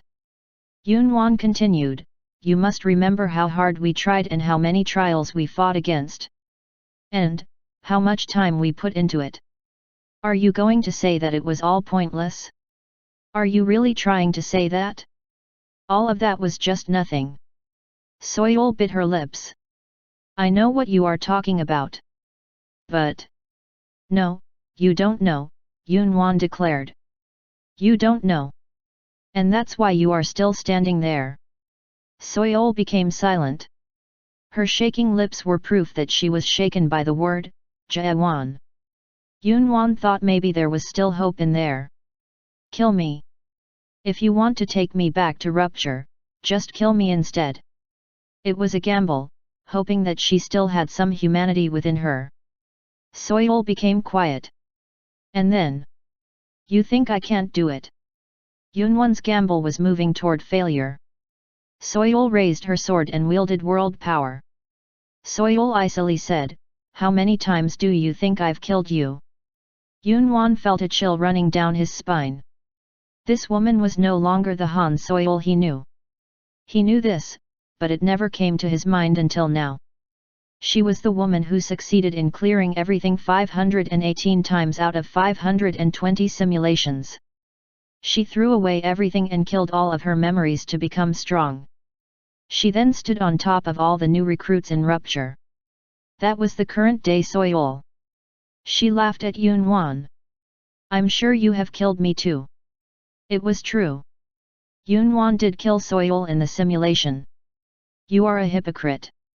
Her sword began to explode with red world power, or the unique world of Rupture. It was as if a rain of blood was pouring down. Yunwan deflected the world power being unleashed against him, but it was too much. I heard from the fifth captain that you did not kill one man until the end of the simulation. So what? You killed everyone else anyway. You're the same. You're still an awakener of Rupture. So don't think you are just. Don't think you are different. Her sword cut out a chunk of Yunwan's thigh and waist. She was right. Maybe he did not have the right to discuss what was right or wrong. But, even if he gave up on everything, and gave up on being human, then what would happen next? Where was Yunwan? Yunwan's body was destroyed against Soyol's world power. And as his conscience was fading away, he kept on looking for something. I. He remembered a name in his fading sights. Then, a back of a certain someone appeared. An illusion. Yunwan mumbled to himself. I see, so I still couldn't move ahead of you. The only person Yunwan looked towards when he gave up on everything. The only one who kept him human. I wanted to be like you. And the illusion was destroyed, and then came Soyol's sword, a cold, final blow to end his life. Die. Silence fell. Yunwan felt his life being sucked away inside pitch black. Blood poured out from his waist, taking away his life. Death was near. It was long but terrible. And then it was finally over. The silence fell around them. Then, the sound of a sword dropping onto the ground was heard. How? But how? The woman was baffled. Yunwan was still alive. He opened his eyes and saw Soyol, who was backing away in fear. It was something she had never seen. He never thought Soyol would make such a face even if the world was about to fall. Who was it that made her make such a face? Attack! With a fierce voice, the other fighters charged toward Yunwan. Tens of awakeners charged in with their unique worlds. And in next moment, the world was ripped apart. It was destroyed. Awakeners were thrown away as dark world power covered the area from behind. It felt strange. Why was this sight a relief to him? Yunwan then dropped back. As he dropped, he saw someone in his eyes. There was pain in his shoulder as someone grabbed it. Yunwan laughed. This is an illusion. It's a dream. Or else. How can Jaewan be here? If it's not an illusion, it is the world of the dead. Or Yunwan. And with the voice, Yunwan realized that it wasn't an illusion or a dream. Nor was Yunwan dead. It was real. Yunwan couldn't speak. He couldn't find the words to speak, nor did he have the energy to voice it out. You've done a good job. It was a short praise, but Yunwan understood him, a best friend with whom he had spent years together with. He was telling Yunwan that he had done a great job, that he wasn't wrong. Yunwan tried to speak with his last bit of energy. And Jaewan listened. Jaewan. I saw your back 1,000 times, but I never. Yeah, I know. Yunwan was then relieved. It was the voice he had been waiting for all along. The voice that understood everything. I am here. Yunwan was then welcomed into the world. His finger touched Jaewan's face and Yunwan closed his eyes. Chapter 180, Rupture, 15. As the dust settled, the scene was revealed around Jaewan. Fighters of Rupture were on the ground, coughing blood from their mouths. Jaewan looked down at Yunwan, who had lost consciousness. It was easy to guess what he had gone through. Jaewan felt someone landing behind him, a familiar world power. He put Yunwan on the ground and spoke without turning back. Old man. Take care of him. Bah. We've got another man in our group. Chungha came over, picked up Yunwan's body carefully, and checked his vitals. He's alive. Jaewan answered, I'm counting on you. Yet. Don't worry.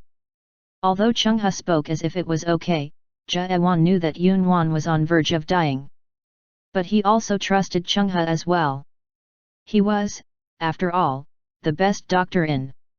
He was the doctor of despair, who could turn a dead man back into a human. And with the sound of another landing, his other friends appeared as well. Jaewan. You all ready? Quiet.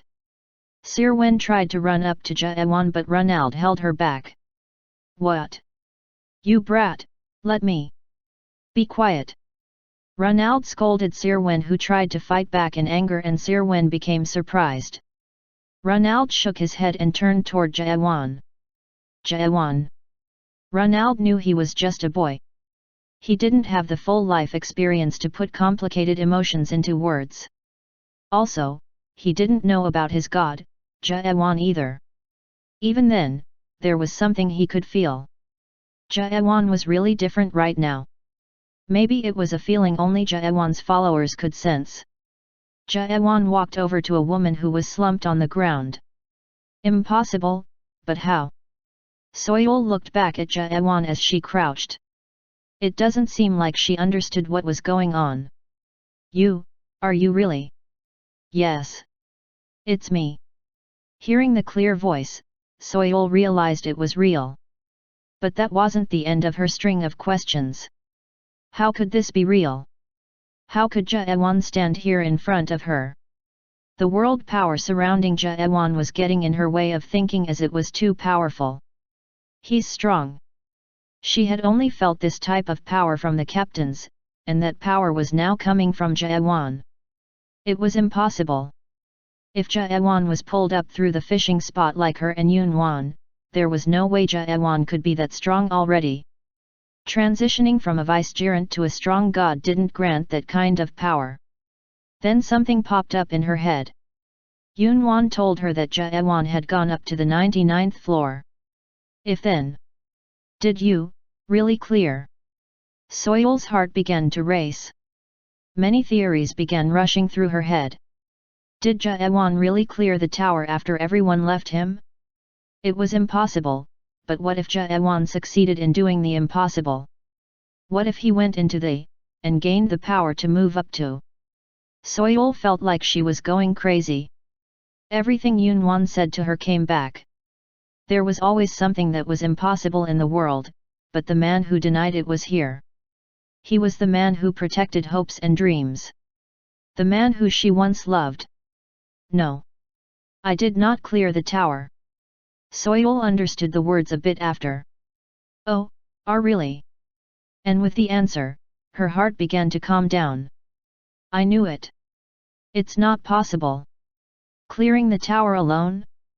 It was unimaginable. She was relieved. She wasn't wrong. There were things that were impossible in this world. Soyul replied, I see.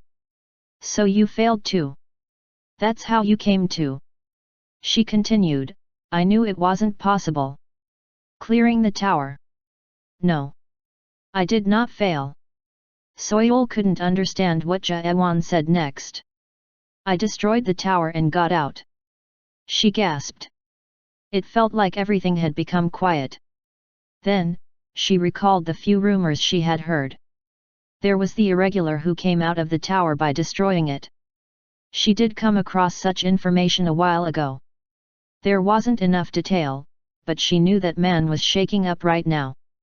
He was the most wanted fugitive in Rupture and they. She remembered the man's nickname. G. General Lee's lair. And with that, she began realizing everything. Jaewan was the General Slayer.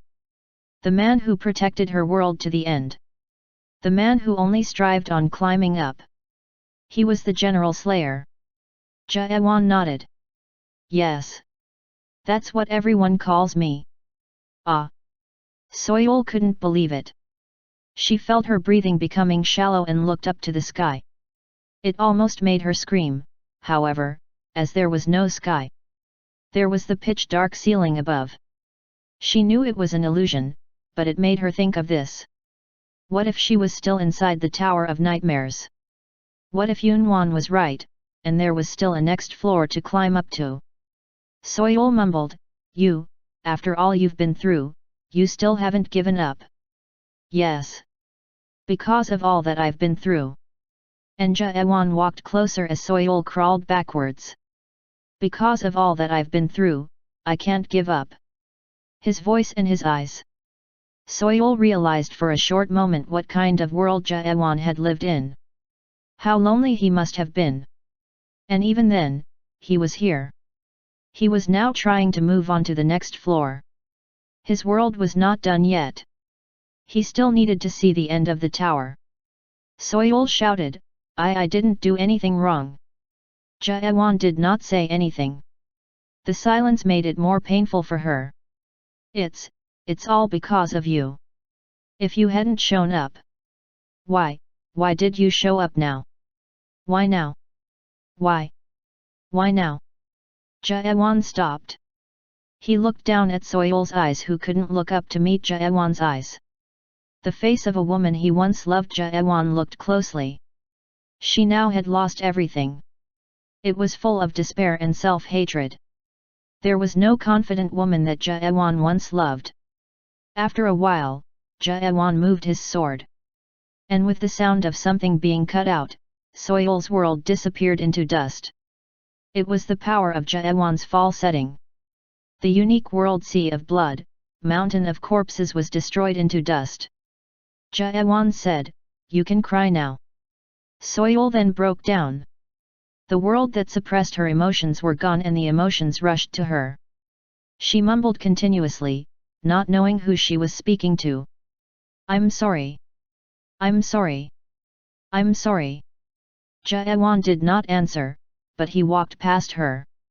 As if his destination wasn't her from the beginning, he kept walking. And after at some point, he stopped. Come out now. From the red mist that the sea of blood, mountain of corpses left, 3 figures appeared.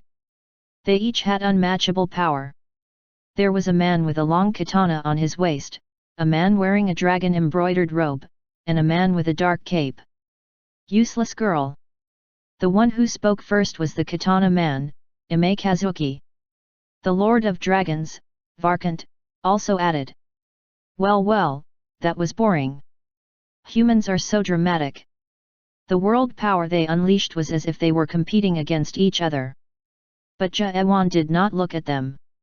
The only one he looked at from the beginning was one man. The man in the dark cape. Jaewan did not avert his eyes away him as if the man was his only enemy.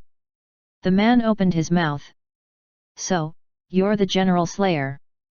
Jaewan did not answer.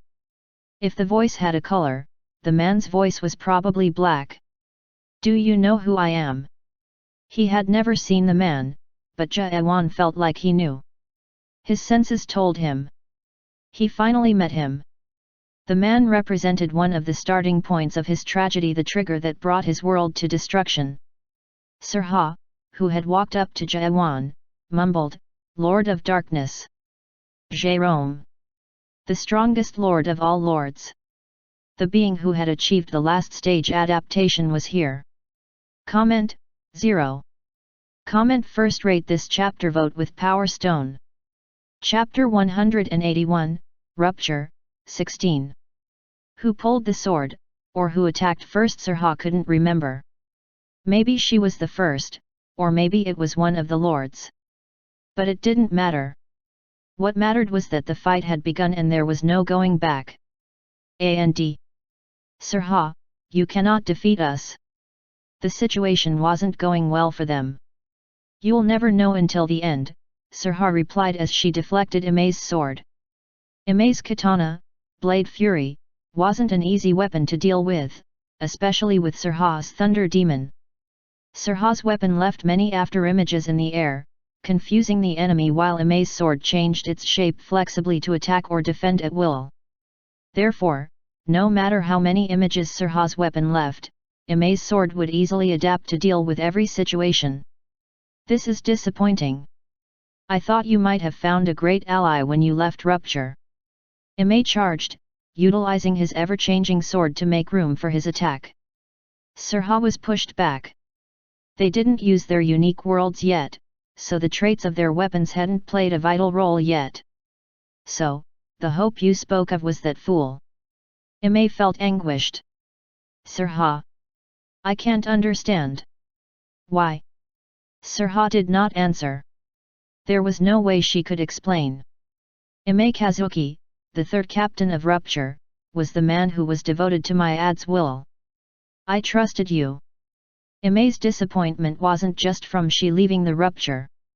Sirha knew about Ime's feelings toward her. After all, she had been in Rupture long enough. Yet, she had to act if she did not know that was the last bit of respect she held for her old friend. Thunder struck her chain scythe and Ime quickly jumped back from the reigning world power. Sirha quickly glanced around. There were 3 enemies. Captain Ime was fighting her, so 2 were left. Varkant is there. The Lord of Dragons was fighting against Carlton, Sirwen, and Runeld. Chungha, who was the third most powerful after Jaewan and Sirha, was busy healing a certain awakener. Varkant dodged the attack from 2 enemies and spat, Nightmare Girl, you are quite fast. I'll look forward to how far you can run. Shut up. Ha ha ha. Run. Sirwen. This way, miss. But the attack was too fast. Varkant's long claw ripped Sirwen's sleeveless top from her breasts to her stomach. The wound was merely a scratch, but the clothes were ripped open. Sirwen bit her lips as she covered her chest. She knew Varkant didn't kill her on purpose. Damn it! They had no chance. Carlton was a fourth-step awakener with no unique world, Sirwin wasn't used to fighting, and Ronald was only a boy had no chance against Varkant. He was the stronger enemy even if Sirha joined them. The bigger problem is that I'm not sure if I can defeat Imay. Sirha frowned as she saw Imay charging in. His world power had increased greatly since the last time she had seen him. Ugh, we've got no choice. Sirha then unleashed her unique world and glanced at the center of the fight. It's all up to you now. Interesting. Jérôme became intrigued as he stood against Jaewan's fall. The fall constantly tried to strike down Jérôme's unique world. It was a setting that destroyed worlds. It was obvious that his generals had lost. If the master of the system wasn't the ruler of Big Brother, or Jérôme's world power which was a bit weaker, Jaewan's fall would have decimated his spirit and destroyed the unique world. It was amazing a human who could fight against a lord on the same level. There was no one else who had such power except the Master of Rupture until now. Even after countless exchanges with world power attacks, the destruction around them wasn't too severe as both powers cancelled each other out. It was the sort of a fight where they were checking each other's capabilities before going into a real fight. After they exchanged a few more blows, Jaewan made a comment. "You're weaker than you look." "Weak?" Jérôme smiled at the unexpected claim. Jaewan continued, "I thought you were the vicegerent of Big Brother." "Yes. I am his vicegerent." "What's the problem?" "Your world power isn't that great considering that fact. Vicegerents shared world power with their gods. Big Brother's unique world was the system. If all adapters who used the system within the were considered his followers, Big Brother was the god with the most followers in this world. It was apparent that the world power should have been far greater." "I see. That's what you meant," Jérôme commented as he understood. "I'm sorry to disappoint you, but Big Brother's world power isn't something that a mere vicegerent can hold. Your spirit will explode if you try that." "Really? That is disappointing." Jaewan spoke disappointingly and it seemed like Jérôme became a bit uncomfortable. "I don't need the world power from that thing to crush you down." "That thing? Can you talk to your god like that? A god whose face and voice that I don't know of? I don't need to be careful about such a thing." Those words seemed to be wrong. Big Brother's vicegerent didn't know what Big Brother looked like? Jaewan couldn't continue his thoughts however as his sword began to cry loudly when Jérôme pulled something out from his cape. It was a sword that looked very cold. Yet, it looked very similar to Jaewan's sword as if they were a pair from the beginning. Jérôme laughed. "So, the swords recognize each other?" "Yes. This is the real Frost Dragon sword." "Frost Dragon sword?" Jaewan then remembered his sword's name again. His sword started off as a replica of the sword. He then remembered that the real sword didn't exist since no one had hunted down Forest Dragon Velkisus yet. "I went down to the Forgotten region and got my hands on this. My sword has the spirit of Frost Dragon King Velkisus in it. Your fake sword seems to hold some weird thing too." Jaewan looked down at his sword. Both swords roared at each other. It looked like the real Frost Dragon sword was saying this. "You are fake. Your reality is fake." Jaewan's sword shook and he clenched it. Jérôme said, "I heard your goal is to destroy the system. It's an interesting thought."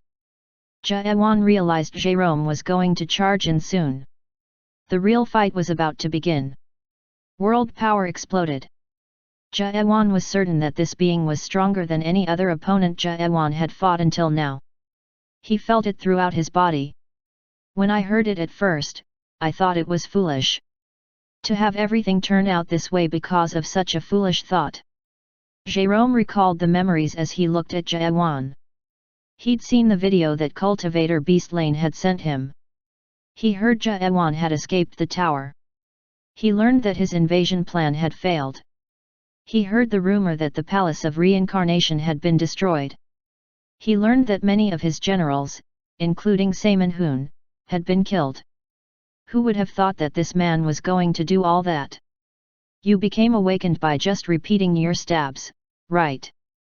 Jaewan did not answer. Jérôme continued, you must be proud of yourself. You must think that you have achieved something, that you have overcome the system. Jérôme's voice had rage in it. Jaewan saw dark energy surrounding Jérôme's sword.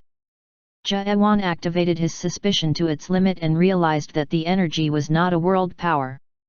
It was a certain setting, a setting that Jaewan was very used to. You think you have overcome the system, but you must know this.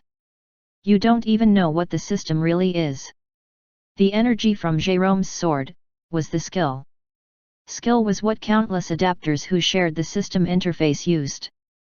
Jérôme's skill wasn't a top-grade skill that generals liked to use. Jaewan knew this skill well, as it was the first skill that every newcomer to the Tower of Nightmares had to learn. Bash.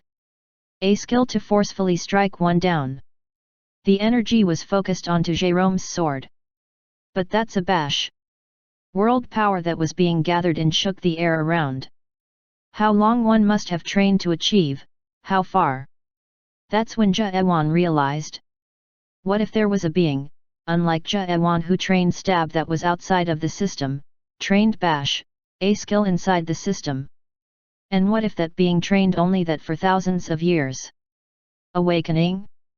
There is no such thing in this world. No being, not one, can move out of this system.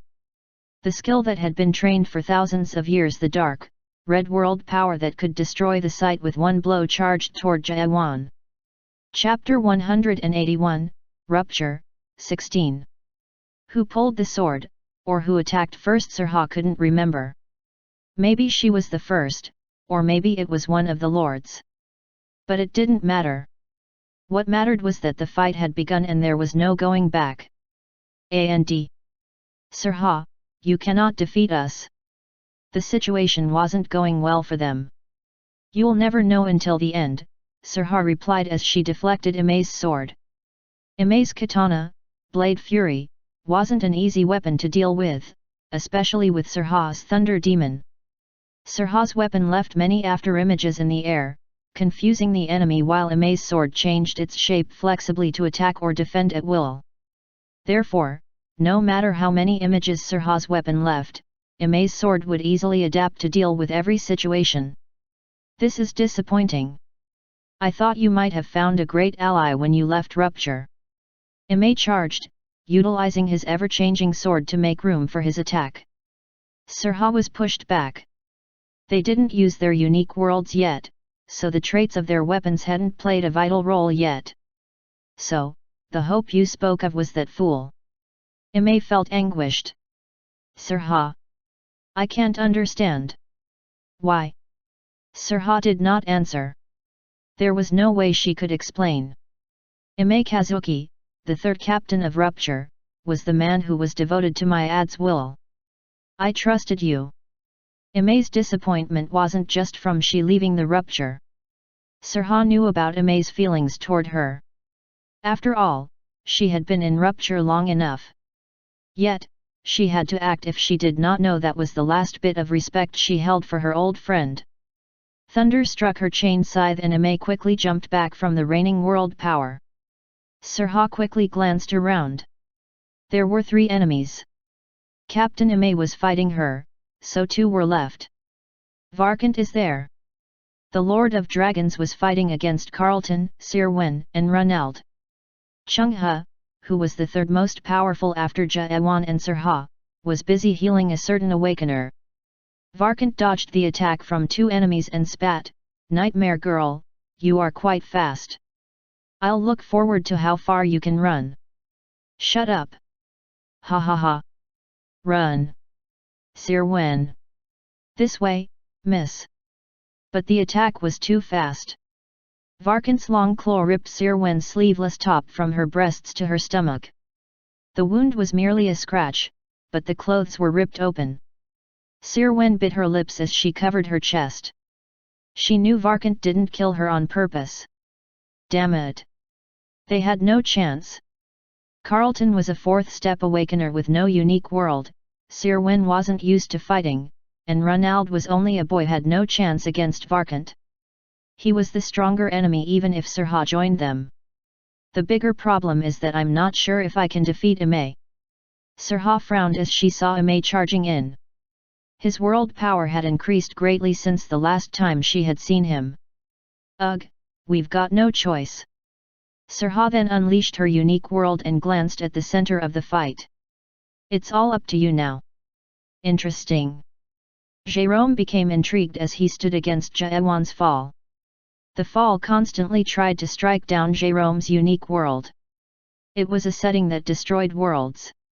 It was obvious that his generals had lost.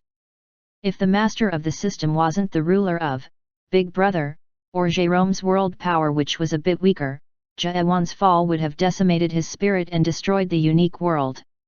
It was amazing a human who could fight against a lord on the same level. There was no one else who had such power except the Master of Rupture until now. Even after countless exchanges with world power attacks, the destruction around them wasn't too severe as both powers cancelled each other out. It was the sort of a fight where they were checking each other's capabilities before going into a real fight. After they exchanged a few more blows, Jaewan made a comment. "You're weaker than you look." "Weak?" Jerome smiled at the unexpected claim. Jaewan continued, "I thought you were the vicegerent of Big Brother." "Yes. I am his vicegerent." "What's the problem?" "Your world power isn't that great considering that fact. Vicegerents shared world power with their gods. Big Brother's unique world was the system. If all adapters who used the system within the were considered his followers, Big Brother was the god with the most followers in this world. It was apparent that the world power should have been far greater." "I see.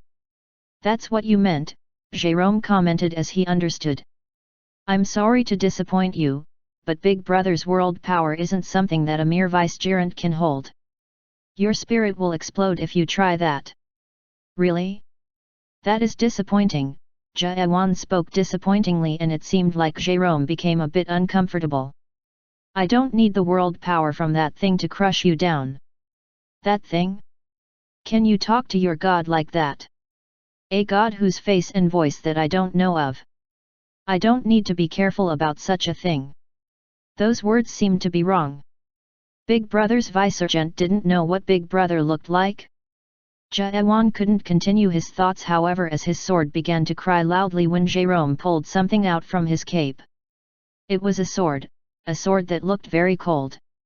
Yet, it looked very similar to Jaewan's sword as if they were a pair from the beginning. Jerome laughed. "So, the swords recognize each other?" "Yes. This is the real Frost Dragon sword." "Frost Dragon sword?" Jaewan then remembered his sword's name again. His sword started off as a replica of the sword. He then remembered that the real sword didn't exist since no one had hunted down Forest Dragon Velkisus yet. "I went down to the Forgotten region and got my hands on this. My sword has the spirit of Frost Dragon King Velkisus in it. Your fake sword seems to hold some weird thing too." Jaewan looked down at his sword. Both swords roared at each other. It looked like the real Frost Dragon sword was saying this. "You are fake. Your reality is fake." Jaewan's sword shook and he clenched it. Jerome said, "I heard your goal is to destroy the system. It's an interesting thought." Jaewan realized Jerome was going to charge in soon. The real fight was about to begin. World power exploded. Jaewan was certain that this being was stronger than any other opponent Jaewan had fought until now. He felt it throughout his body. "When I heard it at first, I thought it was foolish. To have everything turn out this way because of such a foolish thought." Jerome recalled the memories as he looked at Jaewan. He'd seen the video that Cultivator Beastlane had sent him. He heard Jaewan had escaped the tower. He learned that his invasion plan had failed. He heard the rumor that the Palace of Reincarnation had been destroyed. He learned that many of his generals, including Saemin Hoon, had been killed. Who would have thought that this man was going to do all that? "You became awakened by just repeating your stabs, right?" Jaewan did not answer. Jerome continued, "You must be proud of yourself. You must think that you have achieved something, that you have overcome the system. Jérôme's voice had rage in it. Jaewan saw dark energy surrounding Jérôme's sword. Jaewan activated his suspicion to its limit and realized that the energy was not a world power. It was a certain setting, a setting that Jaewan was very used to. You think you have overcome the system, but you must know this. You don't even know what the system really is. The energy from Jérôme's sword was the skill. Skill was what countless adapters who shared the system interface used. Jérôme's skill wasn't a top-grade skill that generals liked to use. Jaewan knew this skill well, as it was the first skill that every newcomer to the Tower of Nightmares had to learn. Bash.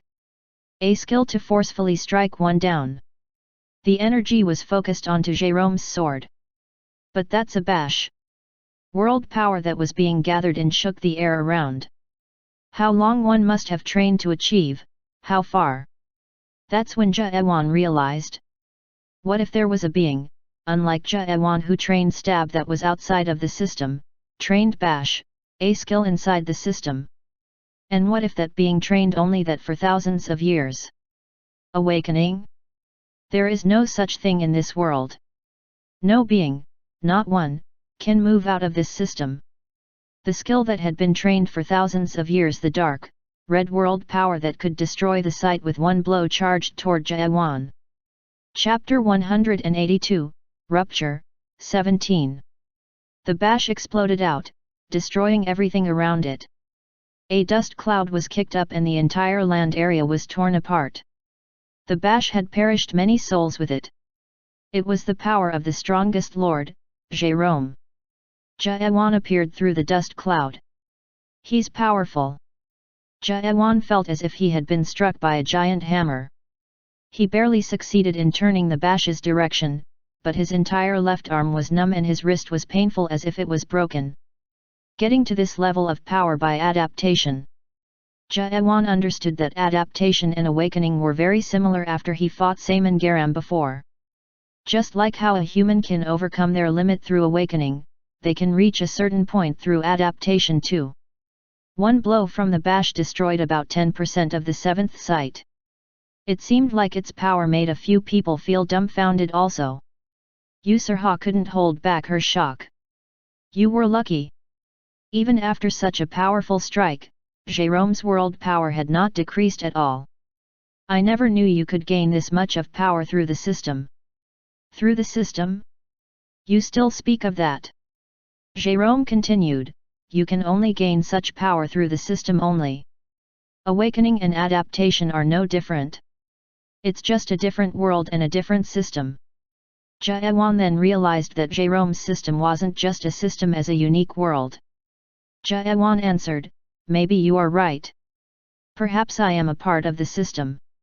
Jaewan also had a similar question for the longest time. If awakening was really outside the system, it had to be an entirely different thing. Of course, there was a difference to adaptation as it did not show any stats. But it wasn't enough. Awakening did have steps, and if they were counted, then there was a certain number of stats that could show their power. No, you are in the system. There is nothing that's outside the system. I can't agree with that. And why not? Just because you have not traveled outside your planet doesn't mean there's no one out there. Jérôme glared, no. There is nothing outside the system. Even if there is something, no being can live out there. It was a very solid and confident statement. Jaewan felt sad as he heard that. He felt this from all the generals too. Why did they despise being outside the system? Jaewan couldn't understand. They all had lived for thousands of years. They must have experienced a lot of things in the world and seen a lot of the unsightly, filthy part of the system. But why weren't they changing it? Jaewan declared, I will find the way. Jérôme laughed. Alone. He began splitting his body into multiple clones. The number of Jérômes increased, and after it exceeded 50, Jérôme stopped. It was a skill to make a copy of himself. It was also a skill that all newcomers learned at the tower. Jahan knew this skill. Shadow substitute. Of course, this wasn't the effect of the skill he knew. The skill he knew only made one copy, with 10% of the original's power. However, these copies of Jérôme wasn't that. They had at least half of the original's power. You cannot do anything alone. 50 Jérômes spoke in unison. It was so scary that all the spirits in the vicinity shook in fear. But why? Jaewan wasn't afraid. He wasn't afraid when Jérôme destroyed the site either. He knew Jérôme was strong, but that was it. Jaewan wasn't shaken. I'm not alone. There are people who are with me. People. All the Jérômes smirked. And who that might be? The girl from Rupture? Or that naked nightmare? Or... And at that moment, a few of the Jérômes disappeared and Jaewan quickly took a few steps back to prepare. Multiple bash attacks struck him. World power exploded like fireworks and threw Jaewan into the air. Or is it all the trash you left behind in? Jaewan stopped in the mid-air. Jérôme scoffed. How funny. Do you think they still live? Jaewan turned serious at that moment. What do you mean? I see you have built an empire in. And to think you used catastrophe. I asked you what you meant. 50 Jérôme cackled at once. You made a pact with catastrophe, did you not? I believe you realize your pact has been broken. Jaewan did not speak for a second. What did you do to? There was one thing he could guess. A while ago, Jaewan tried to recover the link between him and Catastrophe after he acquired the Eye of Gestalt, but Catastrophe did not answer as if he had disappeared. Jérômes laughed again. Fool! Do you think we would let those traitors live? So the lords attacked Catastrophe. If Catastrophe was defeated, then was done for. The forces of were no match against even few commanders. Jaewan knew Jérôme knew this as well. It should be done by now. No beings will be left to live in your dream world. You will dream in your own world alone, and die. Jérômes laughed. I see. He did hear the rumors that Rupture and the had signed a treaty. If so, there was a condition about two. They did not want to become a force, and probably decided to send their forces out there also. Chaos would be in a devastating state by now. I'm sorry I can't show you the site. Jaewan then realized Jérôme's intention. That lord was intent on killing Jaewan in the most horrible way. Jaewan looked at all 50 Jérômes. Moments later, a few Jérômes had weird expressions. They asked Jaewan. Why are you laughing? The palace of dead men located within Fortress Carpe Diem of, a group of people appeared within the darkness. There were hundreds of them. Is it here? It's been a while since I came to. There were two groups each with distinct world power. Long time no see, bastard lords. Ah, so insects of Rupture. Commanders from the stood on one side, and the leaders of Rupture stood on the other. It's only a temporary co-op. Bah! I will hate every second of it. They were here to clean out. One of the commanders spoke. So, this is the Palace of Catastrophe. It's a bit empty. They began exploring the summoning circle to prepare themselves against an unknown threat. But there was nothing in particular. That's when a few of the scouts screamed. There's something here. Chapter 183, Rupture, 18. Generals and members of Rupture gathered in. There, they found traces of what they had been looking for. It was the remnants of the weapons used by the lords in the craters all around them. I heard 5 lords had been killed here. So, Catastrophe has been sealed. He won't be coming back in at least in 100 years. People gasped. It was hard to guess how powerful he was. Be quiet. There should be lords around somewhere. They're here. The Lord of Steel and the Lord of Gold are guarding the seal of Catastrophe. We'll meet up with them and proceed on with our plan. They agreed. That was the same order they had gotten, but after 10 minutes, they realized they were in trouble. There were no signs of steel and gold. There was no way they couldn't be detected with their world powers. I don't think they're here. Maybe we should search outside. One of the commanders shouted, and the leader among the commanders frowned. But the order.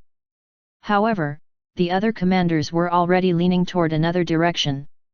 We've waited too long. I didn't die to waste time here. The final order is to clean up anyway. Maybe steel and gold are out there somewhere too. They spoke those words, but their goal was to relieve their stress. Kill, destroy, and take. Unleash their desire upon the weak. It was then that a bright light appeared from afar, and the space began to distort. Oh! This energy! It was the world power of those lords. And there they were, on the ground, on the brink of death. Lord! The commanders quickly ran up to them, but it was almost too late. Who did this? Someone began to walk up. There was more than one. The hundreds of people each had more world power than commanders. The one at the front had a world power that was as strong as the lords themselves. But were they even men? What are they? Someone shouted in shock. No generals or rupture could find the words to describe these people. They had not seen such people at all. Who are you? Why are you naked? And the man in the front with a very muscular body nodded. Ouroboros. And after a while, generals and agents of rupture were lying down on the ground, moaning after the Ouroboros, or long-living race, attacked them. What have? And after the last general perished, the palace of dead men filled with red energy again. Hamid, the great warrior, stood and glared at it. The voice came from the red energy. Who are you? It was a dark but weak voice. The voice asked again. Who are you? Are you Gestalt? Hamid looked and answered. Ouroboros. The voice came back again. You are not Gestalt. One of his clothes. A voice referred to many meanings. Hamid looked on silently. He felt Catastrophe's surprise. There was the emotion of an old god reminiscing about his oldest friend. Hamid answered. Ouroboros. Thank you. Thank you? For what? Hamid was shocked by him for using a word that was so human-like. Was he influenced by someone? Hamid wasn't sure. Catastrophe spoke. How did you get here? Hamid decided to go back to his normal self. Ouroboros. You speak just like your original. Ouroboros. Catastrophe seemed like he was thinking of something. And he soon spoke. I see. So he asked for you to come. So, he got hands on the eye of Gestalt. Hamid smiled. He and his race's world power began overwhelming the palace. The seal of Catastrophe faded out and the destroyed link began to be restored. Catastrophe was finally free. So, a lot of things have happened. Ouroboros. How strong has he become? Is it enough to fight against one of those gods? Ouro. If you speak Ouroboros one more time, I will kill you all. Hamid answered. He will achieve something none of us could have. And the voice came back with disbelief. Do you really think so? Catastrophe. Isn't it why you made a pact with him in the beginning? He can do it. He can destroy it. The worst creation we ever made. Creation. Many memories came back to him. The end of the Three Gods' War. The beginning of all tragedy. Does he know? Probably. Catastrophe laughed sadly. What a fool I've become to count on a mere human. Hamid smiled. Catastrophe. We were once human too.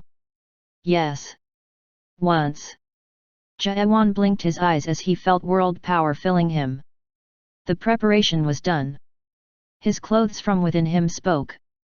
Jaewan looked up. Catastrophe is sealed. Do you think I'm lying? Of course, that's not a lie. A few Jeromes smiled. I see. So you just checked the link? Yes. Jerome's laughed out loud. Then you must know I'm right. We did it so that you will not use the void sword. That will complicate things. The Jeromes continued. We have enough information about you through. You were stronger than the expected data, but if you cannot use the void sword, you cannot defeat me. It was wisely planned out. There was a reason why he was a lord. But Jaewan seemed to be calm. Void sword? You mean this? It was quite a sight to see all 50 faces of Jerome turn pale. The void sword that appeared out of nowhere was unleashing terrible energy within Jaewan's hand. Impossible. Jaewan wasn't sure how it happened. The link was suddenly restored and he realized he could use this sword. It was weird for him to be able to use it even without Catastrophe controlling him. This usually required Catastrophe's special permission. R.A. Hamid kept his promise. Jaewan then threw Void Sword into the air and it disappeared. Don't worry. I'm not using this now. I don't know how to use it yet. It was more accurate to say that the link wasn't stable enough to use it. But the Jeromes began turning red with anger. This bastard, how dare you! Jaewan's taunt by acting as if he didn't even need the sword to fight Jerome had angered him. 50 Jeromes all prepared for their bash as they charged. Jaewan did not back down. Only thing he can use is bash and the shadow substitute. Of course, that was enough to make him extremely powerful. He was within the 3 strongest foes he had ever faced. Jaewan closed his eyes. I didn't train this to fight one like you, but who cares? Die! Shut up! Destroy him! 50 Jeromes all shouted in different words as they charged. Jaewan had no way to go. And as the dark world power covered the space around him, Jaewan blinked his left eye. The shadow of a snake twisted inside and shined in bright light. Eye of Gestalt. Time slowed down, and Jaewan heard his clothes shouting from within. No. Too dangerous. There are too many. What are you thinking? And through those negative shoutings, Jaewan shook his head. No, it's possible. Trust me. And the voice of the clothes that agreed spoke. Yes. It should work. Of course, it will work. I trust me. And from that, something was born. With a storm of world power, all those Jeromes were thrown back. Jerome opened his eyes in shock as he rolled on the ground. What was that? What was going on? Jaewan's world power that was merely 1 million or 2 million, was multiplying. 3, 4, 5 million. It was increasing endlessly. Since when did he have such power? He only had one follower. Then Jerome noticed the spinning Ouroboros in Jaewan's eyes. Wait. Jaewan said, Jerome. You are right. Maybe I will be the only one living in this world. 6, 7, 8 million. But it doesn't matter. Jerome backed away and realized all of his copies were pale from the fear. He rubbed his eyes. There was no way this could be true. He was the strongest lord of all. He then saw clearly thousands of Jaewan standing behind Jaewan. That was the world in itself alone. The thousands of Jaewans brandished their swords. Over 10 million world power had finished reloading. Go! The wave of the fall swept across Jerome. Everything turned dark. Chapter 184, Fallen Star, 1. Episode. Fallen Star. The fall of one star will not change the world. 4th Captain of Rupture. Kashim. Lieutenant Adele looked up to the sky. Dark clouds loomed the borders of the sights.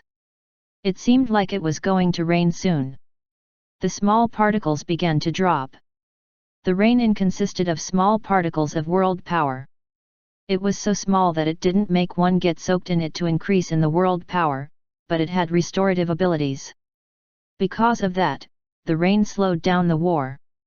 Rain did not discriminate. All vicegerents and followers alike stopped fighting to enjoy the rain. The peace was short while the rain was upon them. It's the raining season, Adele, Myrtle said from the side. Adele looked at her long blonde hair becoming wet from the rain and nodded. Yes, ma'am. We will have peace for a while. A deceiving peace at that. Deceiving. Myrtle raised her eyebrow and Adele continued, I will fix the word if you don't like it. Peace in the eye of the storm. Adele, that's the same thing. Adele did not answer. Instead, he looked at the dark clouds. Giant world power had the power to attract other world powers. The rain clouds were also in response to the giant world power. But even so, it was difficult for the 8 gods of to bring about climate change like this one. If this were to happen, it required at least 2 or more gods to fight someone who had appeared with such power. Whatever it wasn't a good sign. If gods were opposing each other, it meant a fight. And if another being was born, it meant all hell will let loose in. That's why people respected the rain. It was their last chance to rest before the fight.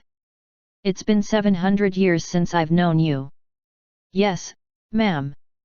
I always thought it was a mistake to force a man like you to stay in your rank for that long.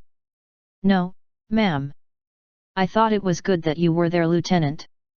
I believed they will learn enough from you. Is that so? Adele didn't seem to be pleased by the compliment. Myrtle continued, you seem very sentimental today. It's unlike you. It's the rain. That's for ordinary people. I was an ordinary man once. Maybe so, even now. Myrtle became silent for a second. Normal men cannot become awakened. Do you really think so, ma'am? Look at them. They are all normal people. They saw fighters of Rupture enjoying the rain. Most were young spirits who joined Rupture only recently.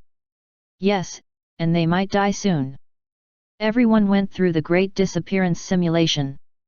They had killed their memories time and time again, but they still had glimpses of their memories and emotions. Adele wasn't sure if they could still be considered humans, but he hoped that they might not die. Or even if they did die, they'd die as humans. You don't seem like your usual self today. A man cannot stay the same every day. Just like how one who was Rupture becomes something else tomorrow. Are you influenced by the squad leader you served recently? Squad leader? You're talking about Yun Wan. Yun Wan. He was a man who didn't belong in Rupture. He was a being who had too beautiful a spirit to be used in Rupture. Why? Adele couldn't stop but smile when he thought of him. Maybe. Maybe. Yes, ma'am. Maybe I have gotten the energy from the young spirit. Ha! Adele, are you serious? And I'm sure you're not in the place to tell me that, Captain. Myrtle frowned, what is that supposed to mean? Wasn't it you who stopped Yunwan's simulation? That's... He did not clear his simulation. He was awakened anyway. Awakened? Since when we, Rupture, accept imperfect awakening? Myrtle couldn't answer. Adele continued, things are changing, Captain. You, me, and the others. Myrtle became silent for a while. Rain kept falling down upon them. After a while, Myrtle spoke. Yes. Maybe so. Myrtle knew it too. Something was changing. She wasn't sure what it was, but it was happening. But the time of revolution will come faster than the change itself. Time of revolution? What do you mean? The rain began to grow heavier. Myrtle and Adele had never seen rain like this in 700 years. There was no world power equal to the gods around them. Therefore, this meant that a powerful being was coming down too. Myrtle looked up to the skies and the rain. There was something there that could control all of. Or rather, it was known to be there. Myrtle did not have the eyes to see it even if it wasn't for the dark clouds covering the sky. Maybe someone will say this, how can one believe when it cannot be seen? But that wasn't believing at all. It was just something to be realized naturally. Because without such a thing, there was no way the world could be like that. Adele realized and asked, so, the rumor was true. And when is it? When? Tomorrow. Thunder tore through the air. Myrtle shook, but she did not look down, imagining the being beyond the dark cloud. Tomorrow, Master will go fight Big Brother. The 210,000 years of is now over. And with the voice, Adele also looked up. The organization that came all the way for just one purpose, the conclusion was upon them. Adele asked, do you think the world will change, Captain? Can the world change? If it changes, then how will it be changed? Myrtle did not answer and shook her head. She didn't say for sure that she believed that the world would change, she did not know. Maybe they were too old to even think about those things. Chapter 185, Fallen Star, 2. At the same time, in the sky of the second sight, lightning came down from the skies. As he felt the rain coming down at him, Buddha looked out to the front. It's tomorrow. I don't have much time. He was looking upon the inner castle of the second sight that should have been invaded 3 days ago according to the plan. The fight went on for a week. Followers and vicegerents of the second sight fought valiantly, and even when they only had a slight chance of winning, it seemed like they had no fear. Buddha spat on the ground and looked at Kashim, who stood next to him. Hey! How much world power does Master have now? Do you have a recording? Kashim answered, 25,000 middle-ranking gods and 1,200 high-ranking gods. He also absorbed 2 of the 8 gods of. Do you need records of the low-ranking gods too? No. They don't change a thing. Buddha didn't look away from the front and calculated. 25,000 middle-ranking gods, 1,200 high-ranking gods and 2 of the 8 gods. If the average world power was correct, it was not enough to open the Great Realm yet. They needed at least 2 more out of the 8 gods of to complete their plans. If everything went as planned, Droyan of the second sight and Anonymous of the seventh sight should have worked, but Jerome is unreachable from the seventh sight. Buddha knew Anonymous well. 2 lords and 1 captain were enough to take him out. And Jerome had power not too far behind Buddha himself. However, he couldn't get into contact with Jerome right now. Did he betray us? Buddha bit his lips. If Jerome betrayed them, things might change. Even if Buddha defeated the god of dragons, they still needed 1 more. That damn god of dragons is still, hey! Buddha suddenly frowned. It seemed like he had sensed something bad, and his eyes began to shake. Buddha spoke with a heavy voice. I'm going in. Now? But the rain. I know it's the raining season. It was an unspoken rule to not fight during the raining season, but it's not important right now. I must go now. Kashim became silent and nodded. Okay. I'm going in with you. No. You all go back. Kashim frowned, what are you? It's an order. Go back to headquarters. Or just stay as far as you can from this site. There was no such thing as order between captains. Order? Kashim then realized Buddha's desperation. First Captain Buddha was a powerful man that could handle all the captains at once. If he was this serious, then there must be a reason. Go on. I can't let you all become mixed up in this. Okay. I will move as far as I can and stay on guard. Kashim then began to move out with the rest of Rupture. The place they left was barren, or the lands of war. Soon, someone walked out from the fortress of the second sight. He had an unforgettable and unique fashion sense. From the thick cosmetics and an eye patch over one eye, he had a black vest that revealed the entire chest while his arms were filled with dragon tattoos, and he also had gloves with studs. Behind him was a giant pillow with a drawing on it. It was the master of the second sight who had been through hell while fighting against Buddha for the past week. Depth called him Droyan, the god of dragons. Droyan, who had finished taking control of his vicegerent, shouted toward Buddha. Ha ha ha! What? You're still hiding in your shack? I'm here. Cowards! You're finally here to die, Dragon God. Oh, there's one left. So you've waited for me to come down? Kikik. Buddha didn't feel good that he had fought this fool for a week. He could defeat him if he tried hard, but that would have resulted in huge casualties. Besides, his dark dragon flame was the setting that was considered to be the best. Dorian took out the pillow where a girl with cat ears was drawn on it, and began to talk. Hee hee, Mimi, don't you think so too? Yes, Dorian.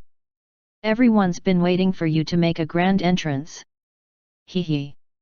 Of course. Of course. Oh, look. That stupid monk is still looking savagely at you. Yet, he's a dumbass. How about you use the dark dragon flame to destroy that stupid monk? Yet. Of course. Come. Power closer to the legend than the legend itself. Master of darkness, darker than destiny itself. He was crazy.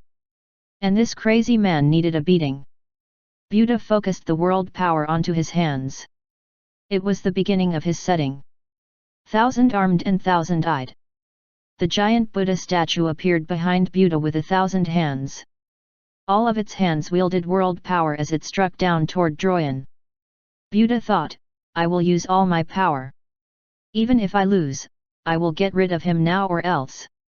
Against the raining hands, Dorian frowned as he couldn't activate his setting yet.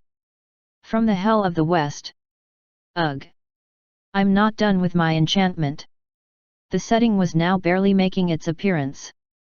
Taking time to activate was the weakness of Dorian's setting. The dark dragon flame began to crumble against Buddha's attack. Dorian frowned. I'm sorry, Mimi. It's okay, Dorian. I loved you. Me too, Mimi. Buddha increased his power. Dorian's body twisted weirdly as the hands struck him down again and again. Kek, kek, ugh, ugh. Dorian gasped with a voice that was hard to tell if it was laughing or moaning. The god who was known to be strongest once was now facing the end. You are in a terrible state. A voice came to Dorian's ears. It only came to his ears. Dorian shouted as he realized the owner of the voice. Ha he he he he. This voice. Is it my best comrade, Flame of the Fire? I'm not your friend. Mimi. Our love has brought a miracle upon us. Ugh. Are you still doing that? Of course, Dorian. You and our love is in vain. Ugh. EGH. So, Mimi seems to be well also. And the flame exploded in the air. Hellfire was unleashed, raining down all over the site. Buddha quickly protected himself by using his hands, but the heat was impossible to block even with his 1,000 hands. Flame of Hell. It was one of the strongest settings and that had destructive power equal to Dorian's dark dragon flame. Humph. The power has grown strong. Is it the outcome of your training in the forest? Are you envious? You can become like this if you become naked and scrub them. No, I'll pass. Ignis laughed and the man appeared from the flames. Hey, monk! Are you Buddha? The man had fiery red hair. So, you left my sight in that state. You'll pay with your death. And there he was, the vicegerent of Ignis, Caravan. Chapter 186, Fallen Star, 3. Ugh! That's why I tried to end him fast. Buddha smiled bitterly.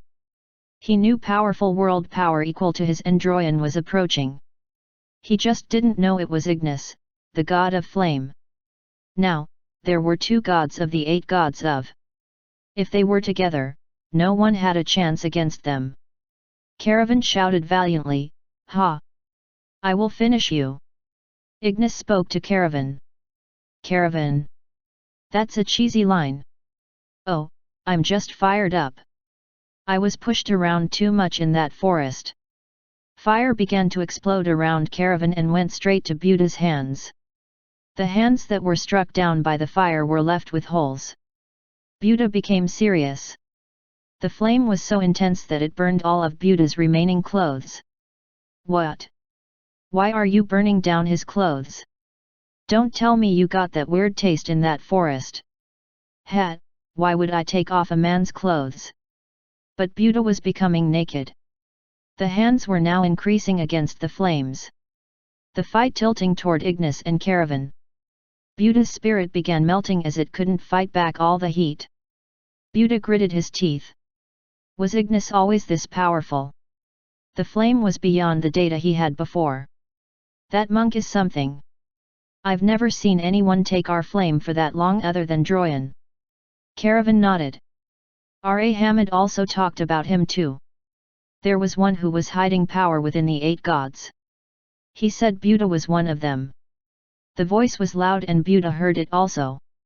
With many hands clapping at once, the flame was pushed away. Buta asked, R.A. Hamid? Did you just say R.A. Hamid? Oh, did you hear? Caravan cackled. Buta seemed to have realized something. I see. So you've been to the Forest of Madness. That's why you weren't at the third site. Yet. I heard about you there. God of Reincarnation, Buta. The being who went the closest to the Eye of Gestalt. What? He went to the Eye of Gestalt. Ignis was shocked. He didn't know the story either. Oh, yet. He couldn't get it because he didn't understand Ouroboros, but he was close. What? What is Ouroboros?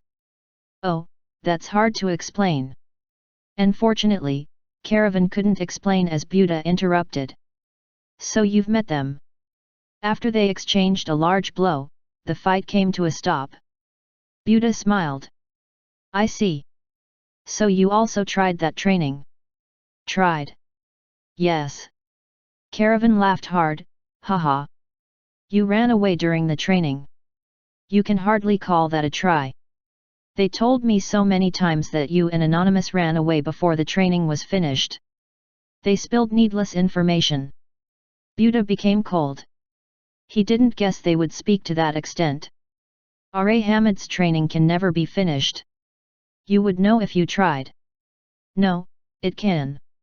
I know a man who finished it and got his hands on the Eye of Gestalt. Finished. Buta knew more than anyone how hard R.A. Hamid's training was. He also had to give up on metamorphosis and had to come back out. But to find one who was successful in getting their hands on the eye, it was hard to believe. Buta thought it was impossible. And who is that exactly? That's... Buta's question went unanswered as the powerful world power charged at him. Ha ha ha ha. Move out. Flame of fire. The dark flame moved from the air as the living, dark dragon-like shape shot past. Droyan, who was holding his right arm with his left, shouted, ha ha ha. I never thought the day would come for me to use this power. You will fall. The humans are now done for. And no Droyan. You should leave the humans alone. And that monk is a god. Ha ha ha, puny humans. As Ignis looked at Droyan's self-discussion, he spoke.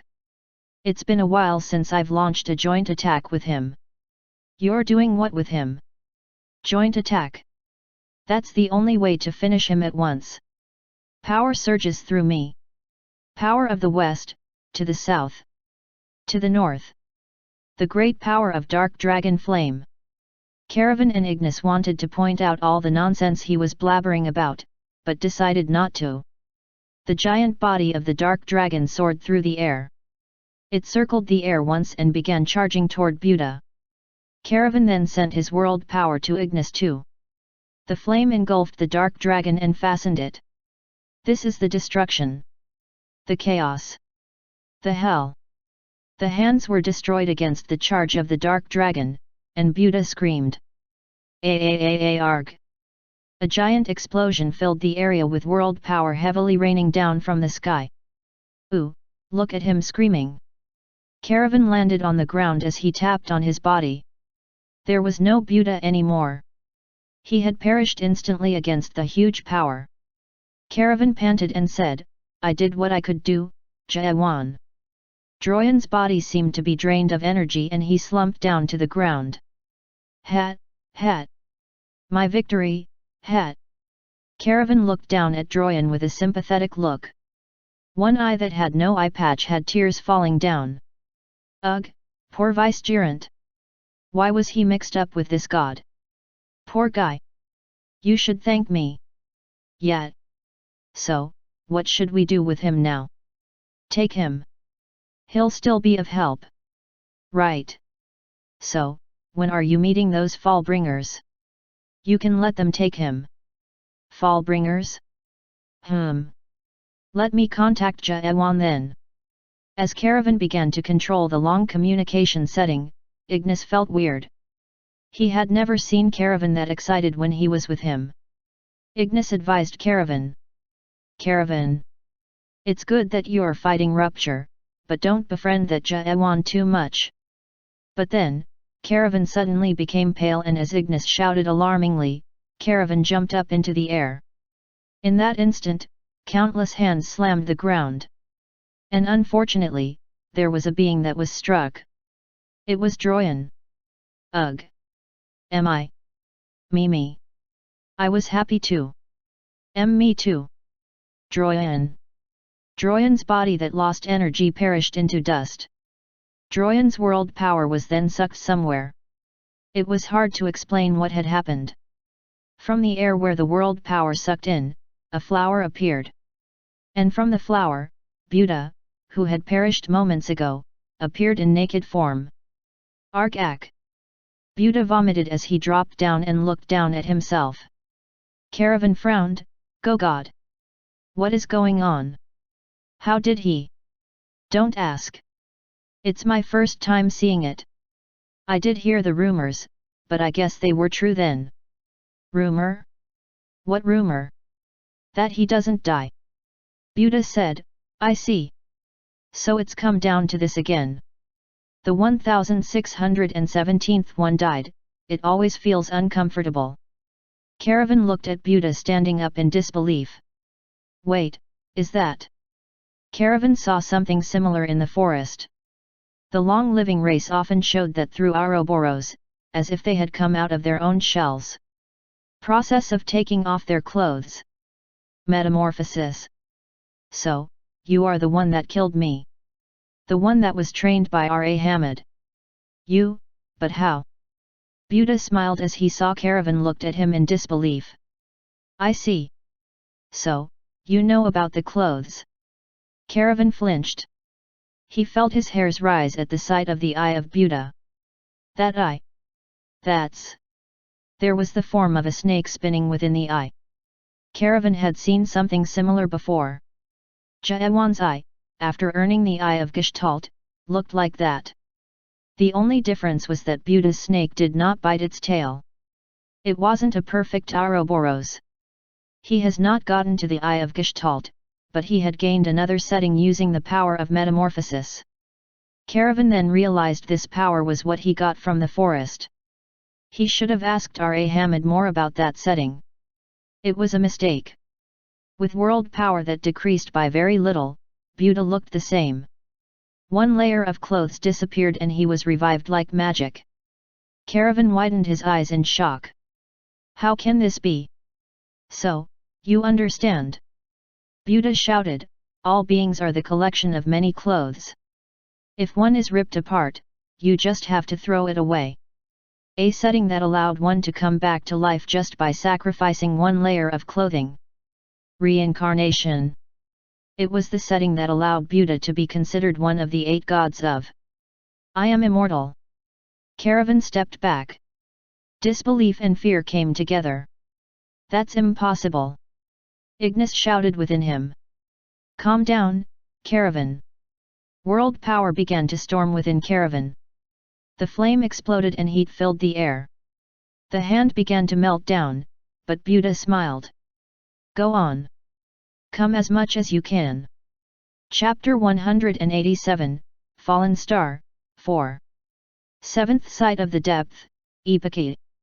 Epike was now recovering after the battle was finished between the lords. Pierre, who had been long silent, rose up. Hope found from the place where hope had been lost. That was the phrase that explained the recent events within Epike. The word Epike meant to stop every thought. It was considered as the stop of all hope within the seventh sight, but it was now being given a different meaning. Shouldn't we change the nickname now? We should change it from the place where hope falls to the place where the fall dies. Maybe. People had already begun to spread rumors. Hope was now being found. And in the center of it was a man. Everyone who knew of his battle realized that within a week, he would be the most famous man in. But that was a story that was going to take place a week later. He was still in the process of becoming famous. Damn it! Where is he now? It's not like he's all that popular or anything. Sirha, who had been looking after the armies of the seventh sight with Pierre's permission, was walking down fortress with a frown. She noticed Chungha who was flirting with the woman followers nearby. Hey! Did you see Jaewan? Huh? Oh, I didn't see him. Chungha flinched and began to act if he wasn't doing anything, and the women followers ran away at the chance. Sirha felt anger rushing up but held back to ask, Hey, aren't you too relaxed? We've won the battle, but the war is not over yet. It's just the beginning. I know. You know, and you were just. Can we take some time to rest? It's been a while since we've won with such ease. It was natural to think that way. Sirha remembered the fight that happened 2 days ago, the fight between Jaewan and Jerome. But since when did he become so strong? I'm no match against him now. 1,000 swords ripped apart Jerome's spirit. Sirha grabbed her shoulders from shaking. It was terrifying enough to even think about it. Chungha grinned. Isn't it amazing? I didn't know Jaewan became that powerful either. Chungha seemed excited while just thinking about the fight. There was no one who wasn't excited. That power. That brutality. It was the hope they had been waiting for. If Jaewan wasn't their hope, then there was no hope. Ha! He's not hope. Ha, girl! Wasn't it you who spoke of all that hope before? That your premonition showed Jaewan and came running to me. Shut up! Oh, and did you apologize to him? You did some wrong things to him, didn't you? Sirha then blushed and shouted, Forget it. Have you heard anything about Varkant yet? Oh, the one we couldn't capture? No. Nothing's come in after we missed him at the portal. That was the only mistake they made in the battle that day. Varkant ran from the battlefield the moment Jerome was killed and they chased him to the portal unsuccessfully. What can we do? Forget about him. It's not like we're the only ones who suffered a loss. Yes, but we defeated Jerome, the strongest of the lords, and captured Kazuki. This is the best outcome there is. Sirha couldn't help but accept it. They were so desperate. It wasn't a matter of winning or losing, but a matter of survival. And they were successful. They also gained a foothold to fight against Rupture as Pierre and the Seventh Sight decided to back them up. Yeah. I guess it's good for now, Sirha thought as she sighed. So, did you contact Caravan? Oh, him. We can't get a hold of him. Hey? Why? I dunno. Jaewan tried earlier, but the communication setting was a mess. Something might be up. I heard the Second Sight's war is almost over. Chungha shrugged at the concerned voice. Well, he should be okay. If Droyan and Ignis are together, there will no one to fight against them in. Who knows? We are lacking hands. Caravan can be a great help. If something happened to him. Hey! What? You're too worried. Are you putting all the pressure on yourself even after you left Rupture? Take time to rest. Take a breath. Rushing things doesn't always work out. Chungha spoke and they went out of their way to find more women followers to flirt with. Sirha bit her lips as she looked at Chungha going off with his stupid smile. Chungha was right. She knew he was right, but that didn't mean it made her feel relieved. Take a breath? That was impossible. She was even more concerned and worried than when she was in rupture. It was maybe because she found a sign of hope that wasn't ready. She knew her choice was right, but that made her become concerned. She was afraid that hope will be lost, and that she would mess it up. Hey, Sirha, Chungha called out to her. Isn't that Jaewan? There was Jaewan, standing with a few of the Fallbringers outside the corridor. Sirha became curious. What? Why are they gathered? Oh, come to think of it, today was. Chungha spoke next, but Sirha couldn't hear. Her thought process made her freeze in shock. What are they doing right now? Outside of. Jaewan, are you really okay? Ronald asked Jaewan. The question wasn't solely coming from Ronald alone. Carlton and Sirwen, who were standing next to them, also wanted to ask the same question. Jaewan nodded. It doesn't matter. Jaewan looked at the man in front of him. Go. As he said that, people turned to the man. Everyone knew who he was. This man was the one who came to this site and massacred countless vicegerents. The one who was holding onto the broken katana. Third captain of Rupture. Ime Kazuki. Ha, hee hee. The man laughed hollowly with his empty self without world power. A few vicegerents taunted him from afar, and some even threw rocks. A rock struck his forehead, making him bleed with silver powder. What are you doing? Why are you letting him go? Sirha came with a shout. Ime's disappointed look turned toward Sirha momentarily, and Sirha swallowed as she faced Ime. And in the next moment, Sirha pulled out her weapon. I'll kill him then. No. Don't. Jaewan stopped her. Why? We have to kill him. He'll become a powerful foe if he returns to my ad. It was a cold decision, making it hard to believe that he was once Sirha's comrade. As Jaewan tried to speak, someone interrupted. No, Sirha. Ime can't fight anymore. It was Chungha. He has lost his world. Sirha then increased her senses to check upon Ime. The world power that was hard to even be considered a power was felt. It did not contain the familiar energy that she knew. Ime, you. Ime looked away. Everything was certain now. He's lost Sea of Blood, Mountain of Corpses. Ime's unique world had been destroyed. It was probably Jaewan and his fall. So. Ime could no longer fight. Chungha was right. An awakener without a unique world couldn't fight anymore.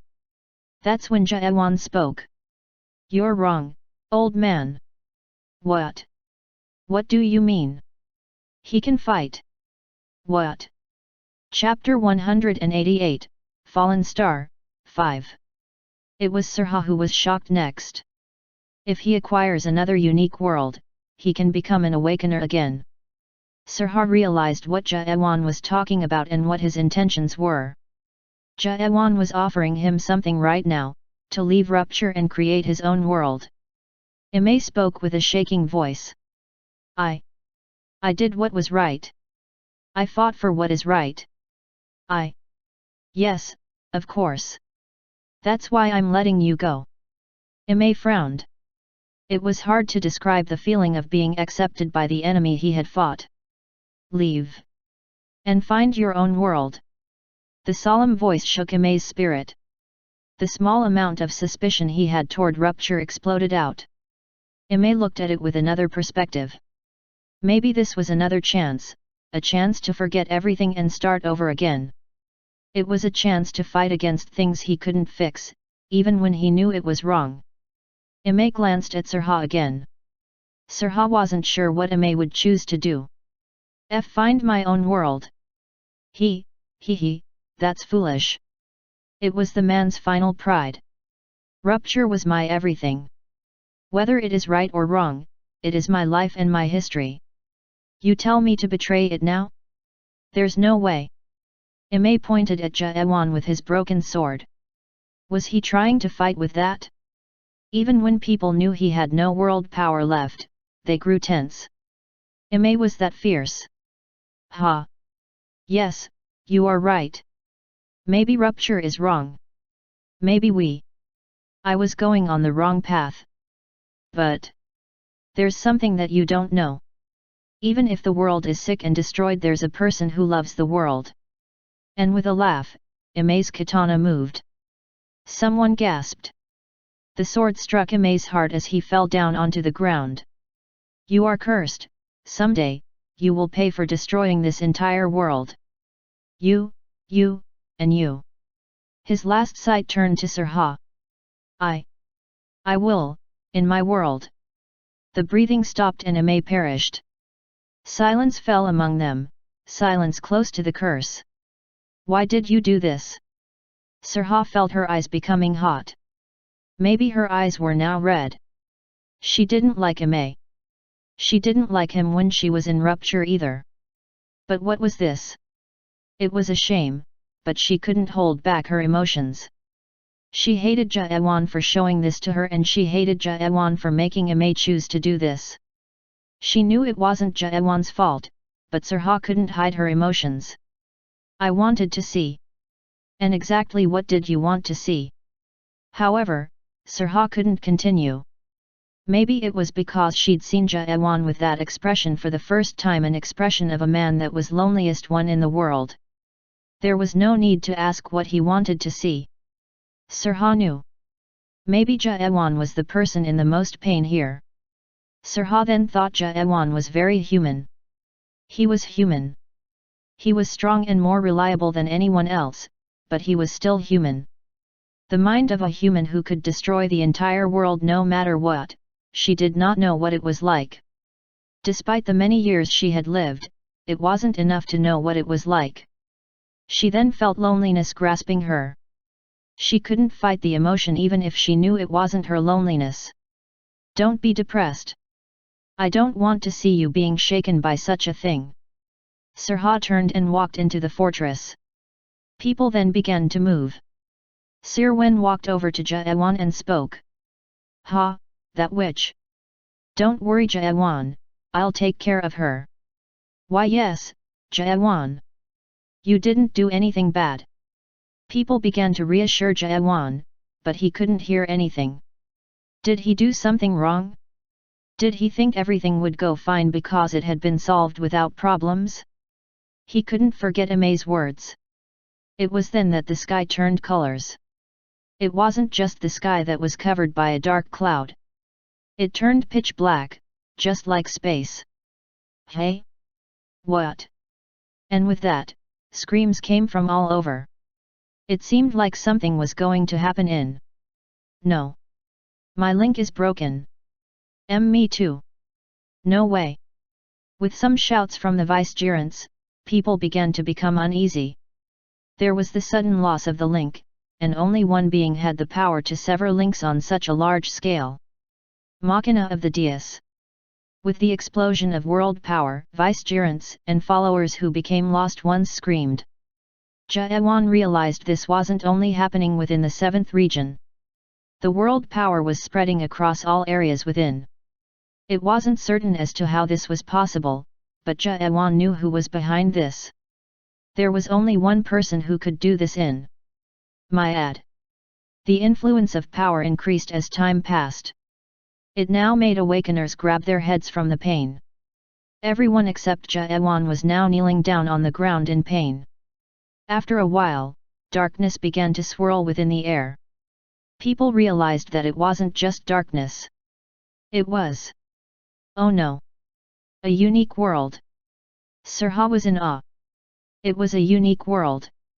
Someone's enormous world power had swept the entire into their own unique world. Sea of blood, mountain of corpses.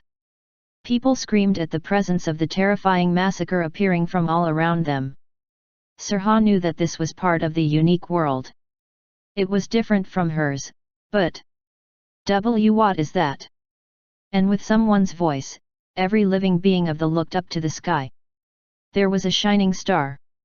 The giant star shined brighter than anything else. As everyone looked up, they shook in fear. They all realized what the star was supposed to be. That's it. No way. That's the big. It was shape of a star. And in that moment, something soared against the star. A giant robot flew toward it. It was a Gigantes. The Gigantes pulled out its sword, unleashing its own world power as it flew toward the star. Bright light filled the sky with a loud explosion and the world turned into white. Something broke down. Something appeared from where the star was it. And everyone saw. The star was falling down. Ah! No way! The emotion that overcame the fear swept the people. It was madness. People realized what they were witnessing. It was the revolution, the fall of one world. The fall of a world contributing to the beginning of a new one. It was true. Rupture. Finally. As every being was in astonishment as they looked up, only two beings were distant as they looked up to the sky. Jaewan. Ronald asked in confusion. Jaewan glanced at Ronald and placed his hand on his head. Ronald felt relieved by the warmth of the hand. At least nothing had changed for him.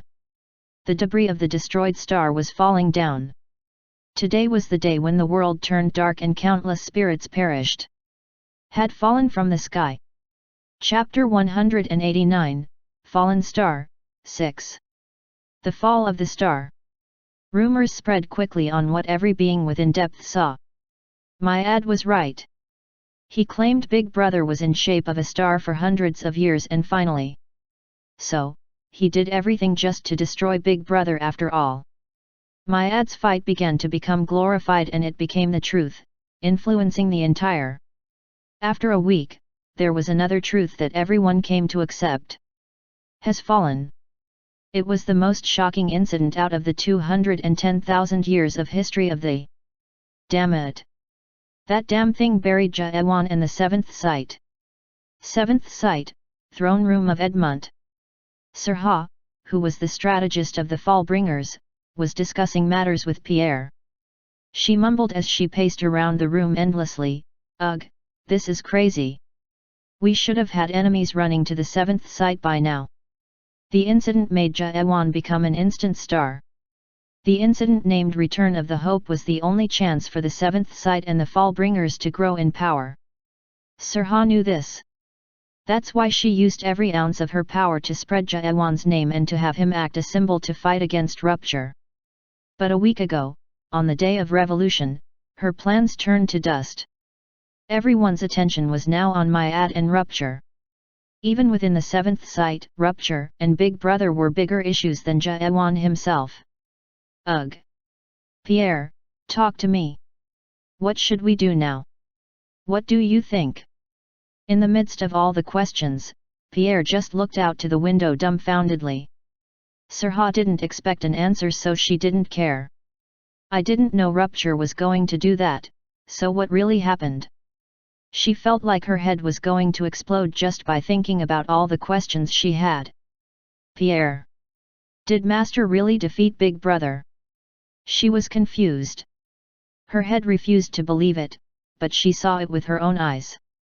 The star. She still remembered the face Myad made whenever he pointed at the star. Sirha, that is where our goal lies. It was certain. The star that was destroyed was the star that Myad showed her before. But there's no way. I didn't see that future. Master didn't plan on fighting Big Brother. Sirha bit her lips as she remembered the premonition she saw before. In blood red. Rupture that had fallen, and the gods who were destroyed.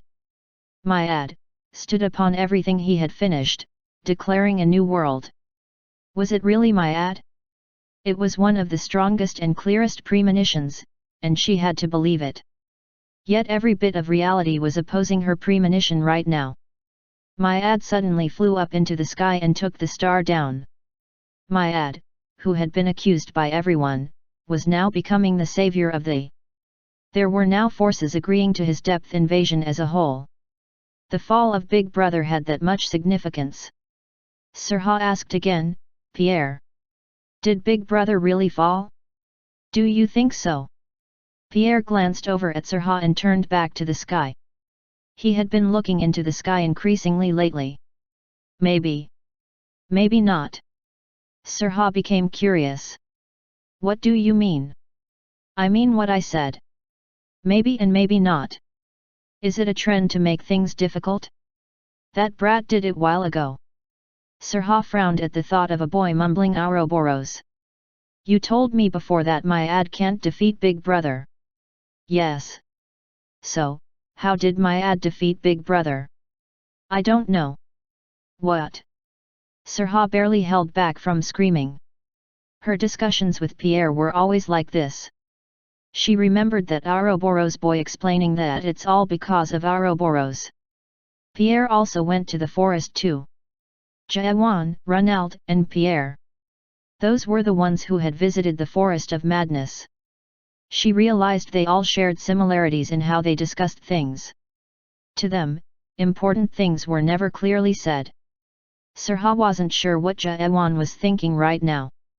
She knew he was trying to go up to the top of Tree of Imagery to destroy the system, but she wasn't sure what made him want to do that and what was driving him. Ronald once spoke to Sirha, who was frustrated. The problem is the question. Question. You have to ask the right question. She didn't pay much attention, but she thought maybe it was true. What was important was the question. Sirha looked at Pierre. Something came to her mind. Pierre. You said Big Brother is a moon to you. Pierre stopped and slowly nodded. Do you still see that moon? Pierre became hesitant and answered, no. Oh. Damn it. Sirha answered with disappointment. This time, Pierre turned against Sirha. It was the right question.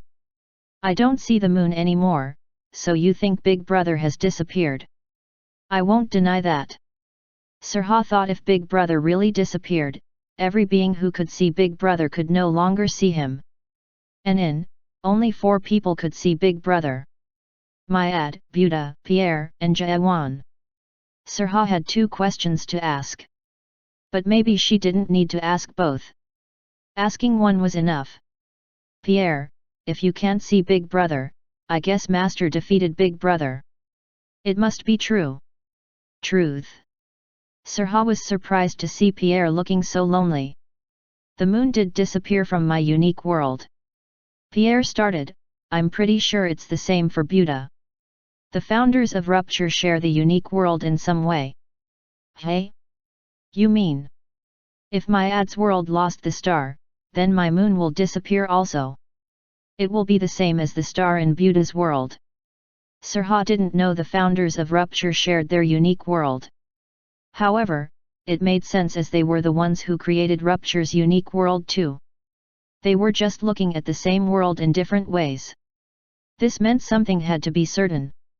Then, Big Brother is dead. Sirha wasn't sure of her despair.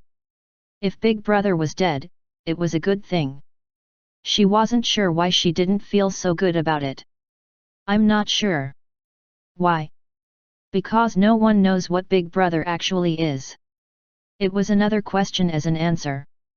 Sirha tried to shout angrily when Pierre spoke. Sirha, you are from a remote region, right? It was so sudden that Sirha lost her chance to shout angrily. Yet. What was the place like? It was a small planet. Ordinary. Enough living beings. That kind of a planet. Planet. Pierre smiled and asked, how can you be so certain? Hey? What? That it was a planet. How can you be certain? What is this nonsense? Sirha felt as if she was being treated as stupid. It's common knowledge. We had a thing called science. We studied planets and whatnot. Science, so, did they prove your world to be a planet? Yeah, pretty much. Then, you trust them and think that your world is a planet. What are you trying to say? Isn't it common sense that the remote regions are just planets? And wasn't it told by ones who studied science? Yet. I mean, it's a fact. It's obvious. Obvious? What's obvious? How can it be a fact when you never moved out to space to see your world with your own eyes? Sirha became dumbfounded. I haven't, but there are scientists who have done that. So you just trust their words? No. I mean. Ugh. Sirha became frustrated. She didn't need to look with her own eyes to really know. People learned it to be true, and there was no need to doubt it. Did you ever wonder if the scientists were maybe lying? I mean, hey? What? Lie? Have you ever thought that they might be manipulating the truth? And why would they? Sirha gasped in the middle of the sentence. She now realized that this discussion wasn't actually about a planet or her own home world. Pierre had been talking about Big Brother all along. Why, you are saying that Big Brother is fake? There was no such thing from the beginning. Wait, did you not see the moon from the beginning? You. I didn't say that. Pierre looked up to the skies again. There was a star. It's the truth. But why? But there is no way to prove that the truth I saw was an actual fact. Pierre looked into the skies. There was no more that used to exist above. The one he longed for and hoped for was no longer there. That's when Pierre looked at the man outside the window. Below, there was a man looking up to the sky. Jaewan. It was weird. How could he look in such a way? They were looking at the same skies, but they looked at it so differently. Unlike Pierre, who had lost what to see, Jaewan was clearly glaring at something. I see. Pierre smiled. So, that's why they call you Hope. Pierre thought he could finally understand humans a little more. A month passed. Big Brother is dead. We will now live in a world without him. Myad's declaration spread across entire tree of imagery within a month. It was the beginning of the time of rupture. Chapter 190, Fallen Star, 7. It's bad. Sorry to say this, but I don't know what to do anymore. Sirha confessed to everyone in the Fallbringers. Chungha and Carlton looked at each other. It was weird to see Sirha, who was so full of pride, to be that sullen. I heard they got Caravan. Androyan, the god of dragons. It is as I figured. Yet. They had expected it, so it wasn't surprising. The biggest problem now was not about Caravan. No one dared to say it out loud, but they all knew very well. Rupture had already won this war. As you all know, this is really bad. Apart from the fact that all the other sites are under Rupture's control, we are losing men in our 7th site too. It will get worse as time goes by. It was as she said. The forces of the 7th site were getting weaker as the days passed. It was due to the lost ones created from Machina's link destroy. Jaewan went out to restore each individual's link manually, but there was a limit as many beings refused to return back to their gods. These people all walked out of the 7th site to join Rupture. Vicegerents were hesitant on what was right, and the followers who were bent of their own good all succumbed to astonishing feat by Myad.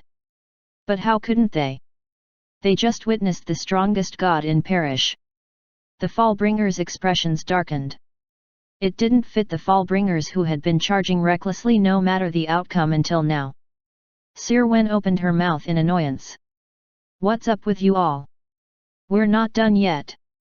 Why are you so down? Are we giving up before we even fight? Sirha then became furious at her words. Don't you get the situation? No. Big Brother is dead. So what? Two women shouted at each other like children. Sirwen continued angrily, who cares? Who cares about Big Brother?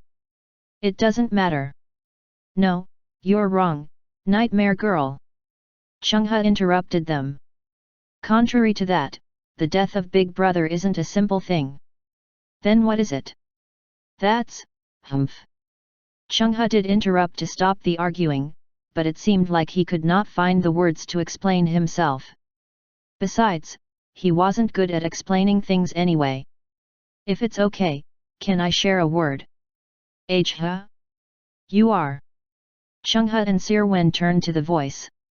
A man limped out with a helping stick to the front. It was Yun Wan. He had volunteered to join the Fallbringers after the battle with Jerome. He hadn't fully recovered yet, but he had recent information about rupture. Sir Wen almost snapped for letting some sissy interrupt them, but she remembered this sissy had a close relationship with Jaewan. Oh, he's a friend of Jaewan. If Jaewan moved out to rescue him, he should have been a really close friend. Sir Wen remembered Yun Wan falling unconscious as he tried to touch Jaewan's cheek. It was a sight that brought her an awkward imagination. Sir Wen let him talk although she was slightly annoyed. Well, you can talk. Yun Wan nodded. To put it simply, we've lost our justification now. Justification? Sir Wen didn't understand where he was going, but she didn't respond as the mood began to change due to Yun Wan. He was smiling at each and every one of the members. It was a good smile. He did share a bit of character with Carlton, but unlike Carlton who had a more cold, formal side, Yun Wan's smile was very heartwarming and friendly. He had a smile that calmed just by looking. This alone changed the mood of the meeting room. It was the power of Yun Wan, the Smile Knight. Sir Wen frowned. What? Has everyone gone mad? What the heck is going on? It's just some sissy smiling. Sir Wen didn't know, but Yun Wan's ability had been developing since the days at the tower. He had the power to ease friends who were tense. Jaewan knew this also and allowed Yun Wan to join the meeting. Yun Wan's ability now even became a setting after he came to increase morale. It worked to increase friendliness toward Yun Wan while increasing the morale of the people around him, but it did not work against Sir Wen. Therefore, she just became more annoyed by Yun Wan's smile. What is a justification? I will have to go into detail, if it's not too much. It is too much. Oh, don't worry. It won't be way too much though. Some people laughed at Yun Wan's words. They were becoming relaxed. Sir Wen did not laugh. Is he making fun of me? Yun Wan began to speak. You all know what rupture did in recently. They started a war without warning and invaded many sites illegally, killing vicegerents and followers. You too must know what happened then, Sir Wen.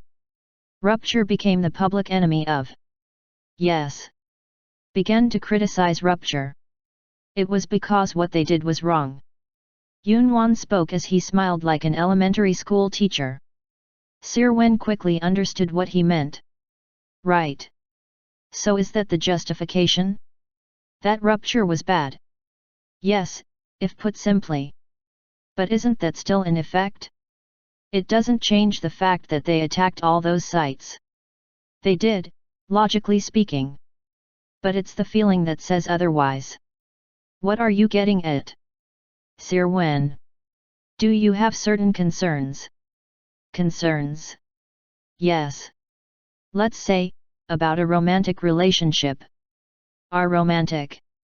Sir Wen glanced around and her eyes met with Jaewan's. She raised her voice. I don't have such concerns.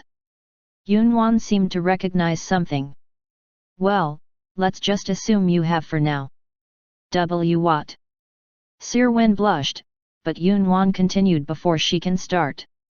How about we put it this way? Sir Wen, you hate me. Don't you? Yet. I hate you. I hate you the most right now. Yun Wan smiled as if he expected it. Of course, you do. I was a part of Rupture until recently after all. Well, that's not the reason, Sir Wen mumbled with a small voice. Anyway. So. And what if I become a great help to you? Help? Yes. I will help you accomplish something so great that you can forget about all the bad emotions you have about me, such as your life goal. Sir Wen scoffed, there's no way you can be of such help. Why not? I can have you and Jaewan to get together, for example. What? Chapter 191, Fallen Star, 8. Sirwen frantically raised her voice. Why are you talking about Jaewan? What's up with that? Oh, I am assuming you are interested in Jaewan. I guess I forgot to mention it. Why are you assuming such? Anyway, let's just assume for the sake of things. Even if you hate me so much, if I help you to get together with Jaewan, wouldn't you change your thoughts of me? That's, Sirwen stuttered. Just answer me. Yes or no? It's just an example. Well. I guess, yes. What is yes? You mean you are thankful for me helping you and Jaewan get together? Why yet? You're right. Sirwen answered as she gave up. Yunwan clapped satisfyingly and the others clapped also. You are right. It's exactly that. What is that exactly? She felt she had been made a fool. She glanced over at Jaewan, but he didn't seem to care. Chungha and Runald cackled while Sirwen just glared. Yunwan said, the feeling you will have toward me, is the same feeling these vicegerents currently have toward Rupture. Hey! They are thankful. Sirwen became confused. Her 2,400 years of consciousness came back to her. The story that took a long detour finally came back to the original topic. Wait. You mean? Vicegerents are. They are thankful for Rupture. Even after all they've been through. Yes, although it's hard to understand. But why? That's impossible. Like I said, it doesn't make sense. But it's an emotional aspect.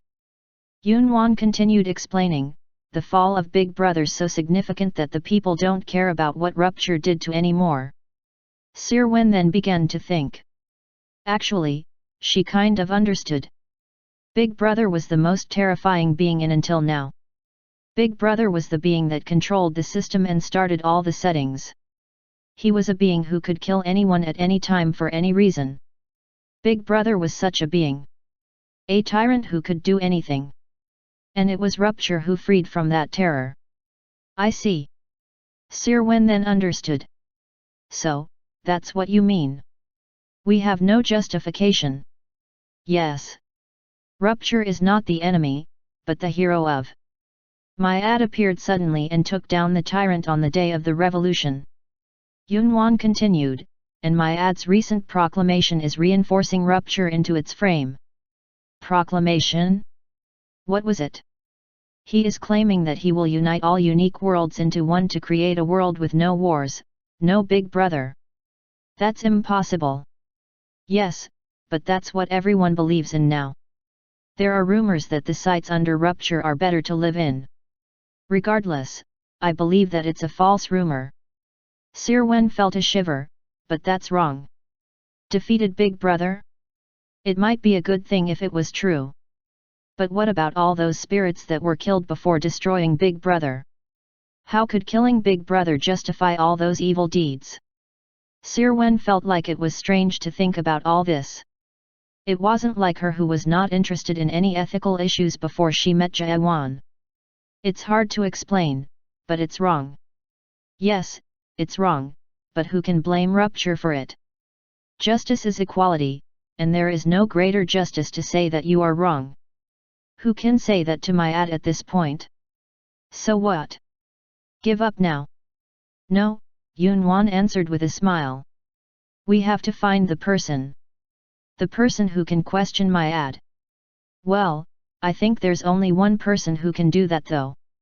And everyone turned to the same place. Yes, it didn't need to be mentioned from the beginning.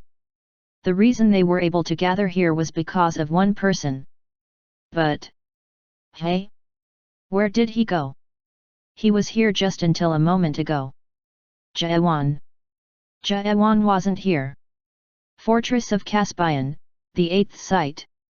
Office of the Master of Rupture. Kashim was reporting to Myad, who was looking out the window silently. He had a pale face with an unshaven mustache.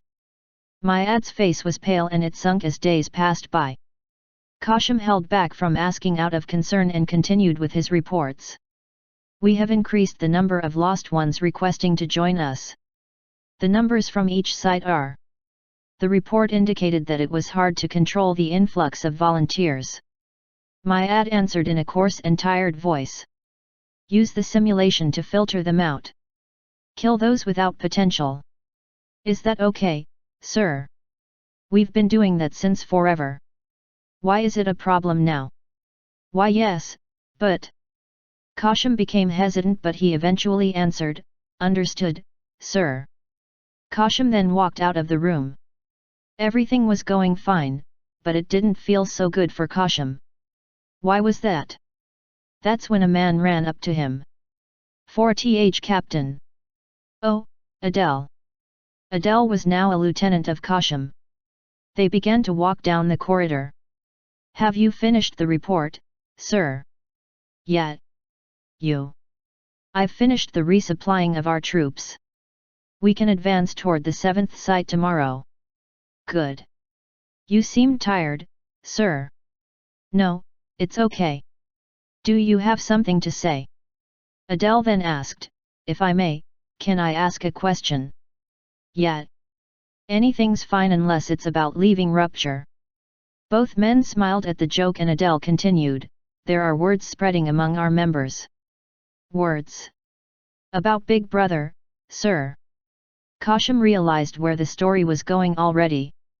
There are members who are curious as to why the system still exists when we defeated Big Brother. You are well aware that killing a god doesn't remove everything.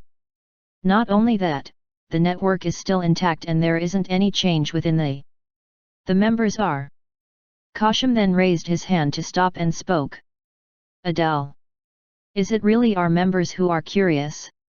Or is it yours? To be honest, sir, it's both. Adele. Yes, sir. They were now outside the corridor. Adele wasn't sure if this coldness was from the outside weather or from his feelings. Kashim asked, Didn't I tell you before? About. A mere fall of a star doesn't change the world. Kashim looked up to the sky. It wasn't only Kashim. Most beings have recently begun looking up to the skies often. As if they just realized that there was a sky, people kept looking up. They kept looking up as if something will appear if they just kept doing that. Adele asked, Do you know anything about it, sir? No. I'm just an ordinary awakener. Ordinary? Yes. What would I know? They both looked up to the skies without words. They were looking at the same sky, but it didn't feel that way. Adele felt a bit lonely. What was it in that sky? What did they do wrong, or what was wanted from them that this world existed? And in this world, what did the Master of Rupture want to achieve? I don't know much, but I know one thing. Kashim spoke bitterly, it is only beginning of the war. Next day, news of Rupture's forces advancing toward the 7th site, Epiki, spread all over. And it wasn't explained, but the fortress of Rupture in the 8th site exploded at the same time. It was beginning of the last war of the. Chapter 192, A Lone World, 1. Fact that only one exists also means that none exists. Pierre, the God of Mischief. Episode. A Lone World. Heavy rain was falling. Lightning struck from the sky with thunder roaring down to the ground. All people have walked out to the streets to soak themselves in the rain of world power. They all said the same thing. There had never been a rainy season for this long. If this was over, the world was going to change into an entirely different world. There were soldiers advancing through the rain. People did not know what lied beyond the end of the advance, but they just guessed that there was something. Is there really something though? Myril, the 5th captain of Rupture, thought grimly as she saw the 7th site coming to sight over the horizon. Yusarha, her old friend, was probably within the site. Sirha. It's time for your decision. Jaewan's footsteps were covered in the area. The 8th site, Caspian, seemed to be very different since his return after 4 months. He did hear the rumors that the land had been prosperous after Rupture took over, but it all seemed like false rumors.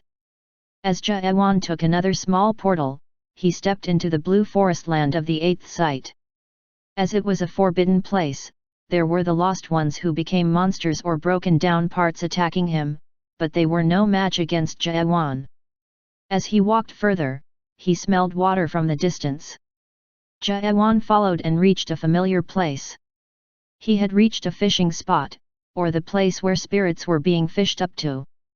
Jaewan stopped right there. This fishing spot was special to him.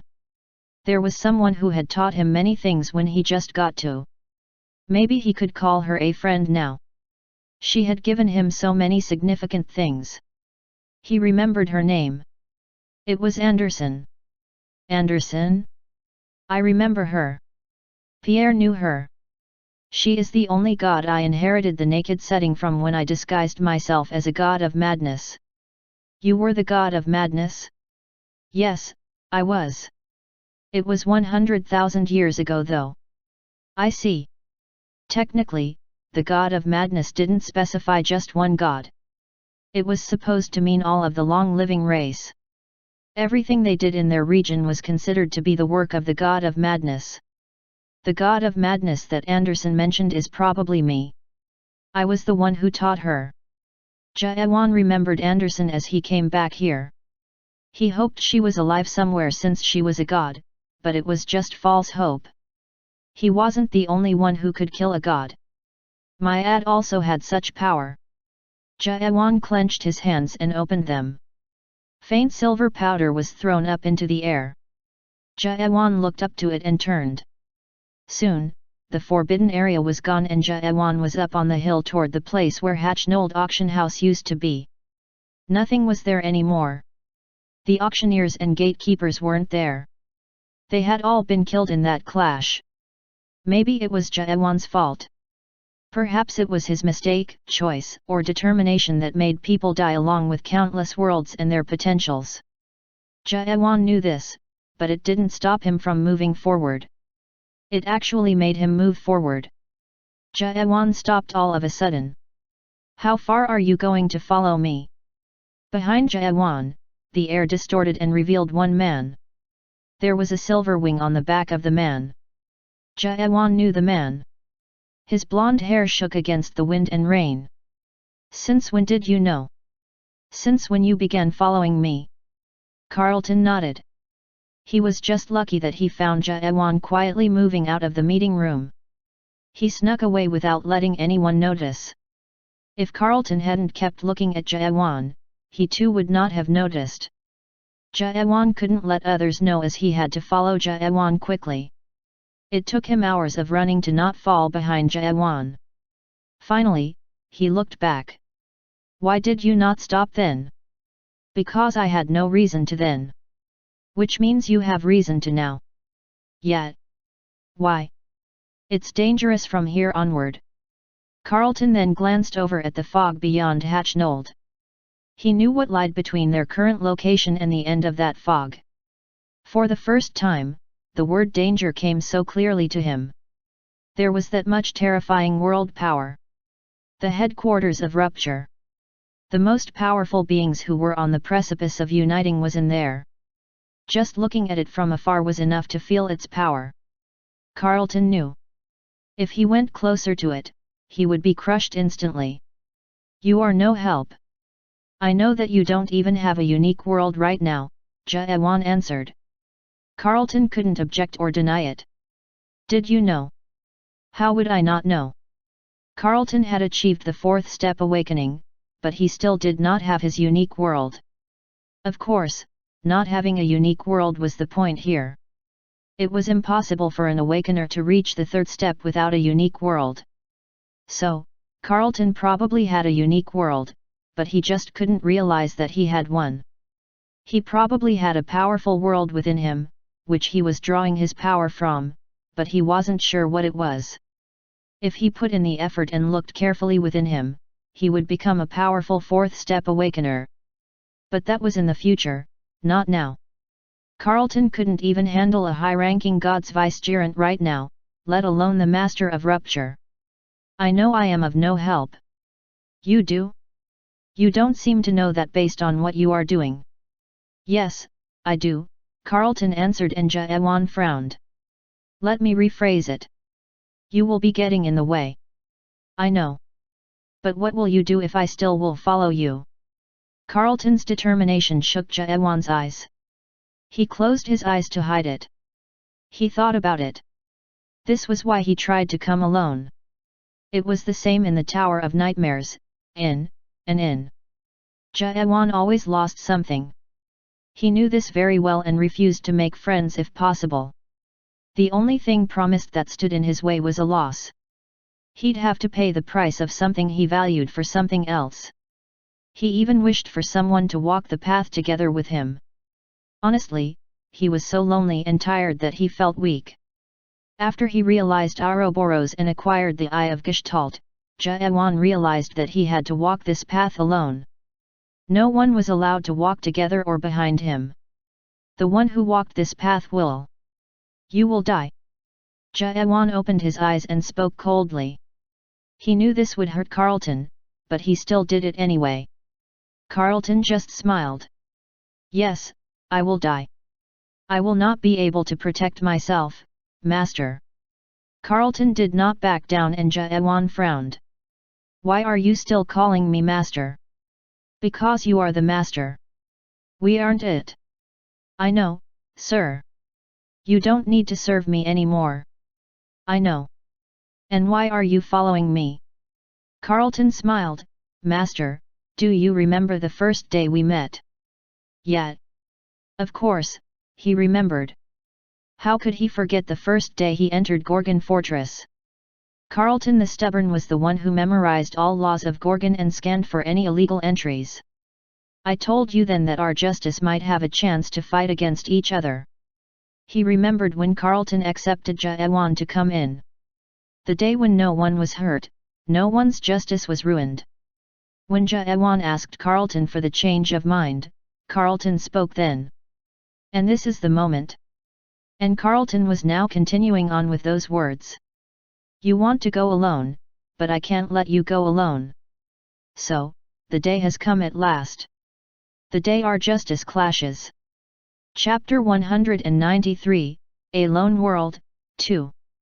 Jaewan became silent. He didn't realize Carlton of all people would joke in such a way. You don't want to let me go alone? Can you call that your justice? That is my justice, sir. Justice was fair. There was no greater nor lesser that was justice. It was something that could not be compromised.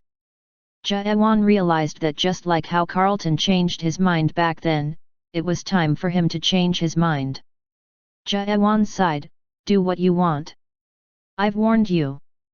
Thank you. Jaewan turned and began moving toward the High Seeker. Carlton walked closer to follow. It seemed like he was happy to get the chance to walk beside Jaewan. I don't have world power, but I can share mine with you. I've helped our friends with that until now. Share the world power. Yes, sir. I have more world power than what I can share with most people, and I don't lose much in doing so. I'm not sure how it came to be. Is that so? Jaewan looked at Carlton with an astonished look. A setting to share world power? He had not heard of such a setting that existed in. It was because the world power could have been divided without using the setting. Considering the fact that settings were deeply connected with unique worlds, it was possible that Carlton's power was somehow related to his hidden unique world. As he looked at the High Seeker, Carlton continued, I knew you would do something like this moment you left the meeting back then. You always did these types of things since the days. Our morale has gone down, we have no options left, and we have no chance against head-on collisions. There's only one choice for you to make in that case. Jaewan did not answer as there was no need to. Carlton knew everything already. I heard forces were on the move toward the 7th site in the morning. They must have arrived by now. Probably. Jaewan also knew this. Rupture was gathering all armies throughout all the sites to advance toward Pierre's 7th site. It was a plan to destroy any last remaining resistance against Rupture. Any surviving lords or high-step awakeners were probably sent out to the war. Therefore, that meant that headquarters was vulnerable. It was a matter of time. Who will cling on, and who will take the flag first? Jaewan's flag was at the top of the High Seeker. With the presence of terrifying world power, it was obvious that Myad was staying within the headquarters. If Jaewan wasn't lucky, he might have a few captains around or limited forces. But that was all things considered. Carlton asked, "Are you going straight to Myad?" "Yeah. I'm going right to him." "I see." Rupture was controlled by one being. If he who created the unique world were to fall, Rupture would have no choice but to fall. And that was the only plan Jaewan had right now. Carlton asked again, "He defeated Big Brother. Do you really have a chance against him?" Jaewan then smiled for the first time. Or was it a smirk? Big Brother. It was a brief moment, but Carlton found some possibility in there. Jaewan was someone who could see Big Brother too. Sirha once said that Big Brother disappeared in Pierre's unique world. The rumor spread too quickly, so no one asked Jaewan about it. They either forgot about it, or they were just afraid. If Jaewan couldn't see Big Brother either, then the amount of despair was too big to handle. They just waited for Jaewan to mention it himself. That smile. It was natural for Carlton to wish for something as he looked at Jaewan smiling while looking up into the sky. Ugh, this is annoying. Hey! The tail is too long. Carlton looked up to the sky. There, the shadow of a giant ship appeared from the back with the roar of an old man's voice. "Jaewan, you fool! Don't leave me behind!" Carlton smiled, "I guess you will never be left alone, Master. We sent Myril and 3 lords with 200 third-step awakeners. They don't stand a chance. Pierre isn't easy to deal with." "I know, but I don't think he's stronger than you." In the outer castle of the High Seeker, Kashim finished his briefing as they both looked far out at the scenery from the terrace. "Maybe in a direct head-on fight, but he trained with me. Don't let our forces underestimate him." "Understood." Kashim nodded as he was surprised by Buddha's concern. Buddha defeated 2 of the 8 gods of. It was a power that he could be prideful about, but he didn't overestimate his power. "How's Myad? He looks tired ever since the day of the revolution." "Yeah. It was that big of a deal." Buddha cackled. He also remembered what Myad showed. "I mean, he did put up a great show. Nobody would ever see such sight again, the fall of a star." Buddha remembered his excitement as he saw the sight. His excitement was different from the emotions that other beings had felt. Buddha was the one who was mostly responsible for what happened that day. Buddha was the one who played the biggest part in making the day of the revolution become a reality. If it wasn't for those bastards. He gritted his teeth as he remembered Ignis, the god of flame, and Droyan, the god of dragons. As he fought them, Buddha died 1,412 times and reincarnated 1,412 times. He had died 1,617 times throughout his thousands of years of life, but he had died close to that amount in just one day. And the vicegerent of Ignis was so powerful that Buddha almost lost his energy. If this time passes, the new world will come. And then it would be the end of their journey. The world power of the gods were taken and their grand plan, a lone world, only had one final step left. "Captain, can I ask?" "What? Do you have the same thoughts as Master?" Buddha turned cold. He became suspicious if the Master had spoken to Kashim about their grand plan, but before his suspicion could take form, Kashim continued, "About that, he will be coming." "Oh, that." Buddha smiled viciously. "He will." It had been a while since he last heard about the man from Myad. It was surprising to know there was another being who could see Big Brother. If Myad said he'll come, then he'll come. That's why we kept him alive. Buddha glanced at Caravan, who was laying on the floor of the terrace. He had now become a lost one, with most of his spirit having been destroyed. They tried to accept him as a member because his spirit had great potential, but he refused strongly. Poor guy. A report then came in from the watchtower. There were busy movements from all sides and members were swept away by a world power. Buddha smiled. The only one who knew about the truth of this world had finally appeared at it. Myad mumbled silently as he looked out the window, "You are here, Jaewan." Chapter 194, A Lone World, 3. Multiple explosions came from outside the window. It was a fitting sight for a man with the nickname of the Pioneer of the Impossible. Awakeners of Rupture were torn apart by Jaewan's world power. There was the sight of a giant wave sweeping through the city. The power was disastrous. He was the same type of awakener, but what made him different? Maybe it was because the goal was different. Awakening was the beginning of another way, not the end. The ones who tried to stay faltered while the ones who tried to advance got stronger. Awakening was the power that allowed them to do this. It's not infinite. Myad remembered his old memories as he watched Jaewan sweeping through everything from the outside. He had fought many things for a long time. There was a day when he was like that. He had fought for humans, and later fought for being. He did not know what it was, but he proudly claimed he fought for them. Let's do it. We can do this. A lot of things happened then. Myad remembered countless vicegerents who shared the same thought with him. A fight to regain their right against the gods. But they never succeeded. Right? What is that? Does that make you stronger? To gods, spirits were just consumables to increase their world power. They didn't care about beings. Beings were worthless. As Myad realized he couldn't change anything with his power, someone came to him. Are you the one who can see the star in the sky? Buddha and Pierre were awakeners who had lived much longer than Myad. Myad couldn't forget the day he created Rupture along with them. Buddha spoke then. It's good for 3,000 years. But we can't go beyond 5,000 or even 10.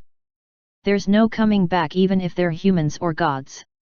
No one will try to climb up. The ones who were the closest were the ancient three gods, the first awakeners, and ones who taught him about the nightmare of the beginning. They were the ones who taught him the secrets of the system and gave him dreams about the sky. Through the smog of the explosions, he saw the shadow of his friend. First Captain Buddha was fighting against Jaewan. Buddha screaming and unleashing his world power was like the figure of a devil rather the benevolent god that his setting depicted. As he watched, Myad realized the amount of time that had passed. There were no longer the friends he remembered. The time was as such. Pierre, who felt despair toward the wall that they never could climb, left the Rupture, and Buddha, who fought on the front lines for countless years, had his personality destroyed from all those deaths. Myad. You can still do it. We are too old, but you still can. You are the one with the strongest and healthiest spirit among all the awakeners. That's why you are the master of Rupture. It was thousands of years ago when he heard this. The determination and the dream had all faded away. The only thing left was the desire and stubbornness. Despair over despair. Anger toward the dream that could never be accomplished. Myad looked up to the sky. It was cruel. A sky no one was allowed to climb. When was it that he gave up on that sky? Well, it's not important anymore. Myad smiled bitterly. If I can't take that sky, I'll create a new one. Myad brought his world power up and the entire sky of turned red. It was now a matter of time. A lone world was about to start now. Chungha frowned as he looked at Jaewan cutting through all the awakeners at the front. I came out alone for a reason. Don't say that. Only I came. The rest are at the 7th site, Chungha said as he glanced at the ship that had struck against the wall of the 8th site. It was due to Chungha's bad driving. You and Carlton should have left too. That would have given them more time. Sirha and Pierre are there. They can buy enough time. Chungha then ran up to slash his sword. Awakeners were cut down into pieces. Chungha's world power was now over 1.5 million. Through the dead awakeners, 2 men jumped down. One of the men had with a giant axe on his back and the other was a topless bald man. Long time no see, Chung-ha. Kashim? You've grown old. Kashim frowned, how's Sir-ha? She's well. It looked like a casual exchange, but it wasn't. Chung-ha realized what Kashim was thinking as he saw Kashim's glaring eyes. How did it go? It was the end he wanted. Was it an honorable death? Maybe it was in your shoes, Chung-ha answered. Hundreds of years ago, they were in very different shoes back then. I learned the sword from you once. Sword? You use an axe now. Was it you who talked Sir-ha out of it? No. It's her decision. Rupture always pays back. You must know this if you were part of Rupture. How scary. You won't leave here alive. I see that you are so proud about your axe now then? How many times have you swung that thing? Swung. Kashim recalled a long-last memory then. Millions of slashes. It was when all the captains of Rupture were alive. And they were not captains yet. Your fake awakening method is no longer viable. Everyone uses Sea of Blood, Mountain of Corpses now. Kashim then charged out. His muscles exploded as he charged in.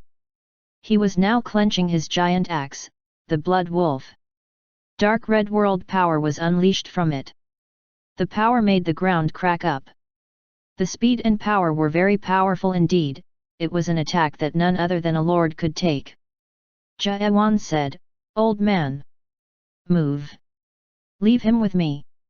Chung-ha disappeared in the next moment. The speed was equal with Kashim's. Jaewan then became curious. How did Chung-ha become this strong in the past few years? And how strong had he become? A few attacks were exchanged with the shorter clashing sounds. The exchanges were now being made endlessly. Kashim seemed to be shocked by Chung-ha's world power that was not pushed back. Even if he was the weaker of the captains, that was only between captains. He was still much stronger than ordinary awakeners. A man who had trained forever because he had no potential, that was Kashim. Kashim unleashed his attack with his world power at full force. Chung-ha grimaced as he responded to the attack. Another explosion came about. There were now giant holes in the ground due to the powerful clash between world powers. It was a close fight. Kashim spoke in shock from the smoke that was left from the explosion. I can't believe this. You didn't even have a solid unique world when you left. That was back then. Did you earn a unique world? In a new awakening way? Yeah. But how? The debris died down and Chung-ha appeared with blue world power surrounding him. There were 12 swords floating around him. That's... Did you notice now? Sovereignty of swords. It was a skill that Kashim knew very well. It was known that people from Murim, world 12,764, had high fighting prowess even without help from the system. The sovereignty of swords was the skill that most highly skilled swordsmen used. The Lord of Steel Hohaya was the one who used the skill to become a lord. Kashim even fought him before. Chung-ha, did you return to become an adapter? Why would I? But how? Wait. Is it not a skill? Kashim became confused. Sovereignty of swords was not being used as a skill? Of course, it was possible to use the skill without using the skill from the system, but it was still a mere sword trick. If it was that powerful, there was no way cultivators could have gone to Murim. Are you really seeing it? Do you think this is just the sovereignty of swords? Kashim narrowed his eyes. All 12 swords with beautiful embroidery were readying themselves with different sword techniques. Different sword techniques. He then caught the glimpse of the unique world surrounding Chung-ha. Kashim gasped. No way. Chung-ha's swords then began unleashing different sword attacks. It was amazing to see 12 swords each moving on their own will with complicated attack paths. Was it because he was mesmerized? Kashim didn't notice one of the swords charging at him. It was a strike with powerful world power. Kashim moaned as he barely was able to block the world power. It was as if a giant lion had charged into him. He had heard about this sword skill when he studied various materials to increase his power. The Emperor's sword. It was the sword that many Murim people used, but it was the one with the heaviest strikes of all. Kashim learned that people who used this had all died a long time ago. But so how did Chungha recover it? No, it's as if he created something entirely new. He couldn't continue his thoughts because second attack was coming. It was as if a flower was being unleashed in his eyes. He felt he even smelled the scent of a flower. This 24 plums sword. Kashim couldn't stand still. He then heard Chungha's voice. I got my hands on these books when I was looking up parts of the ancient gods. It seems like there had been a lot of people from my world in the past depth expedition teams. I see, so your world is. All the sword skills from Murim were unleashed upon Kashim, and Kashim had no way to retaliate. He had to concentrate on deflecting the attacks. After a while, he saw the shadow of the unique world behind Chungha. He should have realized it. The unique world usually started from what the person could do best. Chungha's world was the world created by the dead people from Murim. Unique world Murim. It was an amazing world and it was impossible to believe that it was created by one person. If given time, it could overcome the unique world of rupture. How much time did he put into opening the world? Kashim was astonished as he increased his world power. I shouldn't underestimate him. His axe exploded in red. As Kashim and Chungha fought head-on, Jaewan looked straight at the man in front of him. He knew who this topless man was. It was probably Buddha. Shall we start then? Buddha smiled as he gathered his hands. 1,000 hands. Chapter 195, A Lone World, 4. Screaming was heard throughout the seventh sight. There was the sound of agony, writhing, and begging. The most desperate sound was the screaming. Was it for 30 minutes? An hour? Or maybe a few hours had passed already. Ronald didn't feel like they were screams anymore. The screams were only there when other sounds were around. If every sound in the world was a scream, then the scream itself would lose its characteristics. There was no more screaming coming to Ronald's ears. There were countless awakeners lying on the ground, and vicegerents disappearing after a valiant fight. At the center of all battlefield, there were powerful beings exchanging blows of world power. Ronald looked at them. There was the god of mischief Pierre, and 2 other lords. And on top of that were Usurha and 5th Captain Myril delivering deadly blows to each other, destroying the landscape. It seemed like an equal fight for now, but it was evident as to where the fight was going now. Even if the strongest figures were equal in strength, the sheer number difference was just too great. Be careful. Many vicegerents were swept away by Rupture's unique world that was unleashed by Awakeners. Ronald was barely able to dodge it with the help of Sir Wen, who was fighting alongside him. Ugh, this is crazy. Her eyes showed that Sir Wen was fatigued due to her extreme use of magic. There were metal giants fighting all around. They were the reason why the 7th sight was still holding on. Tens of gigantes were fighting against Awakeners. It was Nightmare Sir Wen's creation and she was on the verge of becoming a master craftsman. She had received parts from the Nightmare Union of the 5th sight to create as many gigantes as she could. They had been hastily created and thus they weren't very durable, but having the vicegerents use the gigantes to fight was helpful. Damn it, if only the old man didn't take the ship. Sir Wen controlled one of the gigantes remotely to push away the Awakeners chasing at her. It would have made the fight easier if they had the ship, but Chungha had taken it away. You're good at controlling that thing. Yeah. I'm experienced in combat gaming in World 294, you see. Can a nightmare travel freely to the remote regions? Yeah, it's a privilege for nightmares. Sir Wen was controlling them all with 3 controllers to fight against the Awakeners. It was astonishing indeed. Ronald asked, did you really train through games? Hey, I'm busy now. Stop interrupting me. Nonetheless, Ronald wasn't the type to listen to adults. So World 294 must be a terrible place, making a game to control gigantes like that. Terrible? Peaceful? It's called Earth. It's where Jaewan came from. Ronald then remembered Jaewan. He must be at the 8th site by now, or he was probably fighting again. However, Jaewan was also an ordinary human once upon a time. What was he like back then? Wouldn't he miss his home world? Once everything was over, what would happen to him? Ronald became sad. Will he be okay? What the heck? You're his follower. You need to trust him. Yet. Ronald trusted his God, of course. Who else could he trust if he didn't? But Ronald couldn't hold back his concerns. He wasn't sure why he felt concerned, however. There was no time to think. They needed to hold their ground until Jaewan finished what he went to do. That's when the strange sound of metals being ripped apart could be heard. There was a world power approaching as it destroyed the gigantes like paper. Sir Wen turned pale. One of the gigantes was lying in ruins. There were only a few with such world power left in now. Damn it, there was another lord. A sharp piece of debris was thrown toward Sir Wen's left hand. She screamed as she dropped one of the controllers. Hee, you and I have unfinished business, nightmare girl. It was Lord Varkant that was approaching.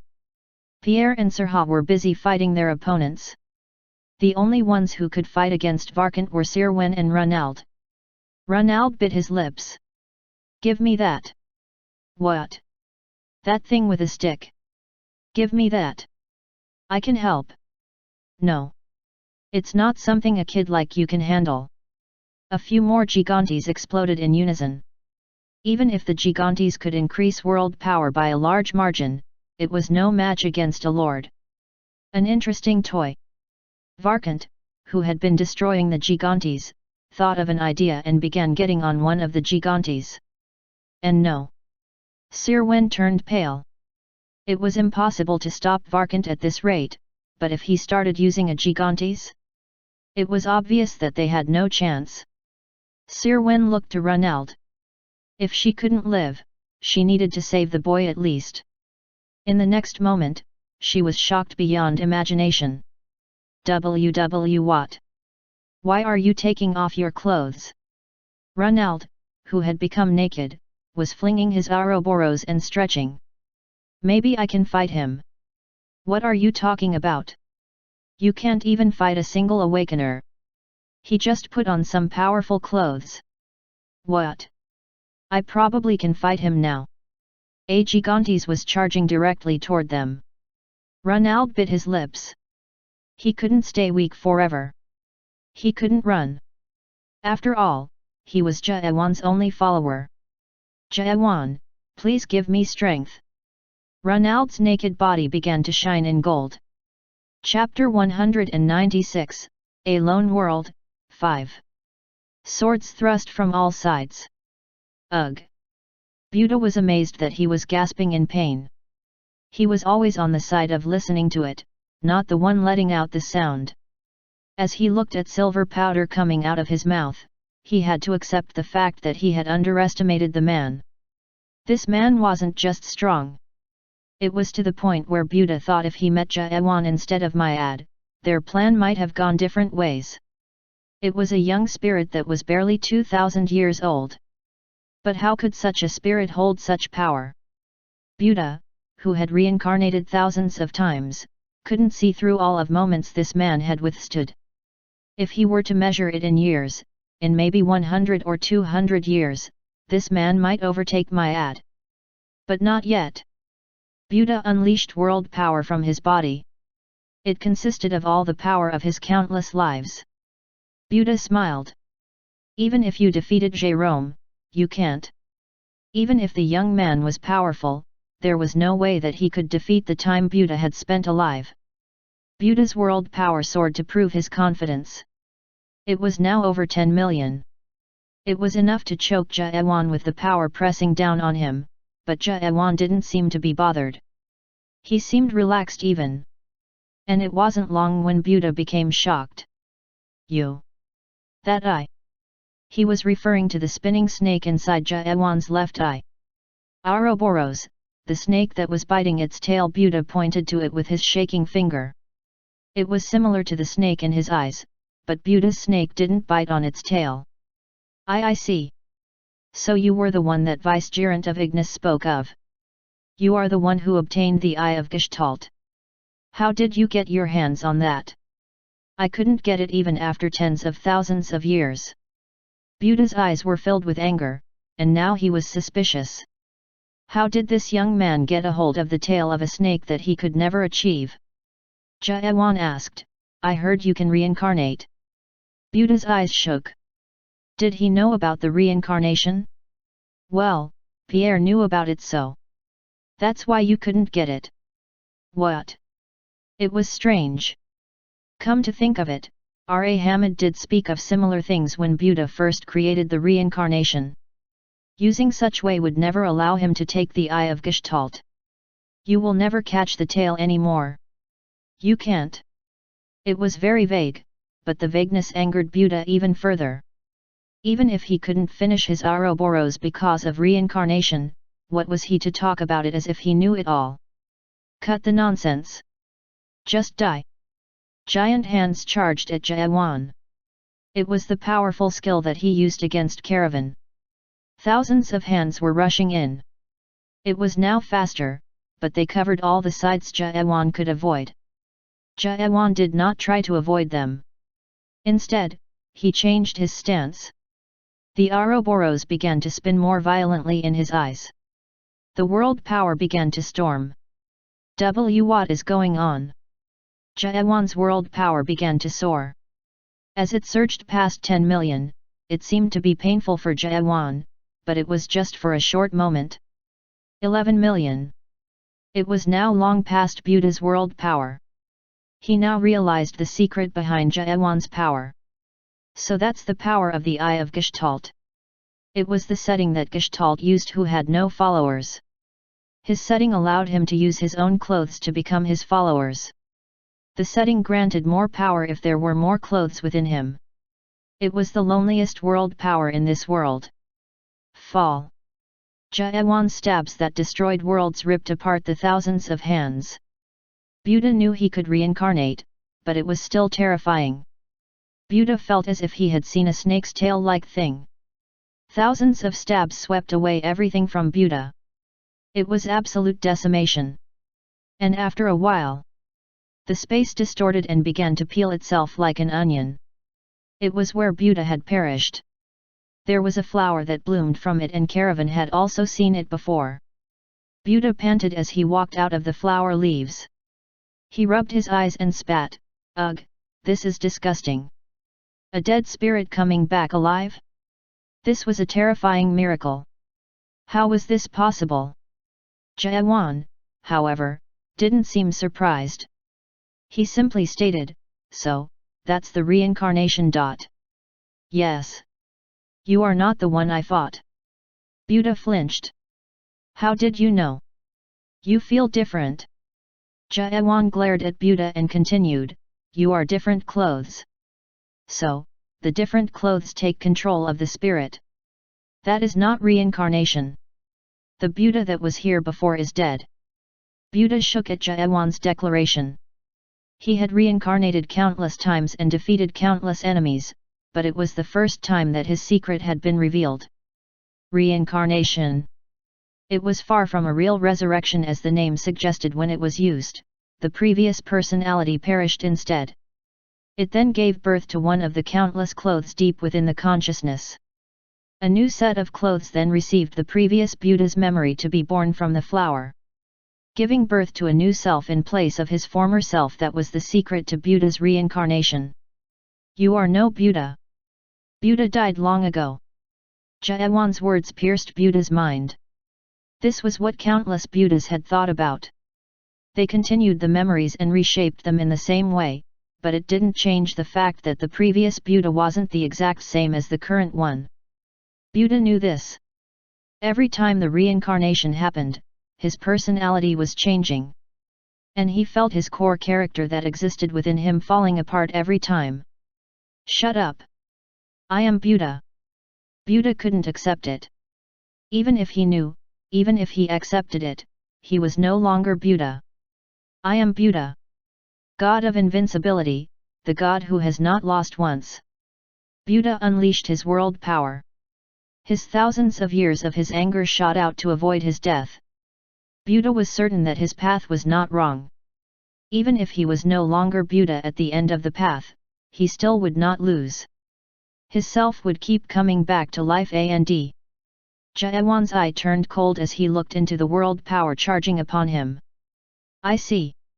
Maybe we can try to see how many times you can return. Buddha's spirit was shaking. He had felt this feeling a while ago. Fear?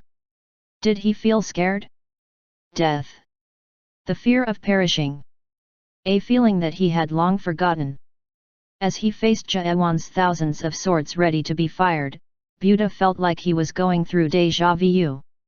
It was the sight of his future self being killed mercilessly. You must know this if you have trained Ouroboros. Jaewan's sword roared as he said, clothes are not infinite. Buddha charged while screaming. Chapter 197, A Lone World, 6. What is this kid? The golden boy was charging through the battlefield, paralyzing various parts of the seventh sight. Everyone who had been standing where boy passed by had their clothes ripped apart and their weapons thrown away. So, this is what Jaewan must have felt. Ronald realized this as he had become powerful. He didn't train hard like Jaewan back in the Forest of Madness, but he didn't just waste time either. At least when he had his naked setting on, he was as strong as any other strong being in. Arg! My clothes! No! That damn kid! Awakeners screamed in shock as their clothes were forcefully ripped from them. Even the lords who were fighting Pierre looked at Ronald in disbelief. What kind of setting is that? Arg! Kill him! Don't stand there trying to hide your thing! Damn it! Awakeners who were now naked were busy trying to cover themselves and they were thrown away by Sir Wen's Gigantes. She had brightened up due to Ronald's unexpected power. Way to go, kid! Get their clothes off! But things didn't go all that well. Ronald's feats made Lord Varkant become angry. Damn fool! Varkant controlled the Gigantes from within by making it swing its fist. The strong world power charged at them. The ground was torn apart as millions of world power destroyed it. But Ronald was already far away from the range of destruction. You are good for your age. But not enough. Ronald thought, their lines are all cheesy. Every enemy of his always said something along those lines. Maybe the adults who had survived in this world for a long had all become similar. They spoke of the same thing, cursed with the same words, and shared the same stories to live another day. The Gigante's fist struck against Ronald's fist.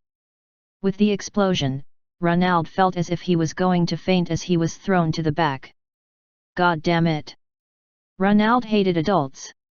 The reason why he chose Anderson, who had a naked world and became Jaewan's follower who opposed the system, was probably based on that. Ha ha ha! Come boy! I will teach you a lesson that world isn't so easy like you. Shut up! What did you say? As the world power began to seep out from the unique world, Ronald's mind began to grow stronger. The hatred toward the world and hatred toward the system were rooted in his mind. But there was something that couldn't be solved with the anger. As they exchanged another set of blows, Ronald's right shoulder was dislocated.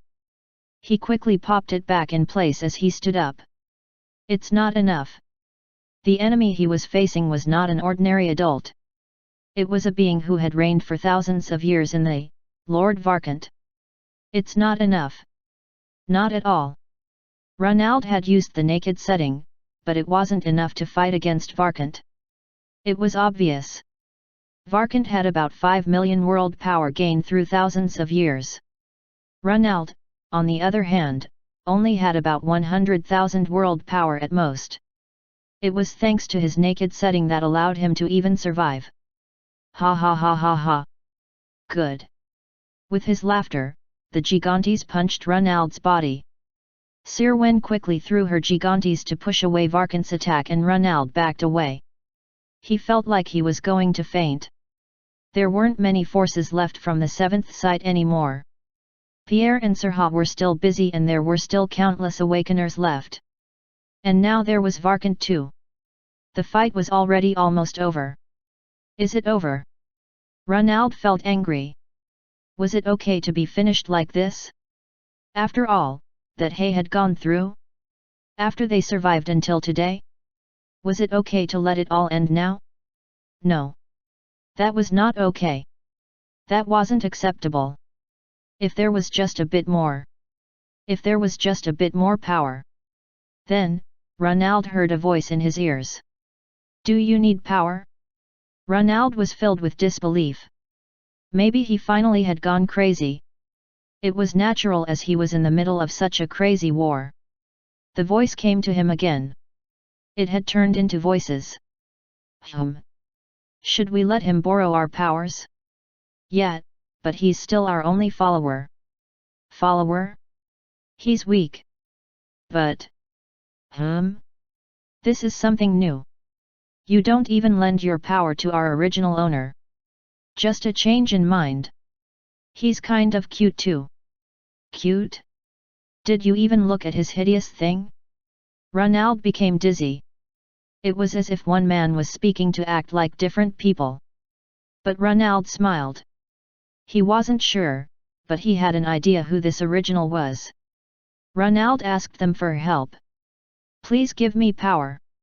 Hey? Do you really want it? Hey? Are you really? Yes. Ronald became desperate. If he was crazy, that was okay. If that was going to give him power, he was ready to give his everything. Whoa, he's determined. Good. What? Are you crazy? He's just a kid. Let's give him a try. See what happens. But... The voice began to decrease in number. Good. I will give you power. But the price will be dire, so be ready for this. There is always a price to be paid. The dark power began to surround Ronald's body. It was as if it was based on the hatred itself. More power. More time. If there was more potential. Sirwen turned pale as she looked at Ronald being surrounded by darkness. She realized something wasn't going right. Ronald. Stop. And Pierre, the god of mischief, witnessed Ronald also. That is. Pierre realized what was happening to Ronald's body as he had lived in for thousands of years. It was the most famous disease in after. Newbie God Disease. Chapter 198, A Lone World, 7. It was a disease that new gods who had spent less than 2 years in contracted, but it was unknown as to why it was happening to the boy.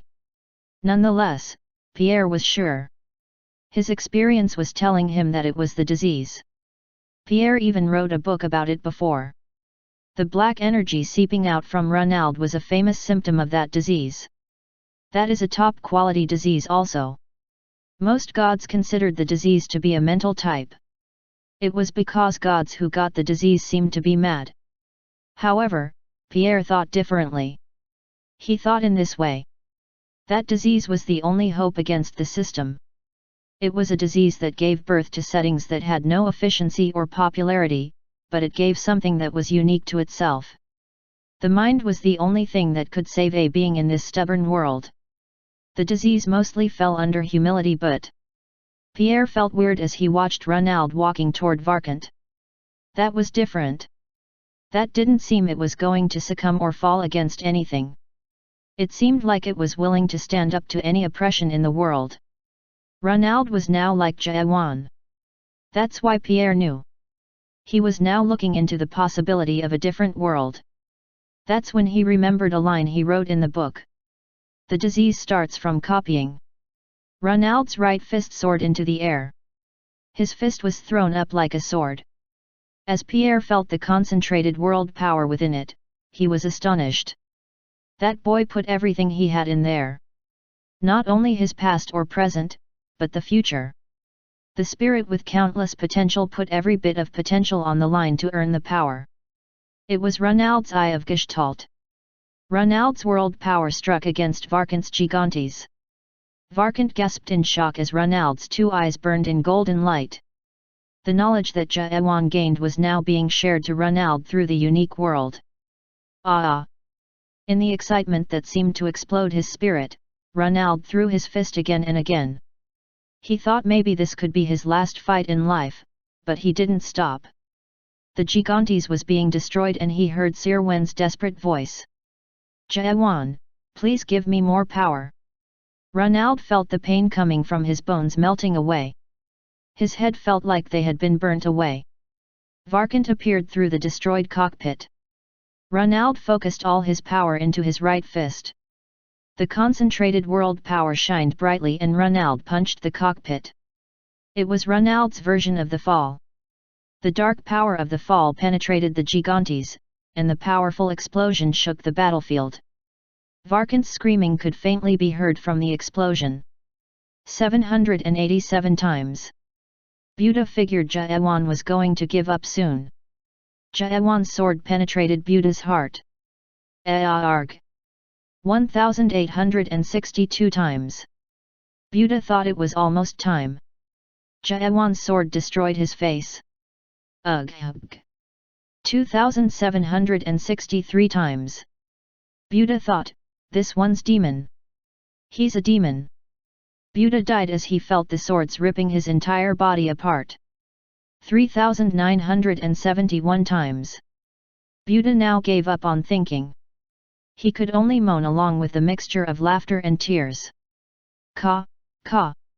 Ah. The sword cut the spirit in half. And finally, 5487 times. Jaewan was holding Buddha up with his hands. He didn't think it would last this long, but Buddha was certainly at his limit. Reincarnation, are you going to try it again? Buddha couldn't answer. No, maybe he couldn't even think now. There was no dignity of a god or a first captain in Buddha's shaking body. His empty face no longer held the will of life. Jaewan then thought maybe Buddha could finally get a hint of Ouroboros in this state, but it was too late. So you tried to take Caravan as a hostage. Jaewan found Caravan as he moved through with Buddha in his hands. Jaewan. It seemed like Caravan had regained his senses. He tried to reach out for Jaewan but fainted. He had traces of wounds all over his body. Jaewan controlled the ship remotely to put Caravan inside. He seemed to be weak without a god, but they had Chungha to take care of him. Chungha was almost done too. Jaewan looked around in the dust and stopped in one direction. When will you stop watching? Jaewan then threw Buddha's body into the dust and heard someone grab him. The sound was as if flesh had struck against metal. You are one of a kind, for sure. I didn't think you could force Buddha into such a state. Haha, you only have one set of clothes now. Are you okay? Don't say you've died already. It was hard to tell if he was joking or not. Jaewan knew whose voice it was. Myad. Jaewan. The dust cloud died and the giant Gigante's body appeared from within. A blood-red giant that stood over 10 meters looked down at Jaewan. There was the best Gigantes of, Machina of Deus. Jaewan's eye of Gestalt was resonating. It seemed like the parts of the three ancient gods recognized each other. Myad's voice came from the cockpit. If you have come all this way, you must know everything. We won't need to talk about it then. Yet. Then, come. Machina and Jaewan took a step toward each other instantly. A fight between a human and a giant. There was a huge size difference, but it was hard to tell whose world power was greater. Jaewan's fall exploded out as Myad's sea of blood, mountain of corpses spread through the world. Jaewan's sword roared and Machina growled. It was the final battle to decide the fate of. Chapter 199, A Lone World, 8. It was a breathtaking fight to behold. Carlton couldn't find a better word to describe it as he watched the scene unfolding in front of him. However, as Carlton watched on, he realized even that wasn't enough to describe the fight. I am not sure if any word is sufficient to describe that. He couldn't take his eyes off the fight between the human and the gigantes. A single aftershock from one of those exchanges was powerful enough to kill Carlton instantly. It was dangerous for Carlton to stay so close to him, but he just couldn't leave like that. Fall. The dark wave of the fall poured out from Jaewan's sword and sea of blood, mountain of corpses. A dark red wave exploded out from Myad's gigantes. The two waves clashed against each other, exploding as it struck. The air exploded and the landscape was left with craters all around. Among those craters, the biggest one was the one from Jaewan's stabs against Myad. Within the hole, an amplified voice came out. Splendid! If I knew you were going to get this strong, I would have changed my plans to focus on recruiting you. Machina, which was buried in the ground from Jaewan's attack, pulled itself up again. Its movement to brush the dirt off its body resembled the actions of a human. I know it's pointless to ask you this again right now. Then don't ask. But I still have to ask you this. Jaewan. You can still join Rupture and start a new world. And in the next moment, Myad began to cackle at his own words. Ha, it feels like I've become some evil villain. This is what the bad guys usually say at the end. Maybe it's because you are in those shoes right now. Ha ha. Am I? Myad burst into laughter. A metal giant laughing hard with a hand on its stomach looked very friendly. Jaewan thought maybe Myad was putting that into consideration. That's why his metal armor looked so friendly. Myad van Deklan, as Jaewan knew him, was such a man. In my old world, there is a word to describe those who are like you. A dreamer. Dreamer? Is that a compliment? You could take it that way, Jaewan answered coldly. Ha, but isn't it ironic? To hear that from you? From you whose unique world is similar to mine? Machina straightened itself from laughter. Its head with two large horns then looked up into the sky. A metal giant looking up to the sky? Jaewan thought it was too dramatic. You have been misled, Jaewan. You must know that much if you are an awakener. Your resistance has no effect on the start of the new world. Maybe it was because Gigantes had no physical eyes, but the Machina looking up into the sky with its giant sword planted in the ground made it look like a warrior who had finished their task after many trials and hardships. Jaewan smiled bitterly. How touching! Look up to the sky. The sky no longer bears the arrogant being that used to look down upon us. The old world is now finished. It's the era of a new world. The age of gods or lords is over. It's happening. Soon, everything will change. It was a voice that trembled with excitement. It was the voice of a revolutionary on the brink of success. Once would cry with tears of joy if they also walked the path of such a grand vision like Myad. It wasn't just because of the content.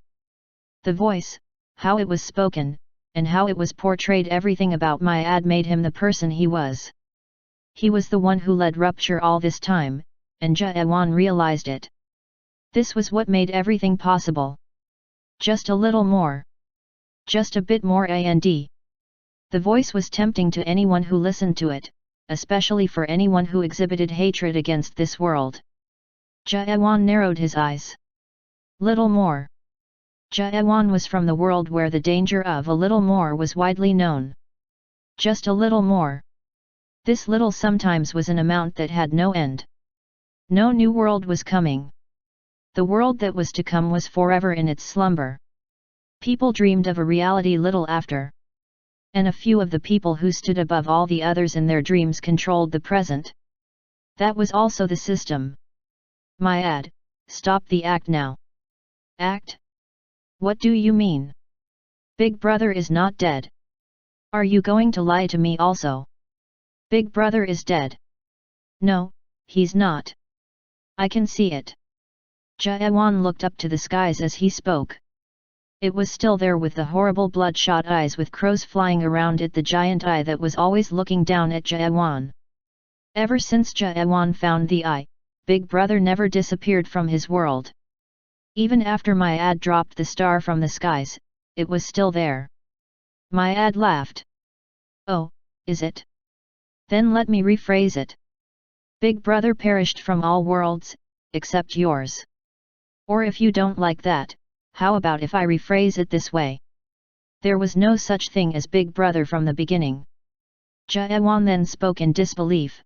Do you really mean what you're saying? Yes, I mean it.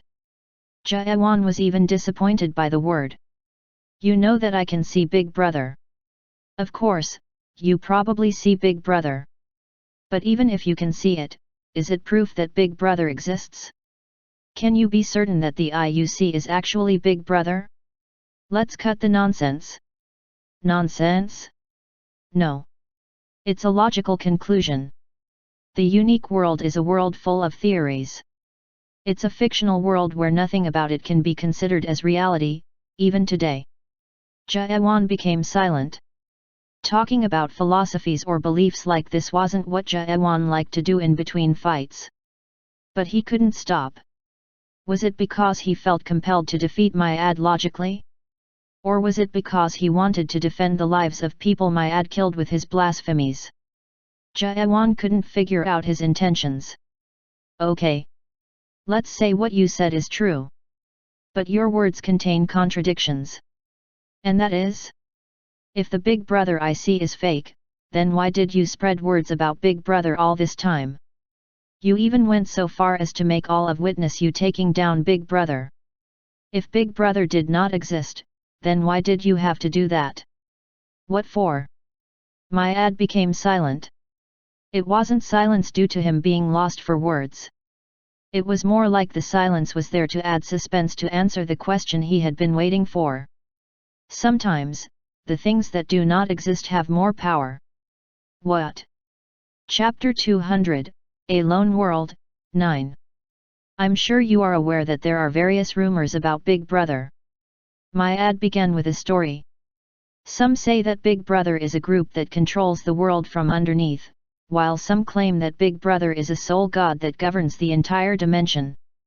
Some say they are victims of Big Brother and some claim that Big Brother is behind a lot of disasters.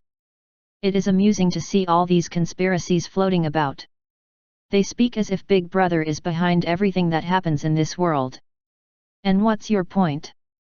Do you think all those conspiracies have values? Are they true? Or even some of them?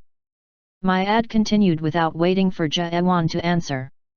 Do you want to know one more interesting fact? No one, including me, not even any of the gods in have confirmed the existence of Big Brother. Jaewan did hear this before. Jerome, a lord who was considered to be the strongest of all lords, told him that he had never seen Big Brother. Everything about Big Brother is that every fact is not a fact. It's all but a hoax. Rumors. Big Brother, a threat to, master of the system, god of adapters, it's all a fluke. So, you claim that there is no Big Brother. That is what I am trying to describe. Yes. Jaewan scoffed, I'm pretty sure you did a great job in creating such a hoax and spreading the rumors. Yes, I did. Big Brother was the best public enemy. Jaewan grimaced, are you claiming that you created Big Brother to maintain your organization? Yes, that is right. Big Brother. The enemy of all. Evil of all worlds. Isn't it convenient? It relates to everything. Jaewan felt like Myad was being quite serious in what he said. It was realistic if he thought about it. Having an enemy was a good way to increase unity among groups. It was always an enemy that would jeopardize safety, and if that enemy was a being so powerful and relatively unknown, that was much better. However, Jaewan, you must get rid of your illusions. There is no Big Brother. Everything about it is a lie created by works of gods. And the world needs to wake up from it. Jaewan did not answer. Instead, he looked into the unique world that spread out behind Myad. There was an empty sky, a sky that probably had something up in it for thousands of years. It was then when Machina moved slightly to cover Jaewan's sight. It was impeccable timing to say that it was a coincidence. The action was completed as if he wanted to cover the skies. Jaewan felt a certain sadness. Are you okay with that? Why am I not okay? For saying such things. Silence fell. They did not exchange any more words, but Jaewan knew Myad was deeply hurt at that moment. Of course, Myad would never agree to being hurt, since agreeing to it would destroy him, just like how it destroyed Buddha and Pierre. I heard from Pierre. By saying everything you have said, you are denying the entire life that's behind you. Buddha, Pierre, and Myad. The story of the three men, the founders of Rupture. The story of their dream of hunting down Big Brother. Jaewan was looking at that shadow of a dream from Myad's world. The one that fell from Myad's world was probably not Big Brother. How long did it take for a star to fall? Jaewan didn't know. Pierre must have given you useless information. Myad smiled softly. If people gather together and claim that the same thing is not true, then it becomes the truth. That's what we did. Created a false truth? Jaewan shook his head. No. To me, I think you look like you rather destroyed about something that existed before. However, Jaewan's voice was swept away by an explosion as Machina shot up to the sky while unleashing world power. It was an action that showed that Myad was done talking. I heard you have gained the Eye of Gestalt. You better use it, otherwise the fight will quickly be over. The voice had faint anger in it. Machina's wide wings were spread out. Machina Phase 1. Activating setting Deus. The ground trembled as if the entire was shaking from the first setting of Machina, Deus. Jaewan also activated his Eye of Gestalt. The two world powers began to increase rapidly, but the situation wasn't going well for Jaewan. Increasing world power was much more efficient for Deus at this point, as Deus just multiplied the user's world power while Eye of Gestalt just added more world power to the current power.